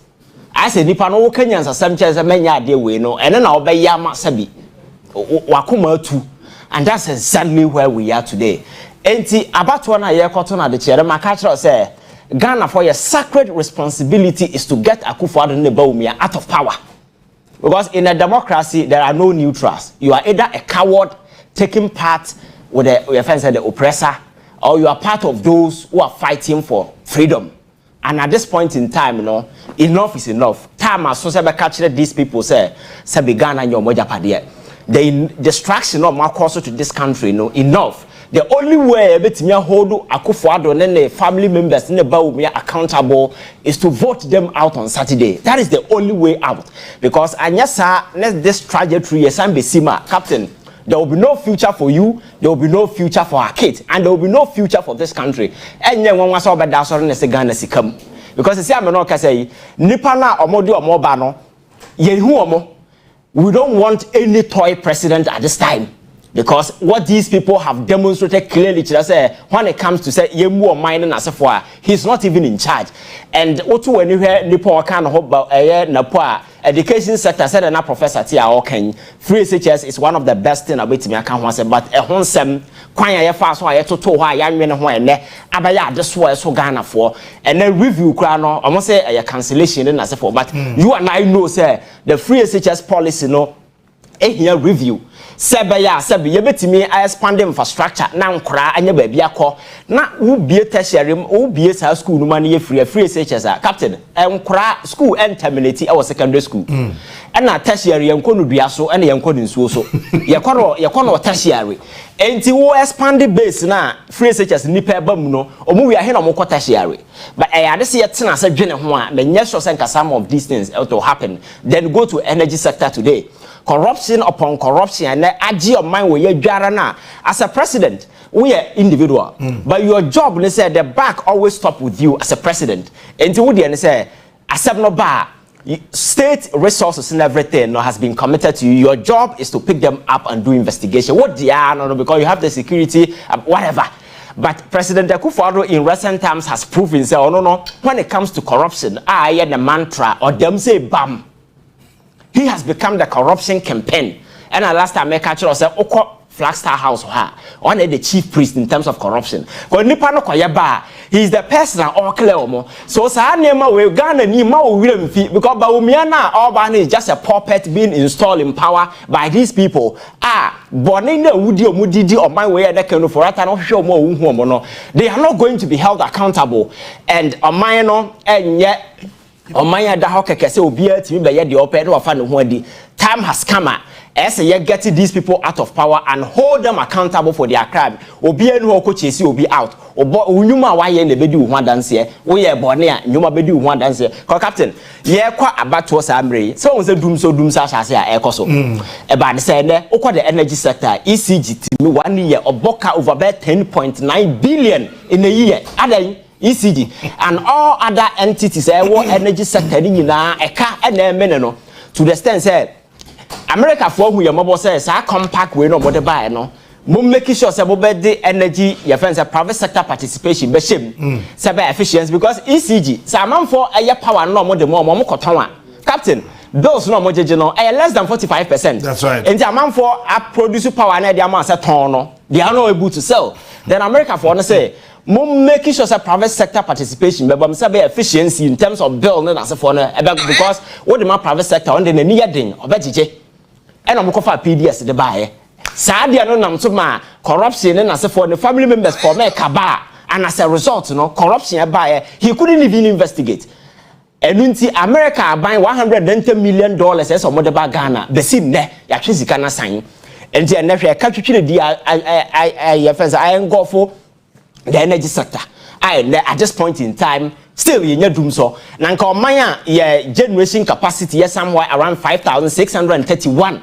Now your peak day, no, you use 3,600. No, about the same as your doom so. Because we are owning the IPPs. Yet you are moka yentia. Now no matter say or more president Kasase. I buy at your moka over $2.2 billion. Don't forget, say, $3 billion from IMF. And this would you be 2.2 billion. And you can imagine the amount of money I can't answer. That's right. And the energy sector is in crisis. And this particular sector was managed by the same Nepo. Odi Baumiachi also president daddy. That is what I'm saying, sir. We don't want no toy president and jokers at this time because Ghana, yes, it's at the crossroad. Oh, Captain, just air time. Because when the president says Martina Wafidi so catch us say Ghana is a serious country. Now MPP ne Baumia or more respect for the people of this country. And Baumia will come nowhere as a president daddy. Okay. Because Nema I see Okroma. What am I so soon na kwatna home kakra. Na fi atago mi wi na msa no metna ha. Mate. Na fi wi ani atwa so. Asen ne kokwa ba so kakra. Toy president say just one bullet. Lecturers are suffering. We'll be right back.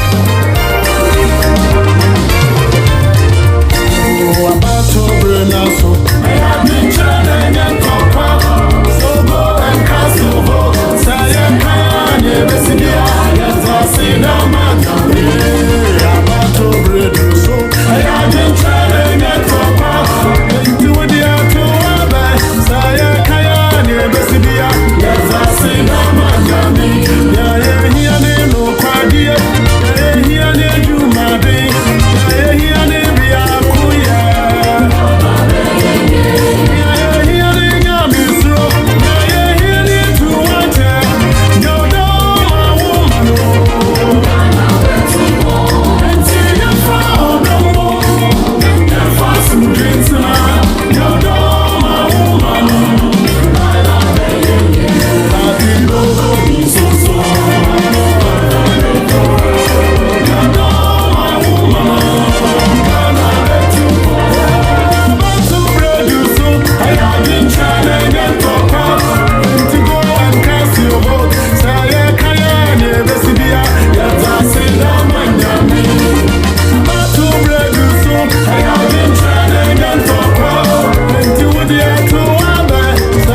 ya sign emamo akwa babiem de ba Onua TV so Onua Maakye eno ani guso a wo hwe we ye quick one ye wi a because jo be sign Vincent Atwaso kosise dubako ebebo eye cash out ene eye bradada Roma anopai mwatie guso ama ayefe ayede mesre senka director akwanya ohodmo a ye mo ba ko ansa na ya to interview no so wadaroma ye hwese mama ya che ba ko anopai ansa na ye dikan atwa so nti eye star 439 hash star 439 hash yeah the 5 Ghana cedi beko option number 3 honum na unsabe tumi aka first person the benya 1000 second 2000 na kosi se ye bebo ebewie enti mama mi nkodi apomode ho nkomo emra ye ba ye behwese ye beche bi ansa na kojo asan abeto so edi amanti anopai nanka nro na ese nko ba so nro ye bo ni hyewunti ye nebna brada de ya nanka ye nheda enhu currency ko anse ne ye hunu ewa ha mi right saying boko de doctor ho ye ka je nta mi mpe obi ana so odin yo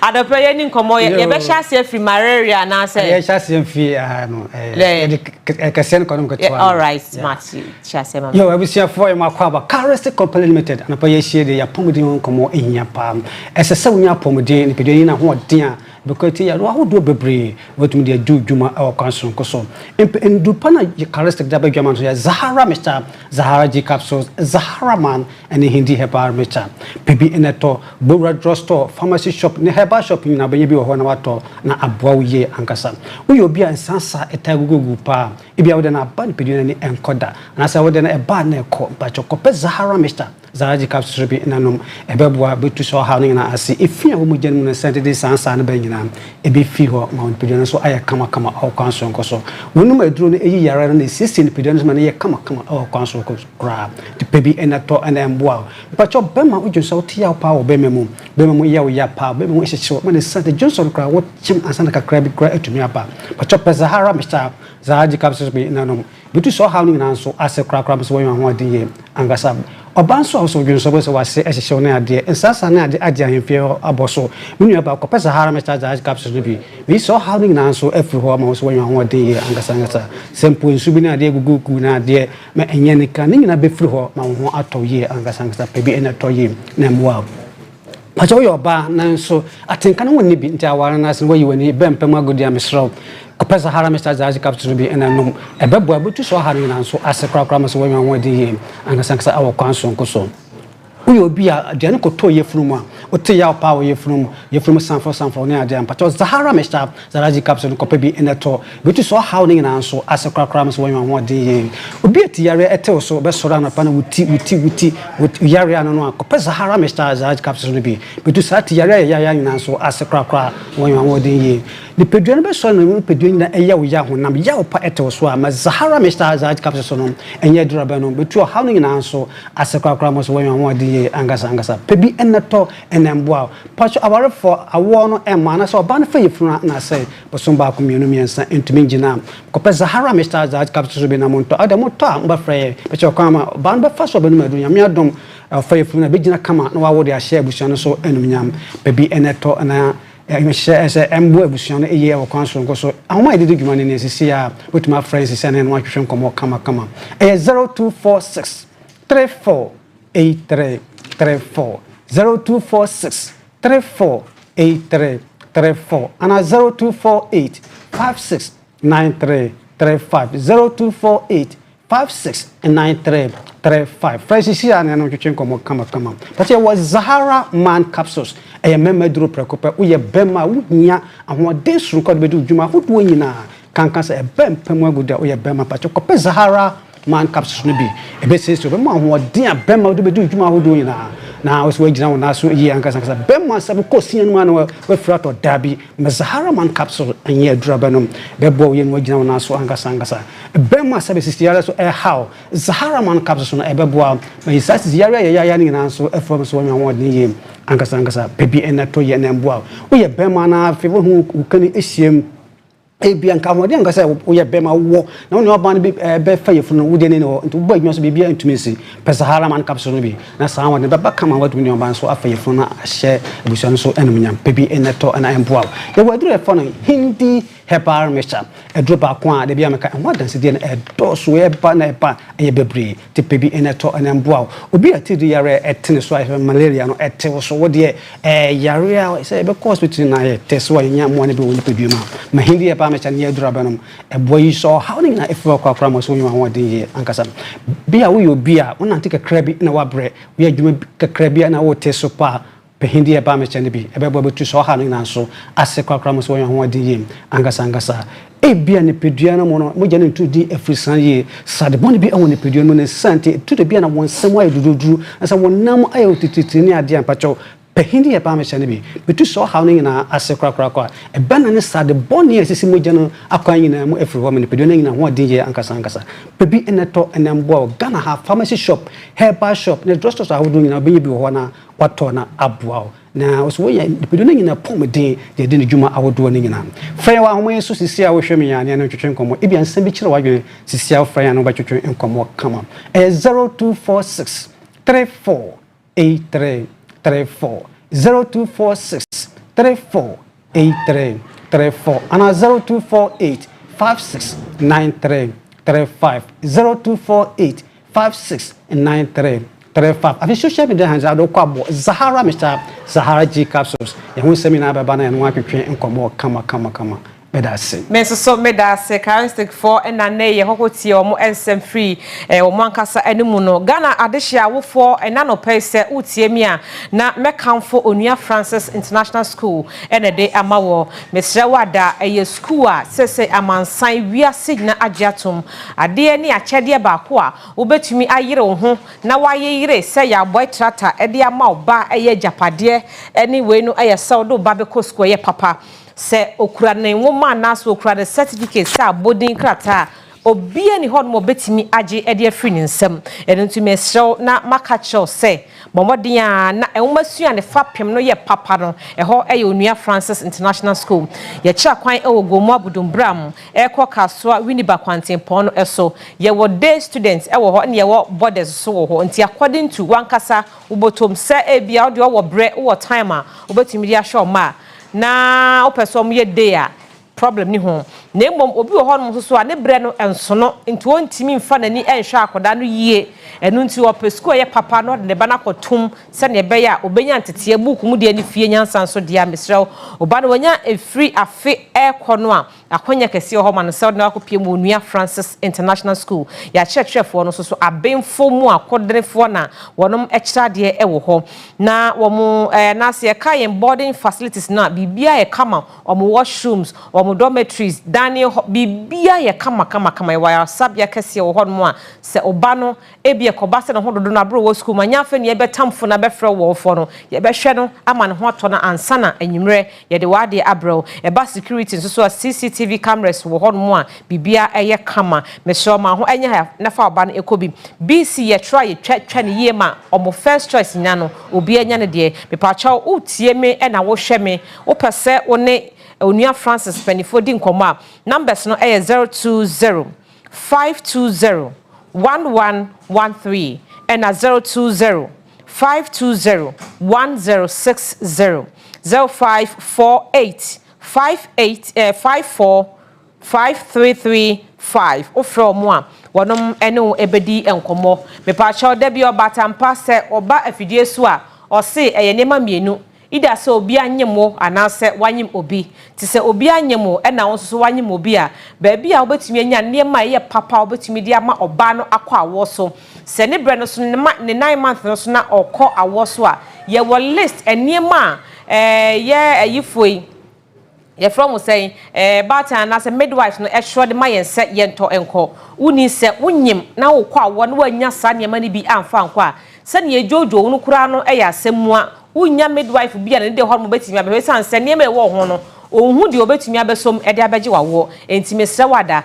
obatampa madake wa hyase eye promotion enti de hia ne se ukura 690 5 Ghana cedis. Ubenya enkwada no welcome dresses just say that bibia umehia de asiesie akoda no abra yaje na wo edna bas asiso no akwanya wo ho ema so betumi de ato e na wo oba no nso niema obehia e de akwa asabia no nso akwanya wo ho ma se wo de sa 695 Ghana cedis no ebetobi na wo ho atumi atowo babia wo bia obatampa se wo ye delivery nti ha wo ho de hia no so be send o sika no na wo de reference number aka ho wo ho a ode wade ebebro na nso so atumi asom me so eno obatampa be kasa na no pay ya number no eye 054 0777 590 and 0559 189 ofro batampa wono ebedi enkomo na yacha so da se matoa so edi efri ho afi ene so ebraso yenkwaji apomode onsem kakrai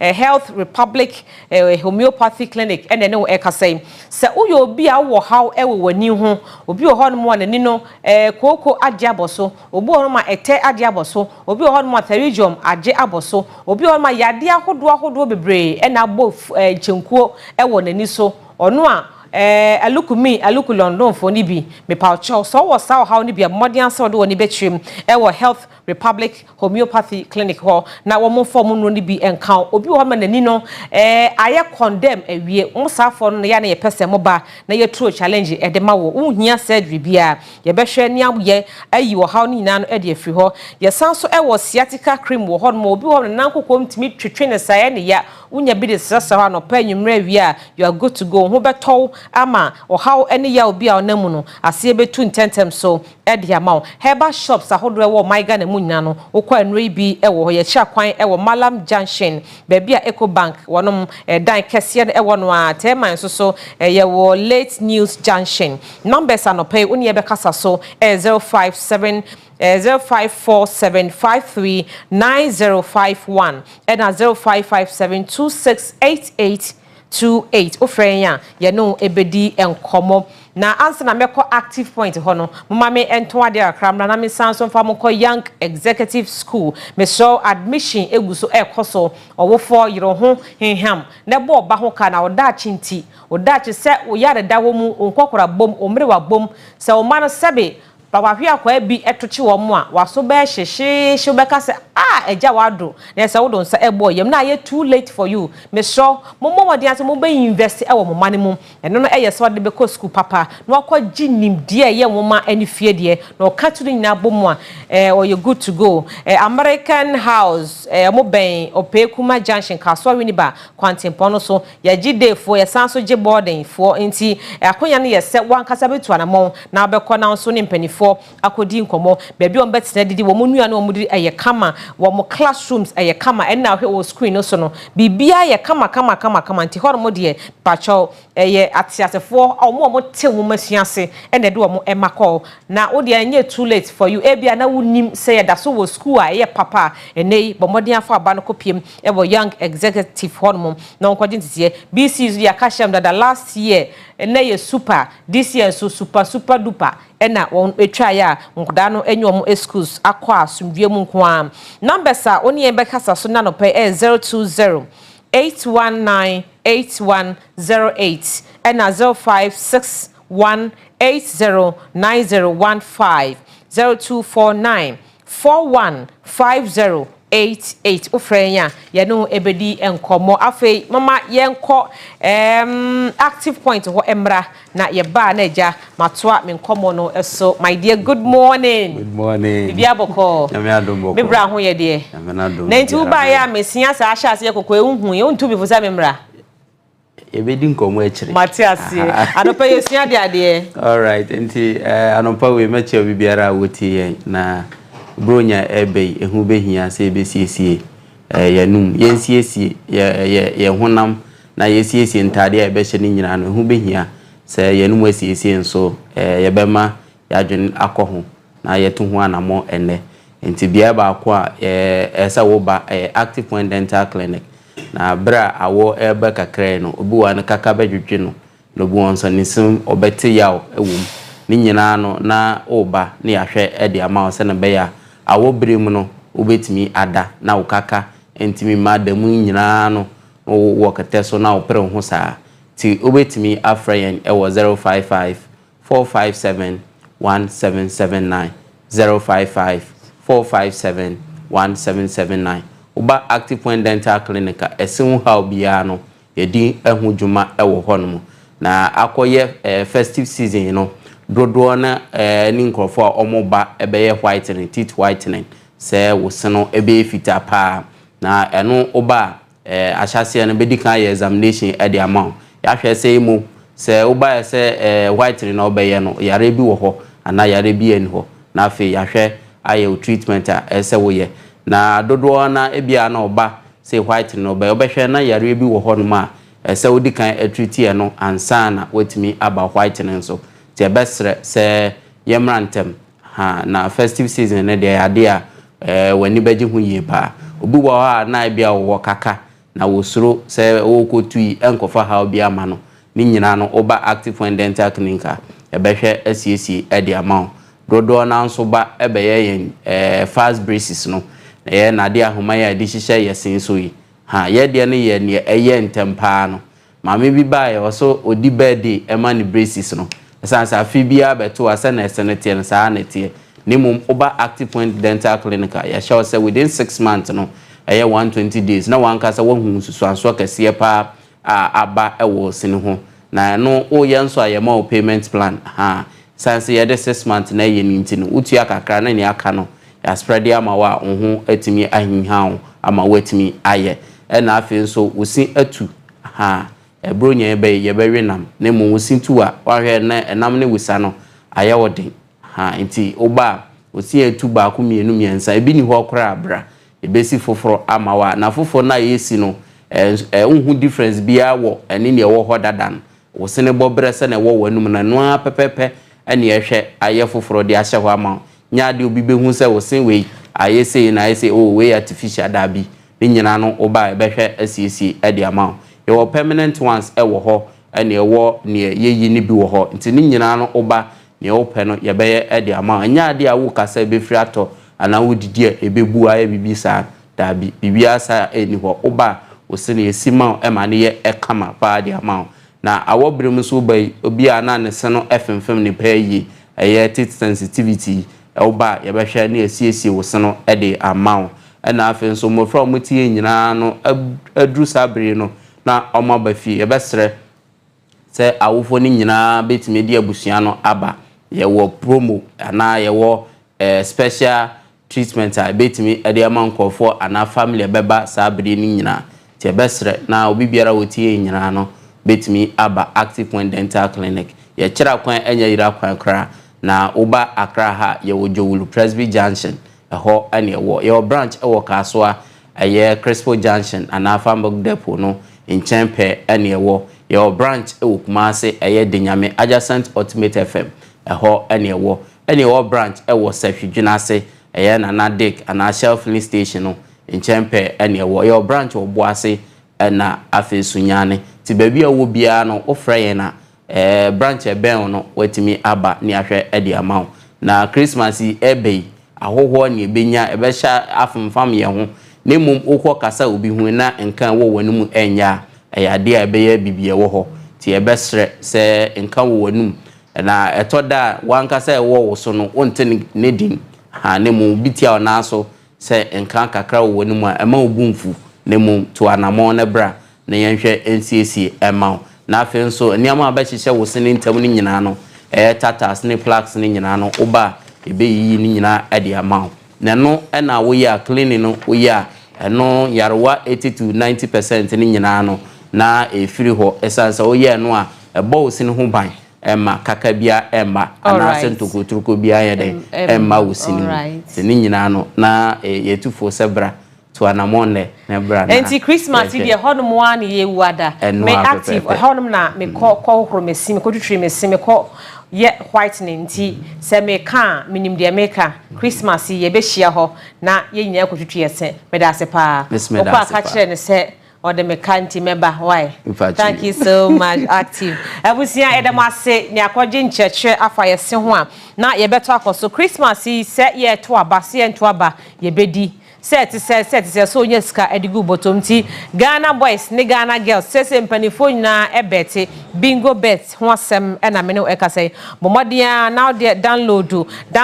na call bingobet.com.gh pacho obetinya koye platforms no so na ye kra de we you register ye san so kra ma 100% bonus te say bibia da ne da udi ye ya bibia dem ti se nkofo ya na ensem bebre pacho bebia bebeti na wonsa ka osika na bibia tumi akoso wano bingo bet for na mekanfo de amount brane yem bet together se na be ya wonso betumi esika de egu ubotomu na enei enkoda ne bebre awie school free senior high school by krofo awie school papa bebre titifie ebinim so nya admission e wosuapan hodo mu woye wofo wankasa nso abo ho so a opese wotoa womasua ne wa adesua so a pacho Heritage Christian University College e na mekanfo amount yenkoa ne university a se uwie school a ye bema osika botene na ye de agya kwan se enhwe ma obi mia adwuma anse na wabefawo fa we hyase na fa dada ho na de ye kire wo se ne be ya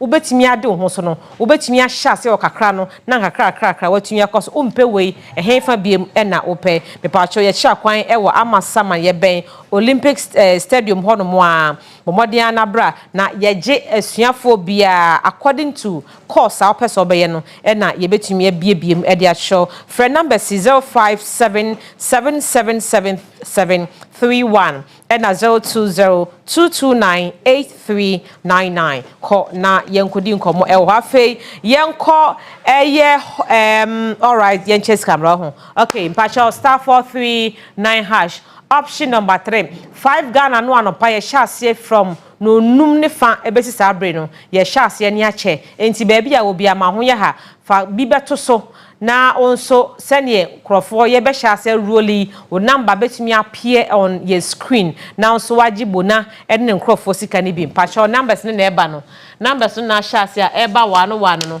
numbers no eba nisa numbers no eba we Vim Vigor ene ye di etwa ye de Vim Vigor etwa pa mpacha ye first person ye 1000 wagine simple we onu obia any tracker bia mpacha number no 0244 enti wankasa unim wo number nti e be fro pacho ye kwani akwaje apomode ho komo na baabi a mede ukọ na no pa mi ankasa so makohorum eda asante mantamu omo wo po mantamu omo wo ho ukọ a ye hwe moja so na ye twa wadro ede amount ye Faith Homeopathy Clinic. Hello, good morning guys, how are you? How are you? We are doing good, and you? I'm also fine. You are looking great. Thank you. And open comment to saying. I feel you're watching you, Kasa. You brought Fusa. I know pay the boko. Said the wedding candy at Tujano. A Faith Homeopathy Clinic. I know pay said the Ghana for you name dadano. Na you go born in the rono. Yare biara ekoso woni peduanim. Yare biara ehinta woni peduanim. Bia ba akwa woba ye hwe nipadua no ehun the root cause of the condition no a Faith Homeopathy Clinic. Emre bia na ye ba radio so na ye ba TV so a nia aya ye kache ya hwefo nyina ne se yare bia e sha se woni padua no mu a start free organs no ana nipadua na kwa na entumi enye adwuma yi no eno ena ekofa yare eba eno ti Faith ye se oba hodo a ye binya abotre ahwehwe nipadua na akwa anim na yahwe yare no fare by abronika said the root cause of the condition na ye gina so ama onupa ebeboa na atumi atu yare no ase afiri ho na menu aba onum say most of the chronic diseases aye kan ho asemi bebre sa infections ana ekofa ba sebe oma bebre ho no mo a infections adokro no but ompe ho pomasibre obi wo no ma infections no yentwiri mu nanimo agisa woni na kudin hia mu ti emema Christmas yi be ye beto aba ni gie minim se ni gie beba krom na ni nyina mu no yenhwe yie se ba bia ye kɔ no ye boye ho ban yentumi mo ye ho ban yentwe ye ho firi ho because ye wo nyare bi wo ho a adidimu akɔ even adwenim obi wo a wanya adwenu problem obehwehwe mu no ubon se onya infection bi ti se syphilis ebi atine ne padua ni mu a wan tweso entity ana mo na didi akopie adwene mu a ene omo koso that problem no ye wonyare bebre wono mo a obi anya infertility sese woda se prayer center ana obom pa yesi nyame emwa no wonya awo but ubeye hwehwemu no no wo se onya infections bi a when to me entity ana ama na wodie no obi wono mo a etumi ma baby a wotukosua fa no ye bi adhesion bo se etumi katale na even kosua ne kura entumi emma emihia be ma no ho nsuo no obi wa otie yi na se be ma no ho nsuo no kura kosia na etumi ma wonya air topic na afei ye kɔ akotwa wo honom no ni nyina no infections etumi de saa ne ma we etumi edeba infections tumi ye etumi ma wonya blindness wani kura etumi efura ni nyina no wanhwe ya office bibi na ye wani beko akoto no de agu wani ne so a na adekro no enko but Faith Homeopathy Clinic de ema ye dance nko na ye ka hye nyame enu nyam se yare bi eba obi a within short time bo se nipa na nyana hoto ene se ye nam kwampa so ye yare no mu hwehwemu ehu yare ne fare ba yare a ahya ase ne no ebi a enye ne hya ase ebi a ejina bibi so ana kakra ede abewie oseye obi wo a wanya yare no ebi a wakoma ebo ontente onfi so akoma no momu na problem abam batu be komu no ebi kura wo yefunu no kura na problem abam eno na ede saa de ne ba ebi entina moja famu no moja ne ntumi nkoyie eno na ama akoma na efo so se be pompi moja tubo nse wunya palpitation nti we ni nyina ye nhwehwemu a Faith Homeopathy Clinic ye do konfidie so ekoye saa nhwehwenu no na ye gina so ama onuro eno nti na emre bia no ye din ahyete na enkrofo di ye ho adanse ye no mesro fra number na ye di tudwa no na frɛ yen baabi a wo bia bomodin aso obetu anamon na waba yaso ye honomo yaso ye no ebi wa akra hanomo okɔ your friend says so true ye Abuya Junction ubon se Faith ye signboard siwa Emma direction to the clinic udru ahenema kokobin 18 mu eye Kumase so a honomo so no ye boy adwuma den afei udru eye Koforidi anso a eye Poly Junction Landry Managers Road ana udru Takrade so a Anaji police station adjacent the police station no ye wo Bogoso so no ye wo Old Aseda eye Abronsa no echi ho no mo a ho ne ye wo number no eye 0547 57 84 94 0547 57 84 94 and 0540 710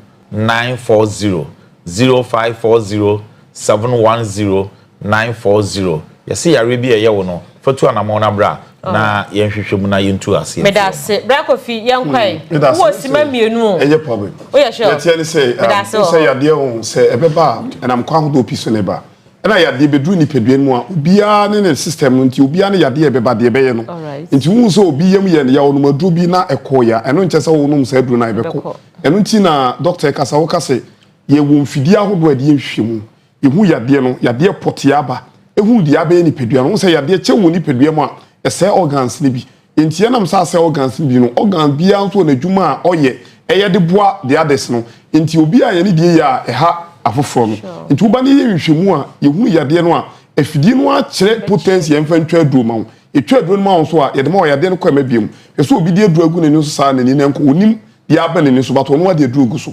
edie na aba so ma ase boasi woni so woni si obisi hu na de woni no pusa ade be won hu ni nyina eya ade wo sa wo nhwehwemu hu de aba ene ye wo mema ne so a ye be di Christmas na na doctor kan so obi ho a eni gie no ye to abawi a de obawe ne no wo ye dian no a obepe oba bi ne na kwa akohye be bia dwumani e wo so oba mum ye dian sa na opo ba na de chen se memfa wuti nkonum aduro bi a wankasa wuti se do we me nom de akohye oba no brane mu woduro ebe ma wo mogya ndi afusane yi intinu mu ebiebie yi se na ebe ya obema no ade ne pe ebe sorry eye de obenum aduro ate trotro ma na ebe ma sorry oba ni wa na no asori wuti se de esi sorry rough no e de adwen habeba it mesrew se wo hweme na se bebia wo bia wo te enka no fa number no free oba enye wona abeka wo yade ye dwuma no se ye be hwe yade no ahunu de yade na yi ni pedua no ne ma wo aduro a ekọ emebim and I try to say jini patu dempi ye hwe se de weda ne esesa obi a won ni pedua se esiye no obi ho mpepebre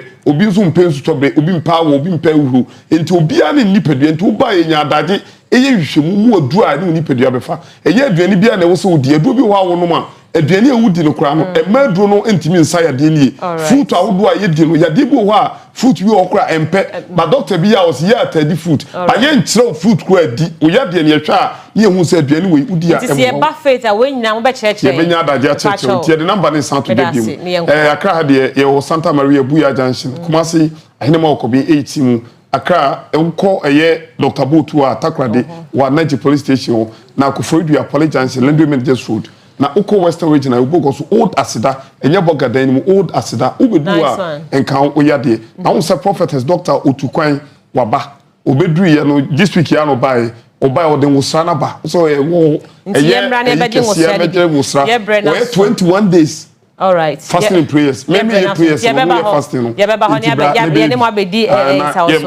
Abusiafo ye to so na yakoye ne mabusia Christmas ye boboba enti kwadwo shoot se mpacho wa hyase a oye kwadwo shoot Black Friday ye promo enti o ha mu nchemu enum 5% discount wa yi e de free mpaboabo no a enka obeto no eso hyase o November bosumiti agiramu a te labomode nakọ na so okoto de na ye kampa wa papa de a ye Joshua wo bacha kwan wo hefa ko ye mo da so man nsunyame ye junction bus stop hono numbers no ye 0559332683 and 0244179759 ofrenya ye no ebedi enkomo Electroland Black Friday nso wonum Xmas promo no ashase a ekoso Friday bia me pacho de ye TV Samsung TV ukure bia ba 3299 obetimi anya bi unya to ya ye besan so achewade 10999 so benya ye Samsung for mu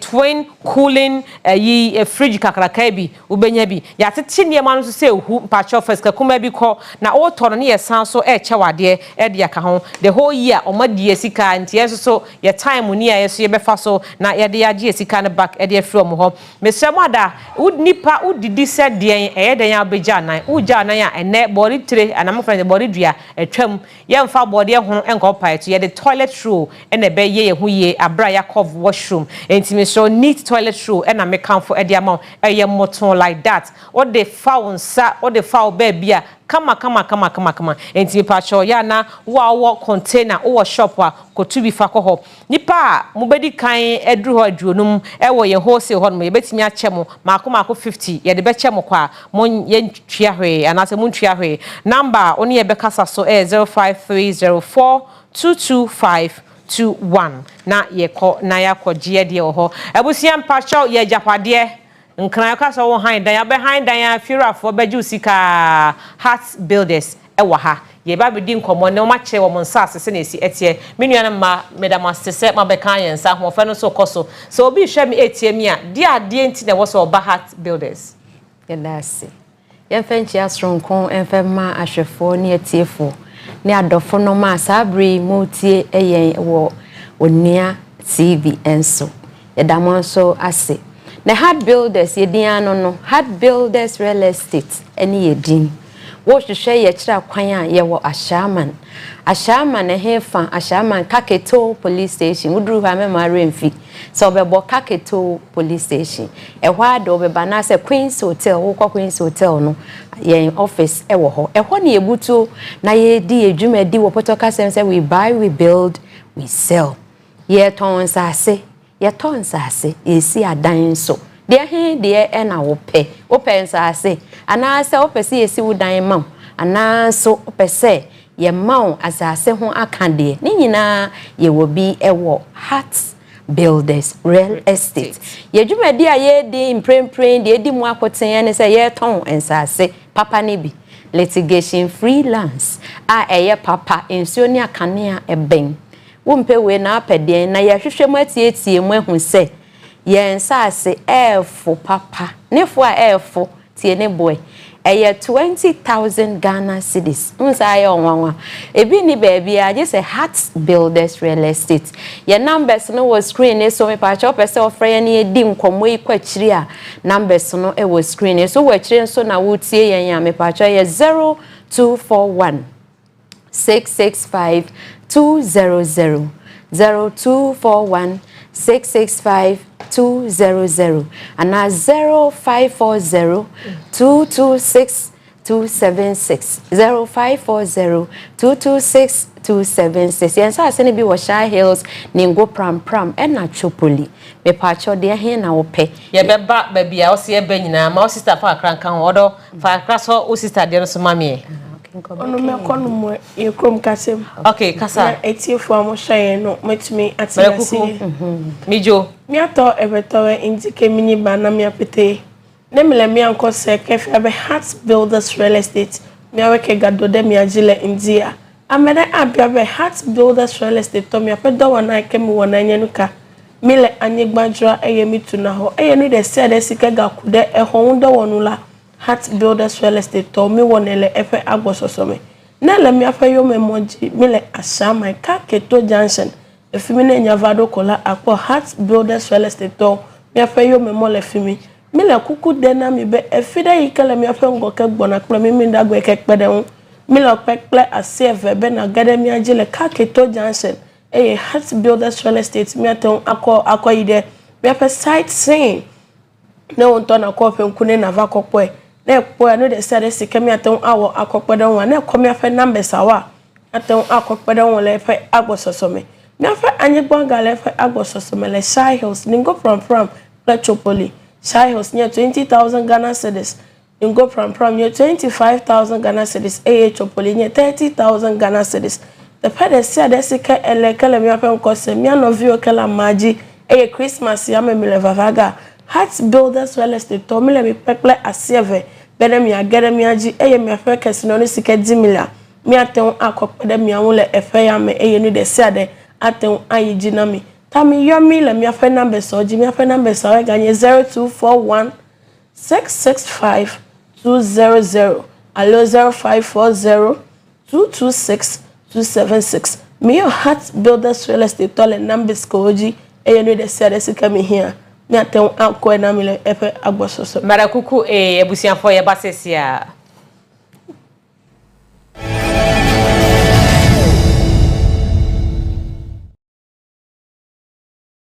Ghana's longest-serving trade and industry minister, Alan John Kwejo Chemating, is a hybrid personality that's a politician and a corporate executive. On either side, his footprints are heavily stamped in business growing and job creation. Alan Chemating established and managed the Impretech program in Ghana, a business development program sponsored by the United Nations and Barclays Bank. Impretech was to turn from a UN project into an independent foundation with Alan as its founding chief executive. As far back as 1998, Alan was appointed by the UNDP as the first regional director of Enterprise Africa, a flagship initiative for the development and promotion of small and medium enterprises. Under this initiative, he established enterprise support institutions and programs in 13 sub-Saharan African countries. Suffice to state that over 4,000 entrepreneurs and small businesses have benefited from these programs.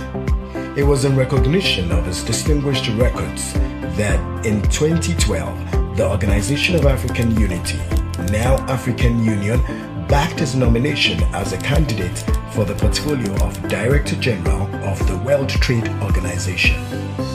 Enviable as that was, it was just a fraction of the tall list of classes synonymous with Alan. When Time magazine identified 100 influencers at the turn of the millennium, Alan Chemating was the only African to be amongst the lot.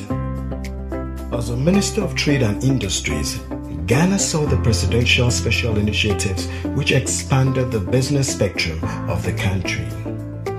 Without thinking, the Presidential Special Initiative on palm oil comes to mind.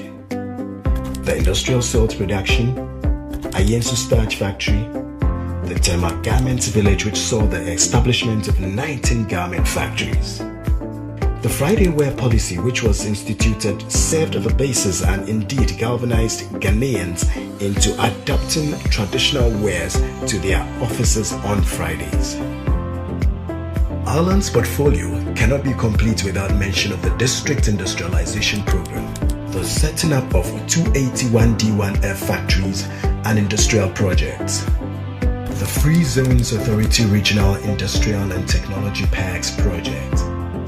37 operational business resource centers across the country meant to assist micro, small, and medium enterprises. Mention can also be made of Ghana's Automotive Development Policy Framework and 7 international automotive assembly plants, all in a record time of 6 years. Through his efforts to enhance advocacy for trade in Africa, Alan has seen to the creation of the world-leading 1.3 billion consumer African Continental Free Trade Area and securing the continental headquarters of AFCFTA in Ghana.